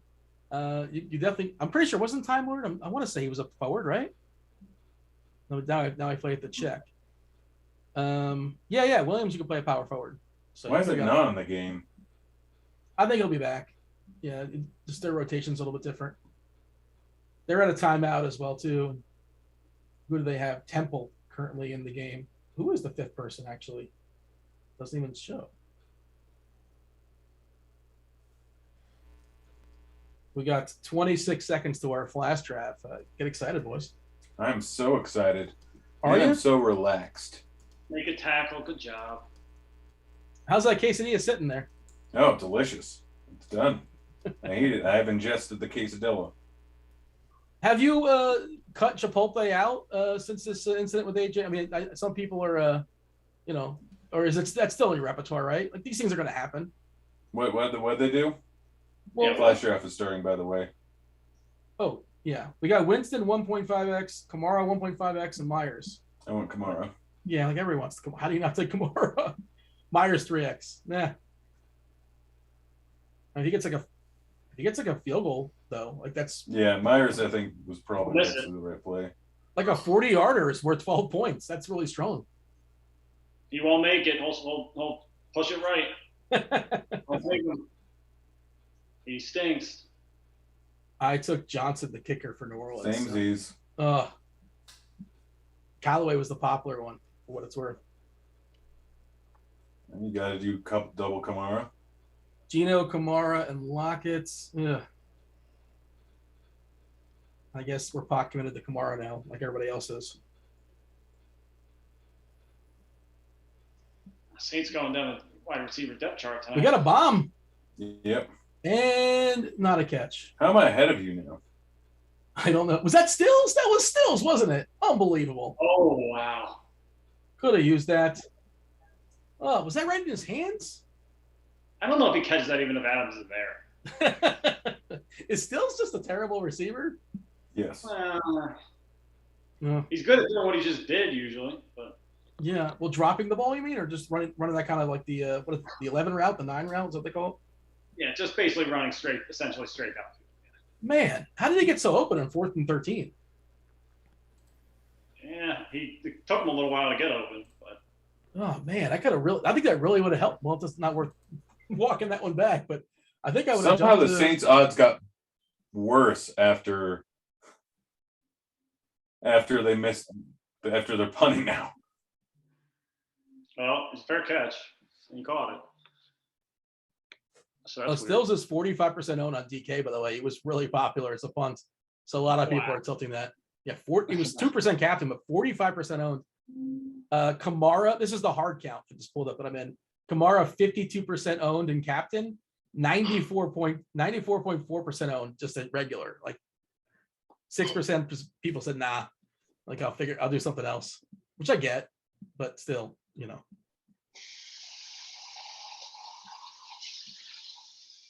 What's that sound? Someone peeing? I don't know. Somebody's at the sink. All right, let's go, Gino. I need 17 more pass attempts. Yeah, that's not gonna hit. Trying to see what they're talking about. Grant, over 31 and a half. Is that what they're talking about in chat as far as the number for Gino? Yep, over 30 and a half. Pass attempts. Yep. What is he at right now? 14. Yeah, I don't like your chances. You need some overtime, where you need some desperation, like drives or something. I don't care what happens as long as the Seahawks win. They got to be straight up win, right? Yep. Yeah.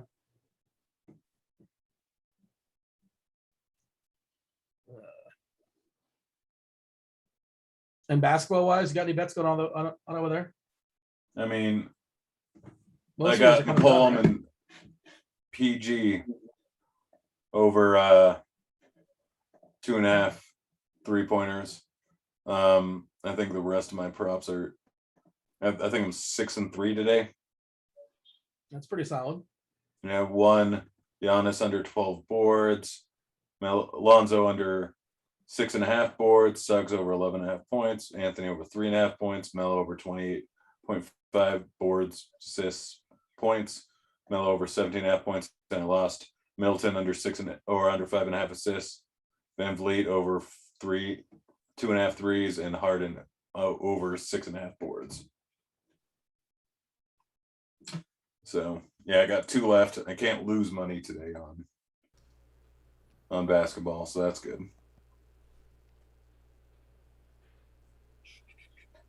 I don't think I can lose money, period, today unless I start doing silly things, you know? Well, you might start doing some silly things. Yeah, you never know. I do like to be silly goose. My under of 46.5 is looking pretty solid right now. Yeah. Yeah. The leading rusher for Seattle is, well, now it's Collins, but it was Homer for 14 yards. Collins now at 19 yards. Everett had a 12-yard rush as well. Penny came back for, I think, is his first game this year, I want to say. Is this Penny's first game this year? I believe so, yeah. 6 rushes for 9 yards. That Homer rushing yards was all in that one last play to get him in field goal range on the 3rd and 20, I think. Yeah. So still not back in the game. Who? No. Well, the weird thing about that is they're not showing a fourth. Oh, yeah, they're saying Jones and Temple are there. That's maybe he got injured. That seems odd that he wouldn't be back in. That does seem weird. I don't know what the story is there. No Josh Hart either. Well, Hart's Yeah. actually injured. Well, he's not playing tonight, so he would one less body. Who do you guys think, by the way, has had the best turnover luck in the NFL to this point? What Best? team? Um, It is, let's take a guess. They're in the AFC. I'll give you that clue. It kind of surprised me. Colts. Yeah, that's exactly right. did Grant cheat? I wasn't watching him. No. Wentz had the best touchdown to. He had like no interceptions or something like that. Wentz? Yeah, and fumble luck too. They've had a ton of fumble luck. That was what ended up getting me on San Francisco in a few different ways last night. Was San Francisco had been the unluckiest team from a turnover perspective. I think it might have just been fumbles actually. Now that I'm thinking about it, but yeah, San Fran's been very unlucky, and Indy's been for the most part pretty lucky. Alex Collins do something. That was a great run by him. He was. Yeah. Anything out of that? He made was something nice. of nothing. Yeah. Gosh, I need Edwards to get like 3 more points. What, 25 is not enough points for you? 3 more fantasy points. Oh, okay. Crossover does make it interesting. Like I hear Edwards and I immediately am like, am I forgetting about an Edwards on either one of these teams here? And then I remember.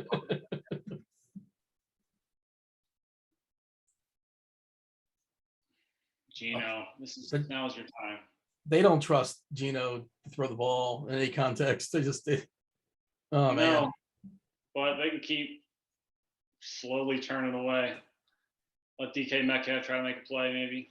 But yeah, they're not throwing the ball much. Joe Flacco, by the way, getting traded to the Jets from the Eagles. It would be kind of interesting to see Joe Flacco start a game in the NFL again. Wait, did that happen?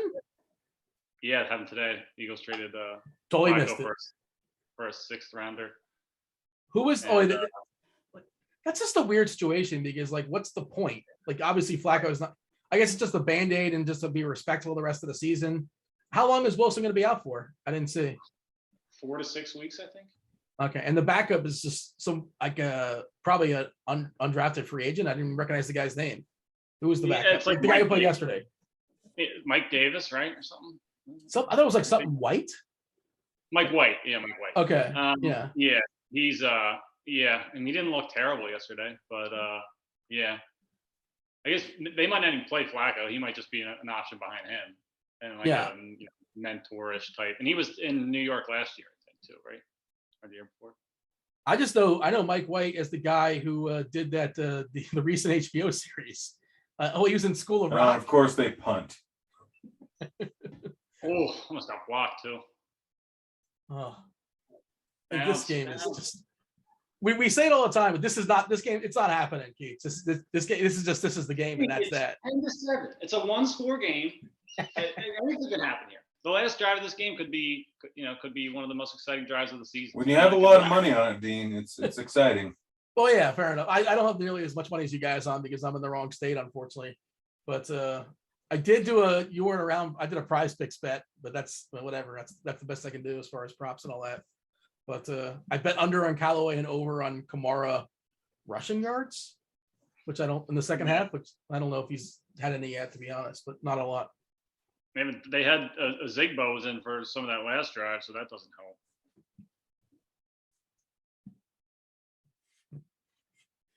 I'm reading the chat. I should have pivoted to Troutman, which is never. Those are famous last words. The first 4 weeks of the season, everyone or especially the first 2 weeks of the season, everybody was on that Troutman train, and then he just did absolutely nothing. So you were saying the exact opposite the first month of the season. When's what's his name coming back? I can't guard Mike. When is he coming back? Do we know a projection? I don't know, to be honest. That should, in theory, make that offense a little bit more interesting. It should. Yeah, they don't really have anything like that right now. It's so bad. Yeah. Like Juwan Johnson. Well, I guess it was just in that first game against Green Bay. But Juwan Johnson looked like the big target option kind of early on, and then that's not the case now. If you're going to power rank the most watchable NFL teams, the least watchable NFL teams, this current iteration of New Orleans is bottom 5, and this current iteration of Seattle's bottom 5, right? I think. Yeah. They're close to it, probably. There's some bad teams. Houston's got to be at the bottom. They just they can't score a touchdown. If Tyrod was playing though, Tyrod's at least kind of fun to watch. Yeah. Yeah. But he's not. His name is Tyrod. I thought it was T-Mobile. Right, yeah. Get it right, Dean. It's not T-Mobile or Ty God. I've heard multiple nicknames. I don't think a man at Ty God, but Tyrod. Detroit is at least they keep things interesting, they tend to have interesting games. They're not good, but they're going to beat the Eagles this week. I'll tell you that. Where are they playing at? I think it's in Detroit. I haven't looked at the schedule this upcoming week. Either way, well, I'll know in a couple hours when it's been 6 hours doing NFL projections. Oh man, how great is this game going to be when Geno Smith has a game-winning drive in the last seconds? It's going to be amazing. Oh, there goes Kamara, receiving yards. Is that what I bet? I bet rushing yards. So it looks like given the earlier timelines, Thomas would return either in Week 9 against the Falcons or Week 10 against the Titans. There you go. Killing it, definitely. By the way, in Detroit, Dean, the Eagles Denver. Detroit's 3.5-point underdogs. That'll probably be my biggest position of the week. Denver's a bottom 5 watchability team. They're just awful to watch. Yeah. Grant, you're in They are. Denver, but come on, that's a boring team. Yeah, Cortland it's not Sutton's great. fun. Just Cortland like there's Sutton is nothing fun. interesting. That's a game manager, by the way. Teddy Bridgewater. That is the definitive game manager. Yeah. Well, the line's down. I think something interesting is going to happen. I believe that's a fumble and a Seattle recovery, but his knee may have been down. They've officially called it in the field. A Oh, fumble. no way was his knee down. I said it may have been. I don't want to get ahead of time. things. I can't tell. I just saw it in real time. I'm behind. Hey, Dean, Yeah. that's the sexiest thing you've ever said to me. Is it? Oh, gosh. Saints it- at -170. Do I want to hit that? I think it's a fumble. His knees went straight up into the air. I don't see how his knee could have been that. Yeah. Yeah, it's a fumble. That was a Bobby Wagner tackle, by the way. Will's doing like props as far as tackles. He was saying that Wagner had a game where he had 20 tackles. Imagine tackling these kind of human beings 20 times. What does your body feel like after the game? I just threw a G on the Saints. You must feel like -180. miserable. Dean, take it back like a decade. Like those, like I feel like Brian Urlacher, like those, like when they were running the ball a lot more, like those linebackers, that had to have been the Zach worst. Thomas. Like, what does Zach Thomas when he wakes up today? Zach Thomas, he's hurting, right? Probably doesn't know. Yeah, he probably doesn't know where he is. I mean, they say the offensive linemen, they say like every play of the offensive line is like a car crash, which is crazy. I mean, I can't even imagine. But I want to bet the Saints at no, we moved to -186. Yeah, that was a bad line over it. You got a Barstool. minute and change in the Barstool always seems to have bad lines. Whenever you're calling out bad lines, it's always Barstool. Yeah, I know. That's always it's been. I mean, on the sides that I want to bet, but yeah, they do. I've during these shows, I've played by far the most. I think on Caesars and Barstool. Like they're still at -186. I think I'm going to hit that. Well, that was kind of a butt Barstool's fumble, like except he didn't worse fumble. team. Oh no. That was a butt fumble without the fumble, I think. Yeah, pretty much. I thought it was about to be a fumble. By the way, Seattle is frightened to throw the ball. We should have bet Geno under in passing yards. There's just no chance he throws for 100 yards in the second half. They just won't let him throw. I mean, unless, of course, like it's a minute left to go or whatever, and they're down. All right, now I win 1,500 if the Saints win. I win 2,500 if the Seahawks win. That's a better position, right? I mean, it's a safer position. Yeah. 3rd and 10 for Seattle on their own 33. I feel like a Myers field goal is coming up. I feel like they're gonna run the ball. They are gotta- running the ball like dum-dums. Either a timeout or the play clock. Timeout. They got the timeout. Okay. Yeah. By the way, New How's Orleans Russell held on Wilson and gonna won. turn something this game? That's the big question. Say it again. How is Russell Wilson going to insert himself into this game? Did you see I don't think that was. Wait, no, I think that was last Sunday night, maybe. When where he was when recreating like as if he was like on the field and playing and going through the motions and all Oh that. my god! Yeah, that was so. He looked like a 5-year-old kid. And then when that game went to overtime, he came out and did like the coin toss. Like he came out. I with did see somebody- that. That was amazing. He's such an asshole. Well, like that's why did people? What did he do wrong there? Like he's Trying to be a good teammate. What is wrong with you, SBK? I don't understand why people hate Russell Wilson. I don't get that. His head is stuck so far up his own ass. He thinks like, everything is about him. Well, he was also the person selling Brady did this too, but he was also the person selling the recovery water. That's the biggest bullshit on the planet. There's no doubt about that. Well, He's a criminal. He should be in jail. recovery water is Okay, that is incredibly He excessive. said he should be in jail. Well, I mean, there's false I'll stand by advertising for a lot of there's a pizza place around the block that says it's the best pizza in the city. And you know what? It's not. Should they be in jail too? Like there's false advertising all the time, but you're saying it's not actually helping you recover, and it's false and it's misleading. is what you're Arrest suggesting. that man. You have a case. This is the best part of the show. Jason Myers for a 50-yarder, a 5-pointer, money, tie ball game. He made it. Oh my god. Dead center, man. Not even messing around. Fine. If we would have made that last one, we'd be sitting pretty right now. Didn't like 50 Cent make a bunch of money with vitamin water? Right? Is that also nonsense too? Vitamin water? I don't think it's as much nonsense. Like they don't. I think they just said there's vitamins in. I'm not like, oh, you're gonna like be like Russell Wilson. Like you drink it. Like, oh, you're gonna be able to recover faster and all this. Like It's just flavored, and I don't know. Vitamin water seems all right to me. I don't see a big problem with that. Russell Wilson's thing, I do see a problem with. There's one called like recovery water. What? So what's your problem with it? It doesn't help recover, I suppose. It's just bullshit. No. Yeah. No, recovery water actually had it. Yeah, no, it's got the right mix of electrolytes. It doesn't have sugar in it, which is going to cause you to crash because they use stevia. It adds protein. It's not a bad product for what it is. Yeah.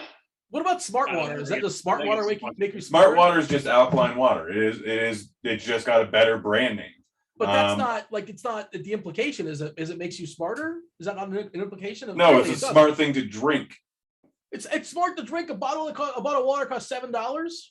First of all, it costs like $3. Whatever it is, it's and yes, alkaline water that is fortified with electrolytes is good for your heart and helps you hydrate better.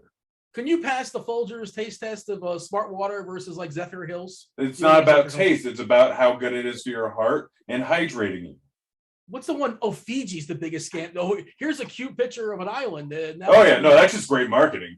Yeah, it's a great bottle. I'll give them that. It's an excellent bottle. Yeah, no, that's just straight up good marketing. I always like getting a bottle of Fiji when I'm in Vegas. Like they always they tend to have that in some of the nicer hotels.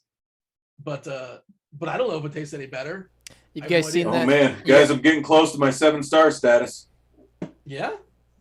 I'm at let's see, after today, if I don't make any more bets, I will be at take me along on 112,000 points, and I need 150. And I've gotten back to Russell Wilson though. He's the fakest nice guy I think that there is, like it maybe in the world. Why? Why can't he just be like a genuinely just like decent guy who's just kind of corny? I just don't think he is. I just think he's bullshit. I don't know. Like, to be fair, I'm just playing the other side. I don't really have a take, I've had this opinion for years. I think anybody in the RG office has known this about me for a long time, that I'm a Russell Wilson hater. He's bullshit. People will see it one day. Well, why do you think he's fraudulent? Like, what about him makes you say like this guy's just being a phony? You're a phony. Almost everything about him. Okay. Here's what it is. And like once you have him labeled that, then you can sort of like you could skew the perception and say like, see, that was phony. And like, is he? Let me ask you this: if there's no cameras in the building, is he going through those motions and pretending like he's actually on the field? Absolutely not. Yeah. That's what I'm asking. I mean, that was just for the cameras. Yes. Okay. I think he's actually a good guy. I think he's probably. By the way, have either of you tried Domino's new twisted dips and duos? No. No, was that the commercial? Yeah, looks fantastic, doesn't it? No, it doesn't look fantastic. It's Domino's. What part about? Dean, Dean, you are not allowed to have any food takes because you have probably the worst palate. Well, hold on a second. Anyone I know. Josh is asking in chat, bigger fraud, Wilson or Tebow?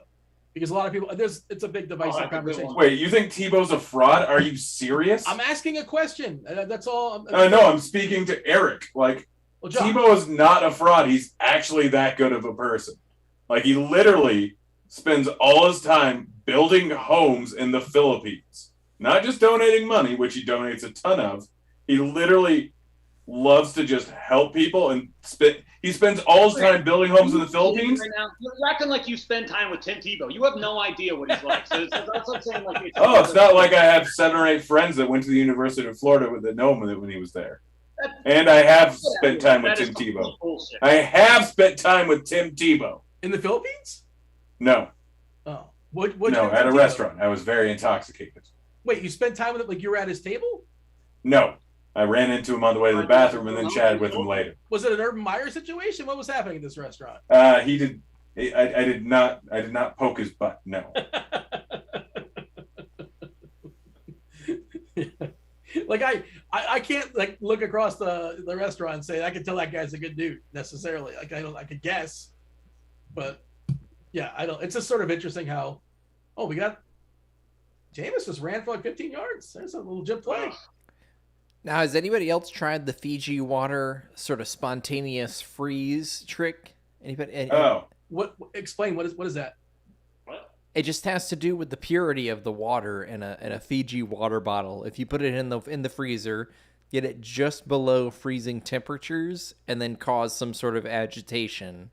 Just Google like Fiji water trick. Yeah, no, so it's not just Fiji water that does that. It's literally all water.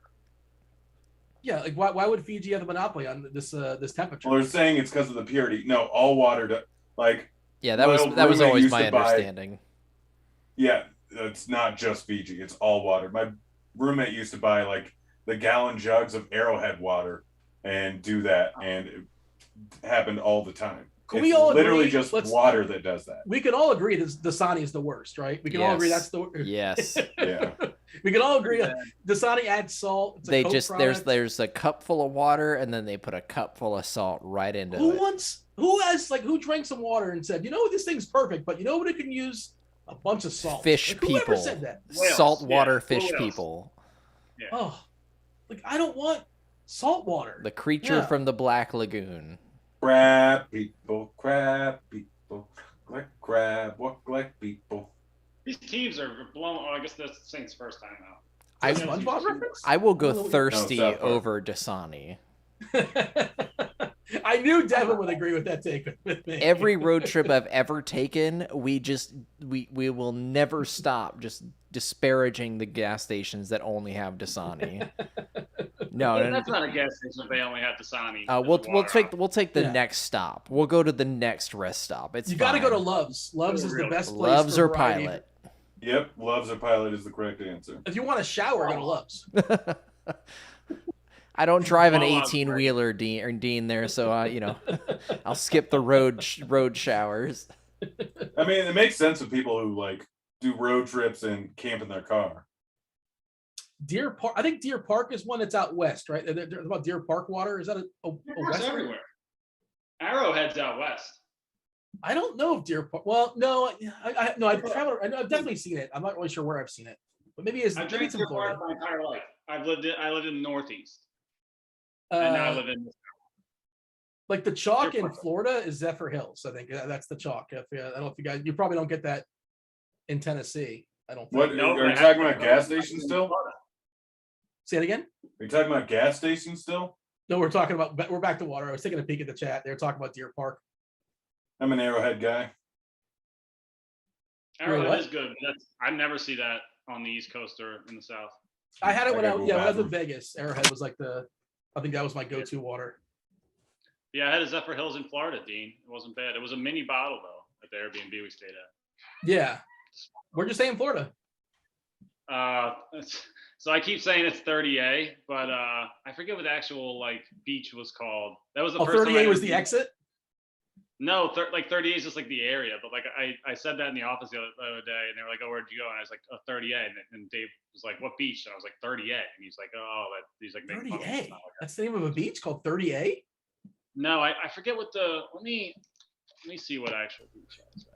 What's the closest like big city you're around? Like Clearwater or something? Destin is close. I know that. Grayton Beach was where I was. Grayton Beach. I'm not sure if I know what that is. Yeah, I don't know. It didn't seem like there was a Santa Rose Beach. Is that where it's at? I think that's in that area. Yeah, it was the first time I was ever there, so I don't really. Oh, it's in the Panhandle. Okay, I guess it's in the Panhandle. That's not like Florida. That's basically Alabama. Oh, okay. Yeah, it's a quicker drive from Tennessee. What did you say? I'm just kind of watching. We're gonna have a hold here, right? It's a big play for Callaway, but I think it's coming back. Looked like there was some shenanigans going on in the offensive line. You're a shenanigan. I'm a shenanigan? You are a shenanigan. A shenanigan's not a noun. Hey, what's that? What's Farva? What's that place? That restaurant you really like with all the weird things up on the wall? Are you making a reference to Shenanigans? You're talking about Shenanigans, right? With Dane Cook? Shenanigans? Next person who says Shenanigans is going to pistol whip. Waiting, that's what you're doing, right? No, Super Troopers, you dumb, stupid head. Oh, yeah. I thought the name of the restaurant in Waiting is Shenanigans. Yes, that's a reference to Super Troopers. Shenanigans is? Yeah. Which came out first, Waiting or Super Troopers? I think Super Troopers did. So how can there be a reference to a movie that hasn't happened yet? Waiting is referencing Super Troopers. I think was Waiting. I'm not sure, but I'll tell you the Maybe reason Club why. Dread? I'll tell you the reason why they call it shenanigans. One of the reasons is because it's a Bennigan's, and it's very easy to turn a Bennigan sign into a shenanigans sign. That's the reason. I think that's the reason why they called it shenanigans. Well, I Also, think it's it a fun was name. an homage to Super Troopers. Okay, maybe. Well, did you Google? You have the machine? Super Type it in? Troopers was first. Yeah. Do you know the lead singer for the Killers? He was a procrastinator, and so the lyrics for Mr. Brightside, they're repeated in the first and second verse because he didn't want to write another song. I didn't know that. The Killers are from Las Vegas, Nevada. There's another fun fact for the Killers. Just racking them up, you viewers. Hit that like button. Dean, fun fact. I got a fun fact for you. And for any of you guys, actually. How many gallons of water do you think it takes to produce one almond? One almond? Yes. I mean, I never thought about this before, but you're leading in a way that, I mean, I never would think it's cost any like gallons. Like I wouldn't think it's plural, but I imagine it is. Yeah. 20? Yeah, right. I don't know. No, it's 5? 3 gallons. 3 gallons of water, but that shocked me that it takes 3 gallons of water to make one almond. And almonds, like, you can get a whole pile for like $3. No, I mean, $4. they come in a bit of a premium, I feel like, compared to some. Well, I mean, I don't know, not like cashews. I guess cashews and almonds probably in the same little area. Cashews are Just like, that kind of was- maybe a tick more expensive. Yeah, Yeah. they're in the same tier though. Macadamias, those are the real expensive ones from Hawaii. That's a lot of water, though. I'm starting to love almond butter. There's so much almond things now, too. Yeah. Oh, that's. Almond milk? No, specifically almond butter. We're blowing through water here. Man, You this could have game. bought stock in almonds like 10 years ago. No, I know the largest producer of almonds in the U.S. Like the actual person, you mean? Yeah, largest farmer of almonds in the U.S. Was this Tim Tebow? No. Also, almonds probably one of the biggest causes of the California water drought. Yeah, I guess that's true. It sounds like that. We gotta do away with these things.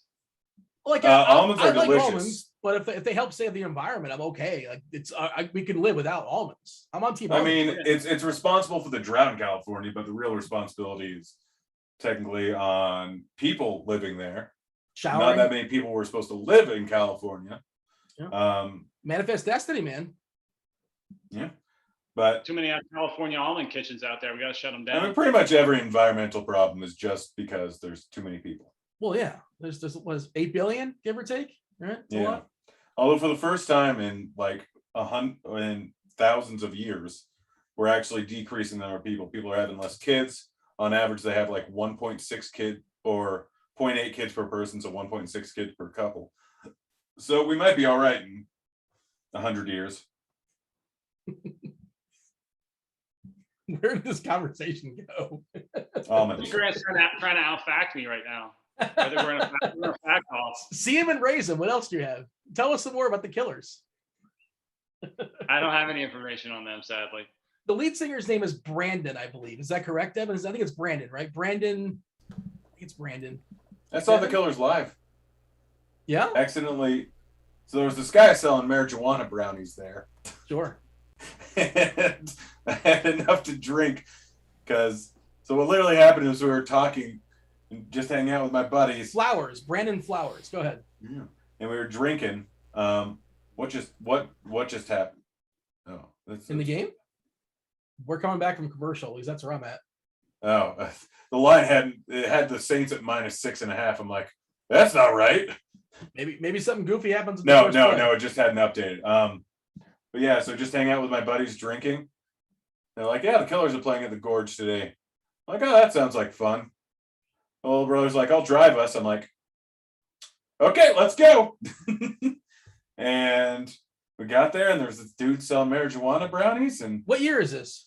like 2010. Yeah. And I'm like, all right, seems like a good idea. 2010 is the time where you drop everything for the Killers, right? Well, I mean, it was just like we were 2 hours away, and the Gorge is one of the best concert venues in the U.S. So yeah, we went and I Have you had been to Red brownie and Rocks passed there? out on the field and woke up halfway through the Killers concert.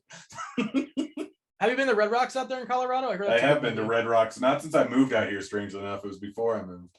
Yeah, it's supposed to be one of the best like acoustics and all that. Yeah. You guys it's- see Jameis and Traquan Smith just screaming at each other? You guys see No, that? I'm watching the game and I just missed it. Yeah, On they the showed sidelines, that. I assume. Yeah, They 3rd got and 5 ended. here for Seattle. They got Well, ended. George with his first 3. I don't think Traquan has a catch this game. He was not lined up correctly. We got a first They were- down for Metcalf. I think that's Metcalf's second catch of the game. It is. Mhm. Yeah. Thank God he had that first one. Why is that not a penalty? Malcolm Jenkins, like, how's that not a penalty? It's not counting. Malcolm Jenkins just like, I don't know, he did something look weird. I love Malcolm Jenkins. That brand on his arm is so crazy. Which article? The brand he has on his arm, his like bicep or tricep area is so nuts. Like that branding thing. Is it like a tattoo. fraternity thing? No, he just like, you don't know what branding is? Like, branding cows. Well, I know what it is, but I know some fraternities have done that traditionally. I'm saying, is that where he got it from, or he just got it because? Maybe, I don't know. It's a weird shape. It could be a fraternity type shape. I don't know. It's like a Yeah. I mean, he could have just been drunk. I've done that before. At a You Killers could've- concert, you got branded. No, I was high under marijuana there and drunk. Don't ever crossfade, kids. Do you remember Also, the don't do last drugs. concert you've been to, or maybe you've been to one recently? Can you recall the last concert you went to? I feel like Anybody? Last concert you went to? I'm trying to think if I went to anyone during 2020 or 2021. I went to one in Wow. 2020, I believe. I went to the last one I think I went to was the FanDuel Live Final, the private concert they had in 2019. That doesn't. Who played there? Does that count? Yeah, it was a concert. Who played? I don't remember. It was some country guy. My mom was a big fan of him. I didn't remember who he was. You brought your mom to the live final? No. Oh, you just kind of mentioned like who it was, and she's like, Yeah. "Oh, he's good," or "She's good," or "They're good." Yeah. It's either Lizzo or Ben Folds for me. Was Ben Folds not with the 5? Just solo? I might have been Ben Folds 5. I think it was solo though. Oh, Yeah, I can see you liking Ben Folds. outdoors Ascend Amphitheater here in Nashville. When Whew, Dean, you're asking some specific questions. was it? Like a month ago, or like 3 No, years ago? +1+ years ago. Okay.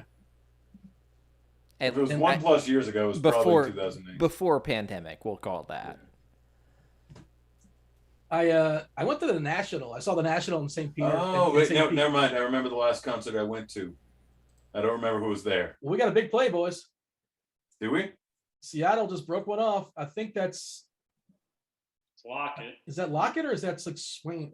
That's Lockett. Okay, for about 30 No, it yards is. or so. It is Swain. You're right. Okay, yeah, that's what I thought it was. 18 and 16, right? It's kind of tricky. I'm way behind you guys. Yeah. It's 16.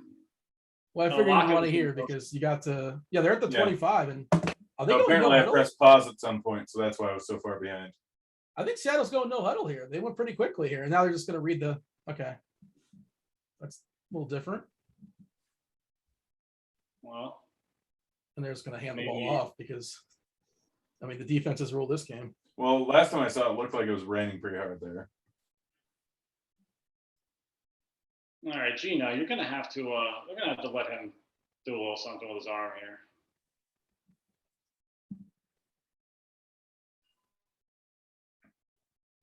And Michael says he's been at first concert in 2 years in the last month. Yeah, I haven't. Ben Folds, Lizzo. I did not see Lizzo coming for. You never really know what Devin's into. Yeah, was great. I didn't expect to hear that. And Stevie Wonder, look at that. That was not all the same night, I imagine. Like I don't think Ben Folds open for Lizzo. That would be a long night. Be much Stevie longer. Wonder's still performing, man. That's he's got to be like, how old is? He actually gotta be like he at least called 70, his right? daughter in the middle of the concert, and he wished his daughter a happy birthday. And it was a big FaceTime call that they put up on the concert board and everything. It was amazing. 71 years old. He's still rocking. That's just incredible. Like, good for. Does it make you feel like, what am I doing with my life? Like Mick Jagger's still out there dancing and doing his thing. It's amazing. Also, wonder you can't see. I don't know if you guys know that. That makes it. I mean, the whole thing makes it a little bit trickier. Although there is some conspiracy theories that he actually can see. He's been faking it for all these years. Oh gosh, Geno Sack. You ever go How down do that you rabbit hole?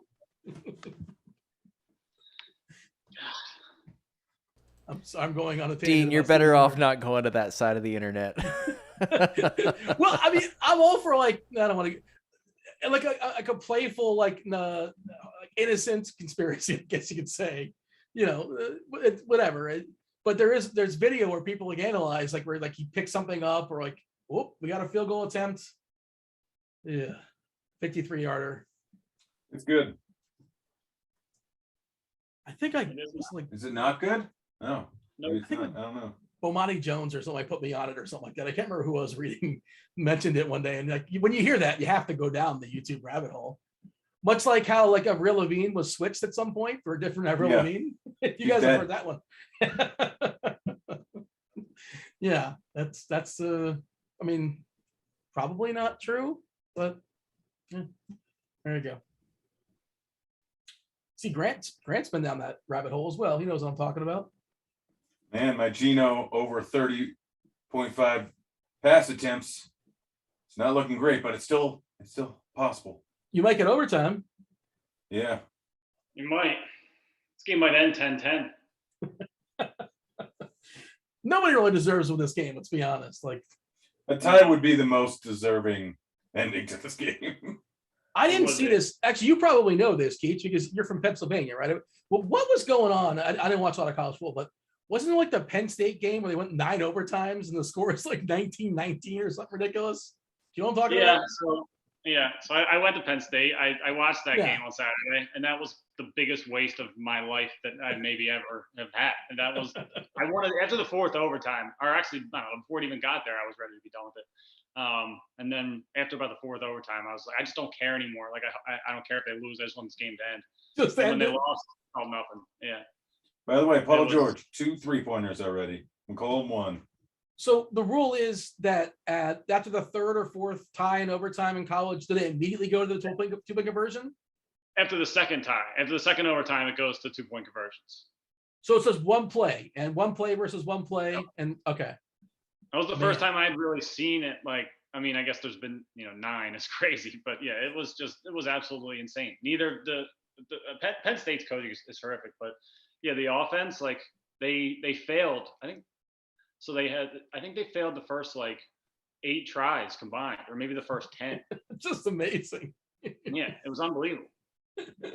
I saw some of the highlights and I use that term loosely, but like, yeah, like just some of the plays are guy was wide open, he's just underthrown and dropping passes and looked like a mess. Penn State tried the Philly special, and the quarterback. Well, it wasn't a really great throw, but the quarterback dropped it. It was just it was an absolute nightmare, and it was it was the biggest waste of time ever. They did not win or cover, or even come remote close to covering. We got let's see, 6 minutes to go, 6 and change, 10-10. Kamara gets stuffed for 0 yards on first down. Basically, well, next score wins, I think, maybe. Yeah, these teams. Geno Smith versus Jameis Winston is just a cruel way to end a week. I mean, that's why we have gambling. Yeah. I mean, you need gambling for this. Like there's no chance you're watching this game unless there's gambling implications. I am, right? because I'm a Seahawks fan, and even though but yeah. like, Otherwise, because if they win this game, they're still in the playoff hunt when Russell Wilson gets back. when's he coming back? I don't know. I can't remember. He's ahead of schedule right now. Let's see. I also have parlays. Pelicans won, right? Yeah. Pick that, please. Yeah, that was an interesting play. What? Denver's still down. The Nuggets are down 10 with 10 minutes to go in the 4th. Jokic guys at know 22 and Russell 18. You know what Russell Wilson's going to do, right? He's probably going to say that his timeline is like a month longer than he knows it needs to be, and then he'll come back earlier and have everybody be like, "Oh, I'm back!" Like he'll do this big social media thing, like "I'm back," and everybody be like, "Oh, he's coming back early. What a hero! He's the greatest." What a And gamer, man! What a gamer! That guy's that's my That's quarterback. what he'll do.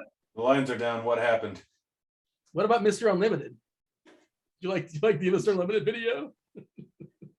No, I don't even know what that is. Oh my God, you don't know what Mr. Unlimited is? You think you hate Russell Wilson now? You're gonna hate him so much more when. Oh, We have there's gonna be a 15-yard penalty for that. That is so crazy. They might basically give a first down here to New Orleans on that tackle. Yeah, that's why the line moves so much. Dang it. That's just terrible. I mean, I didn't see the hit, but they should have probably blown the play dead anyway before that even happened. He was not going anywhere.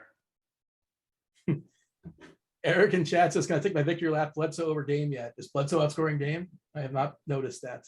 It's still the first quarter. Come on, let's take your victory lap before it flops." Bledsoe's got 2 points, a rebound, and 3 assists, and Lillard's got 4 points. McCollum's been their best player this year. He's been crushing. He's doing well so far out the gate in this first quarter at least. Oh, Pete Carroll's gun. His gun is gone. Like, he's mad. He looks great for 70. Isn't he 70? He's like 75. Yeah, he looks incredible. He's the oldest coach in the league by a decent margin. And he doesn't look like it. He's actually 70. I believe he's 70. He's 70.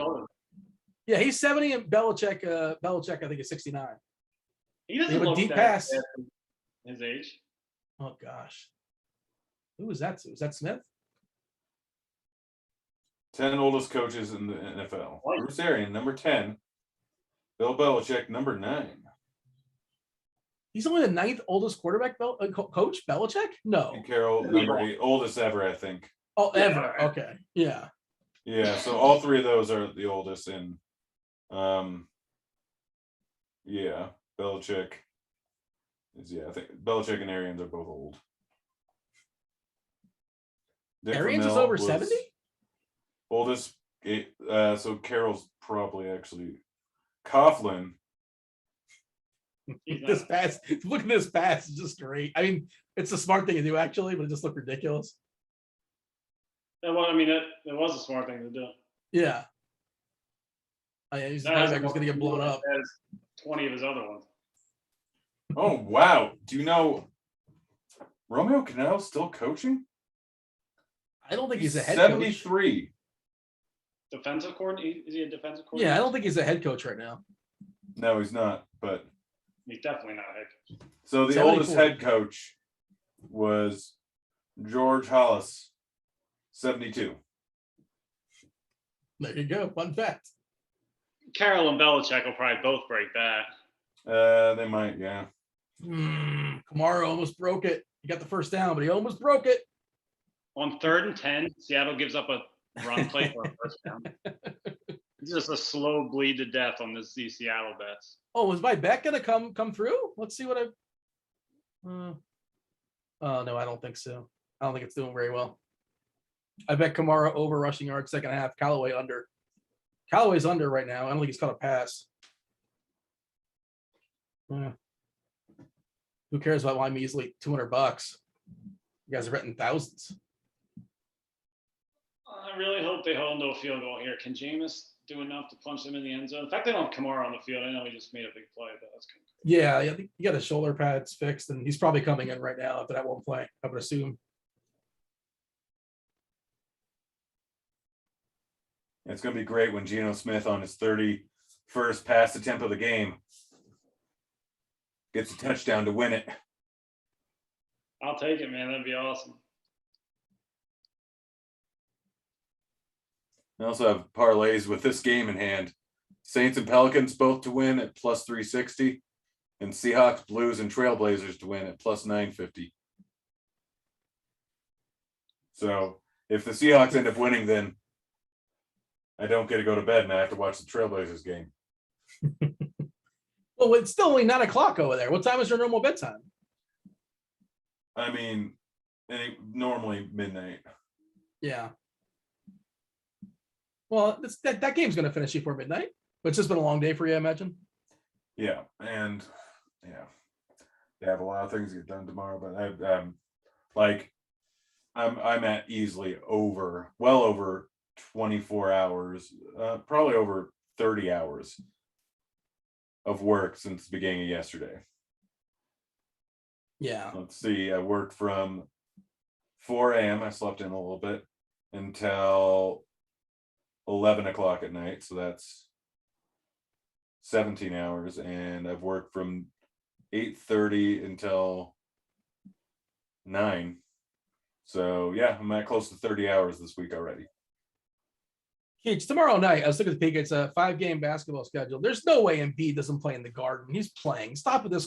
Can we stop with the questionable stuff? Like maybe a back-to-back, that kind of stuff, or against a weak opponent. There's no way Embiid sits here, right? He's going to play.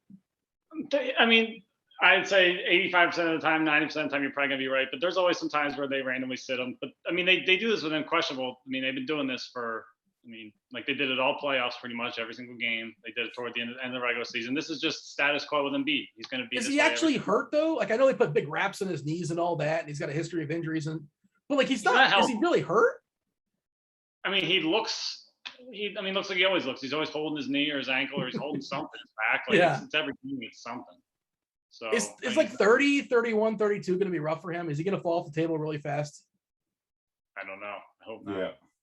I feel like I'm not rooting for it, but I feel like I like him, and I think he's a great personality to have in the game, but I feel like that might happen.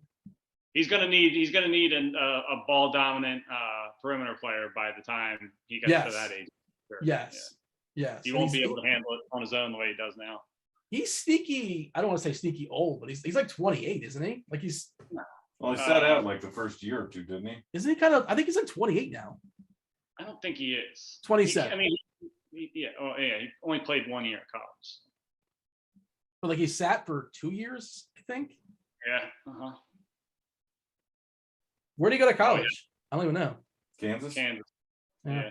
I don't watch college basketball. I don't either, but I didn't watch him at that point. I didn't watch much of it at that time. I feel like I went through a college basketball phase where I watched a ton of it early. Like the Maryland team with Steve Blake, Juan Dixon. That was like my favorite all-time college basketball team. And then actually, no, I'm sorry. The Syracuse. It's exciting. 4th and 5, guys. Well, I got 3rd and 5. You're ahead of us, so don't say anything. 3rd and 5. Sorry. That's what. 3rd and 5. Throw to the end zone, and I don't know what that was. Classic Yamis. Throwing it away, I guess. We're gonna get a field goal here. Any throw he's had over like 15 yards has not been even close. Is there wind issues going on here? Is that still? By the way, guys, the 3rd quarter flash draft, I got 11th. I have no idea how I'm doing in flash draft. I have not looked, but probably not good. I won $20 on flash drafts tonight if I don't even cash in this last one. Congratulations. Did you But I got double Brian Johnson in this last one. What? Oh, that must be. I mean, if he makes this, that's.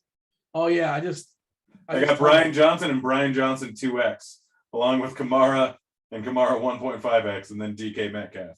We got a flag. I don't know if this is going to give a first down or anything, but I think it is. Offside. It's 4th and 5. It's going to be close at least. Oh yeah, bring it. You get chain gang. Here it goes. How does that happen? How does that happen? It's a good question.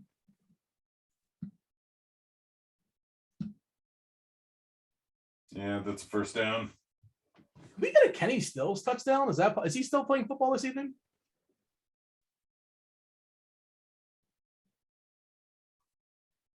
I think he's still playing. I don't know. I'm fairly certain my showdowns are screwed unless Metcalf gets a touchdown. I want to see overtime. I want to see Russ go back out for the coin toss. I want Keats to lose it. I mean, I'm going to end up losing the Seattle spread on offsides on a field goal. Oh gosh, Nuggets are getting crushed. I don't think Stills is out there. Ooh, that was a great pass. Nice pass. Nice catch too. First and goal for New Orleans. Callaway working the sidelines. That was like the best pass of the night for Winston, I think. For either quarterback. I guess DK. Laser. We got first and goal, 3 minutes to go. Timeout situation. Seattle just has 1, which seems like a problem. And New Orleans has 2 for what it's worth.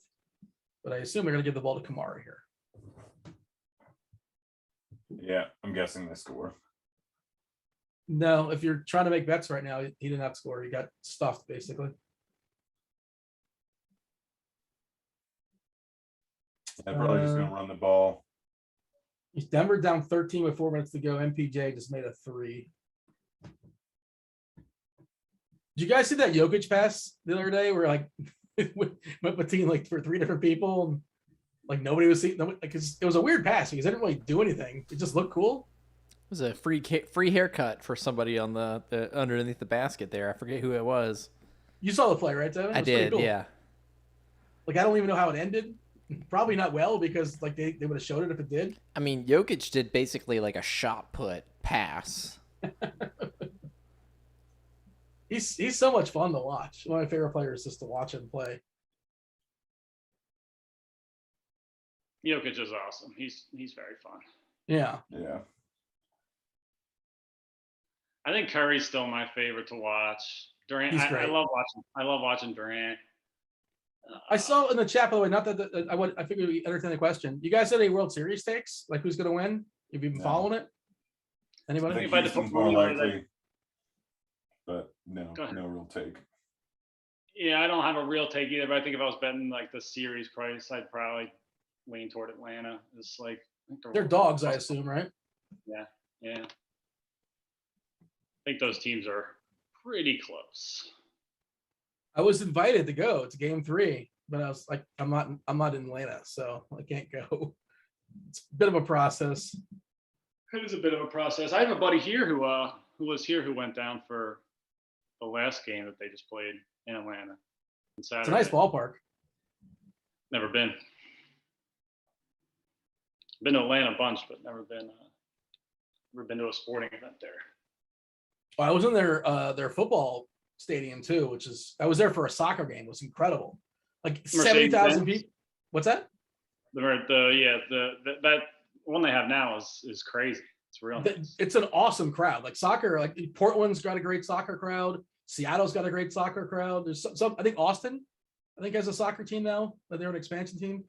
Soccer is, if you can invest in soccer as a stock in America, finally, I think it's happening. Fourth down, we're getting a field goal. Are they going to be? Is that another helmet to helmet? Well, I don't know. I didn't see. It looked like it in real time, but 2-minute warning. We're gonna get a No, field it's goal. not helmet to helmet. We're gonna have a 13-10 game with like Seattle getting the ball back with 1:52 or something like that with one timeout. there's no chance. I'm hoping I'm reverse jinxing this, but is that how it works? No, I'm hoping I'm not. Let me go undo the reverse jinx. But there's no way that Seattle comes down and scores a touchdown and wins this game, right? Like, Yeah, Dean, what do you think? I think they're not going to score a touchdown. They can kick a field goal. I love so much that Grant says, hold up. What does Dean say? Like this is such a ridiculous narrative that I'm some sort of mush. Like Then the live line plus 300. Dean, you have the mush ability. no, it's not a. There's no such thing. No, as a mush. Dean. Unequivocally, there's a long enough track record that you have the mush ability. Dean, I don't like narratives. I'm not a narrative guy, but Why do you have narratives? I'm just saying I think it's noise. It's hard to follow, but you have a gift, Dean. So this is one spot that's not noise. This is like legit. The sample size is big enough. You can never know when the noise is, so you just have to accept it, Dean. The signal and the noise, is that where we're going with that? no noise, Dean. Yeah, you just got to pay. Is this what I'm talking about? What you listen to? What noise? Ray's you hear? plus 130, by the way, in the chat. That's Hey, by the way, how about that not top 11 quarterback, Derek Carr?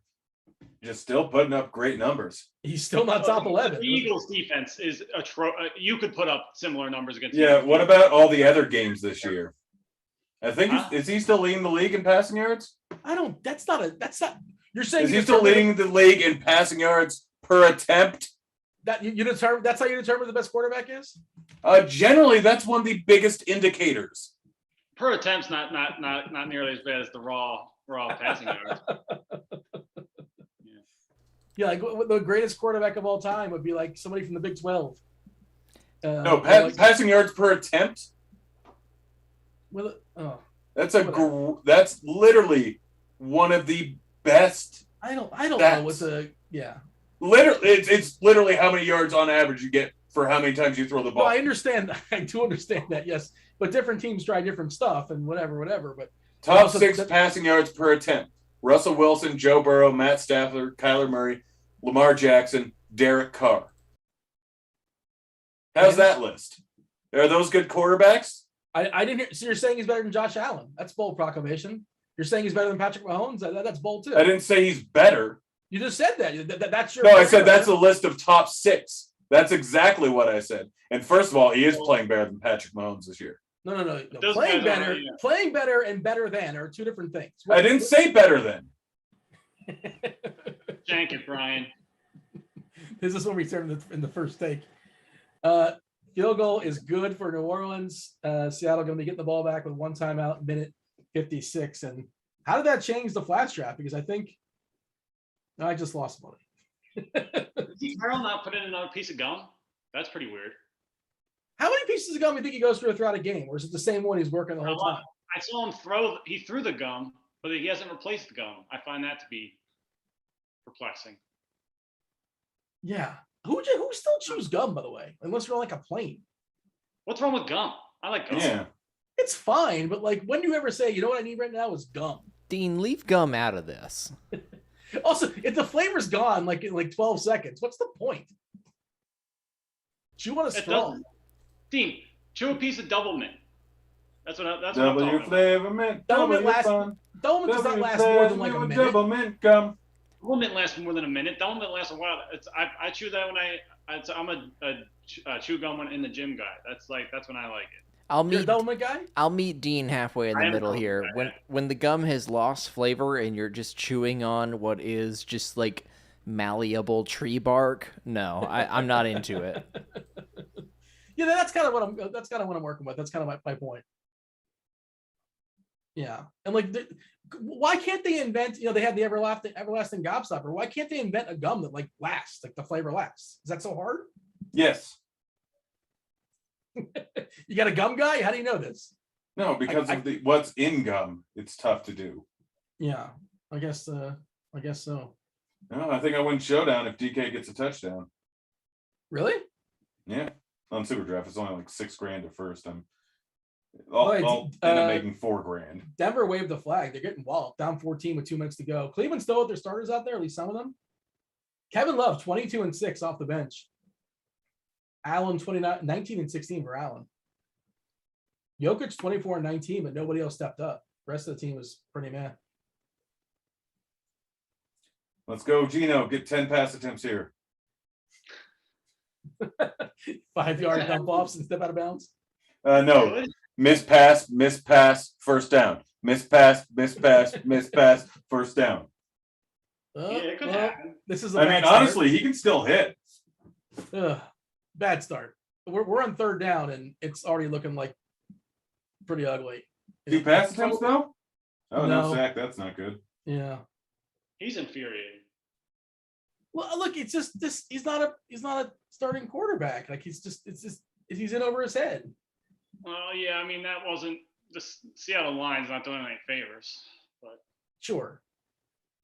and the Saints they found some weaknesses. It looks like, but We're gonna need like one of those David Tyree or what's the famous Philadelphia one? 4th and 26. What is it? Is that what it was with the McNabb to somebody?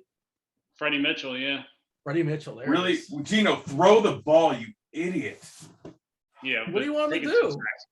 Throw the ball. Nobody's Move out of the open. pocket and throw the ball away at least. Getting 2 sacks on 2nd and 3rd down is just terrible. Yeah. I just hope they throw the ball here and it doesn't result in a Saints touchdown. That's really my I hope this Seattle offensive play. They'd be smart enough to go down, I hope. Nah, they probably wouldn't. It's far enough out of hand where they'd probably just go in. I want think a they jumbo dunk ticket on FanDuel. That's all that matters to me. So I don't know. Yeah, I don't know if they are smart enough. There's no chance Geno Smith scores twice on them. I'm like they're probably gonna just take the touchdown. oh, We'll see. I really, we got to see how many pieces of gum he works throughout the game. And is it just like one, or he combines a couple? These are the important things that it needs answered. Did they take a timeout here? Yep. Yeah. Devin adds a little like in the chat. He said, I'm a proud member of the Never Throw Away the Wrapper Club. What does that mean? What Devin? The gum wrapper. Yeah, but what does he do with it? Where he recycles it, I guess? No, I went on a road trip recently, so this is all really like a fresh wound for me. But yes, no, when I have some gum, I'm gonna chew it. I'm not gonna throw that wrapper away because I know I'm gonna chew it in 3 minutes or less. I'm gonna be done with it, and it's gonna taste disgusting. Yeah.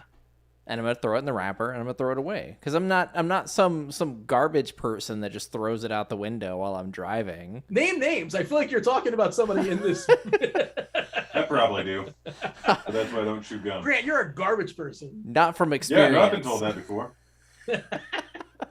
We've all been called garbage people before. Yeah, various degrees of. Sure. I can't All right, wait to see this here's fourth the and 20 game. play. This is gonna be exciting. Is Gino going to get the first down? Oh no! Give me like a hook and ladder. Let's do something interesting. Oh boy. What? Oh yeah. So that's a no-go? That's a no-go. Yeah. Ace in chat says this is where we're at now, talking about how long types of gum lasts. Oh yeah, absolutely. Rotogrinders, Yeah. daily fantasy. Hey man, it's 3.5 hours. Ace, after my own heart over here. I love it. Just speak to me. So we're gonna get a kneel down here, and that was almost a pick. Yeah, not that it matters. And you don't really need to jump the route when it's 4th and 26, but I mean, if you can pad the stats, why not? It's right there. Oh, But- that looks. Oh, he just couldn't complete the process. And there's no timeouts left. That's the game, right? Yeah, that's the game. Just Yeah. a kneel down or two, and yeah, I'll save my kneel down pitch for another show. I do not believe that this is how a football game should end. Basically, is the point, and you should have to gain a certain number of yards, 2 or 3 yards, in order for the clock to stop. In this That type of is the situation, dumbest. That is so stupid. This is fun. You're enjoying this? They shouldn't do it at all. I think at this point you should just be able to just be like, all right, like wait, like there should just be like, all right, we're not doing this. But I guess why even do this then? Just walk up the field and let's say it's over. What's the point of this? That's what I'm saying. That's what they should do. And they should. There's ways in all sports that we could cut down some of the meaningless time that we waste just sitting and waiting for them to resume the game for whatever dumb reason. 3 minute game clock could end up being 25 minutes in real time. No, just gain 3 yards on the ground and the clock keeps moving. That's all. Keeps the game interesting. Well, I'm meeting Keach here. I feel like if we're getting close to the end and the team is just gonna kneel for the next three plays, it's like, all right, let's just shake hands and call it a day. FY. Yeah. Cashed in 2 out of the 3 flash drafts. Gosh, I'm the What? greatest. You won? Oh, my headphone fell out, so I cannot hear anything you are saying. Now I can. We were congratulating you for winning Flash Draft because Yeah, I'm the greatest. No big deal. Well, Wait, hold on. Let me see if I can pull that up. Do I have to split it off? Doesn't matter. I think we lost American dollars. That's a bummer. Did Kamara have over 75 rushing yards? He may have. I think he came close. Nope, 51. 51 on 20 carries. He had 10 catches in the first half. Maybe he had 1 in the second half. 10 total. 10 for 128. Kamara did nothing. I definitely won money today. That's all that Yeah, matters. the Metcalf first touchdown was beautiful. We had the Seattle money line, which was fortunately all free bets. So, yeah, not a bad. Somebody drafted right now?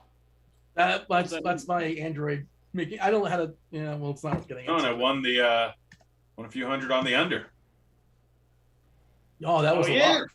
Too, yeah. 46 was it at? Is that the number? 46 and a half. It was right after the touchdown. So it went up 7. I'm like, oh, I'm hitting that. What sort of And it was insanity the third that? drive of the game too. So for the total to be at that number after the third drive, like I could have seen that obviously if that happened on the first or maybe even second possession. But for that to have happened on the third possession of the game and it still to have jumped that much was kind of crazy. We want to thank you all for hanging with us. Feel free to hit that like. If you like our gum hot takes, feel free to hit the like button, subscribe, turn on notifications, all that good stuff. We'll be back tomorrow talking basketball, football content, of course, all throughout the week, all sorts of fun podcasts. Grant, you're on a football podcast, aren't you? You got to release someone. Yeah, I'm on the morning grind. When does that drop? Probably Thursday. All right. Either that or Wednesday night. When do you record it? Wednesday night? Either Wednesday night or Thursday morning. Oh, Thursday morning for you? That you and Stevie do it. Like, what, Thursday morning, like 10 or something? Yeah. Oh, all right. He's on Florida time, too. You're on a... So we do it 10 o'clock my time generally, noon his time. I got We you. get some of the injury news, extra injury news, but yeah. Oh, practice stuff. Yeah, I guess that makes sense. Mhm. You got anything for the road, Grant? No, I just got to update my spreadsheet because I'm making money moves. Okay. Well, what about yourself, Keach? Anything good? Good, man. No, I'm ready to hop off. It was a fun night. Yeah, it looks like we all did pretty well. It was nice. How did you do? Did your prize picks thing hit? No. Oh, you know what? I accidentally did not submit it. I figured this out in the middle. I guess there was one more button I was supposed to click, and I didn't click that button, so it didn't hit. And it didn't hit, and I didn't lose any money. So that was a win. That is a win. Yeah, that's a win. So yeah, we all won. That's nice. Yeah, I'm ready to go suffer through like 6 hours of NFL projections. So that should be fun. Couldn't you just say this though? Remember, you kept promising that the potential. Did this game turn fun at any point? Did it turn fun, or no? It just ended. I mean, listen, Dean, we got to watch Geno Smith and Jameis Winston battle out a tie game in the fourth quarter. There's nothing better. There's nothing better. If Geno Smith had a chance to go have a game-winning drive on Monday Night Football, I don't know what more you want out of entertainment than that. Why didn't Seattle trade for Joe Flacco and just give up a 7th rounder to at least have a little bit? This is incrementally better. I mean, it's a quarterback. It is not incrementally better. Flacco's not incrementally better than Geno. Just a tick. No, I don't think he actually is. Yeah, he's terrible too. They should have traded for the other Eagles backup, Gardner Minshew. That would maybe be Actually, that would have been a good move. That's a 5th rounder. It cost you a 5th rounder for Gardner. Like, screw it. Just give us Flacco. That's what it could be for Flacco. But yeah, enough about that. Well, it's been fun, boys. Thanks for watching. That was Devin producing. Thanks, Devin, for hanging with us. That was Grant. That was Keach. I was Dean. This was football, sort of. Come back tomorrow. Talking some basketball. Good times for sure. Hit like, subscribe, notifications. That's the show. We're out of here. Holler. Hey, kids. Thank you.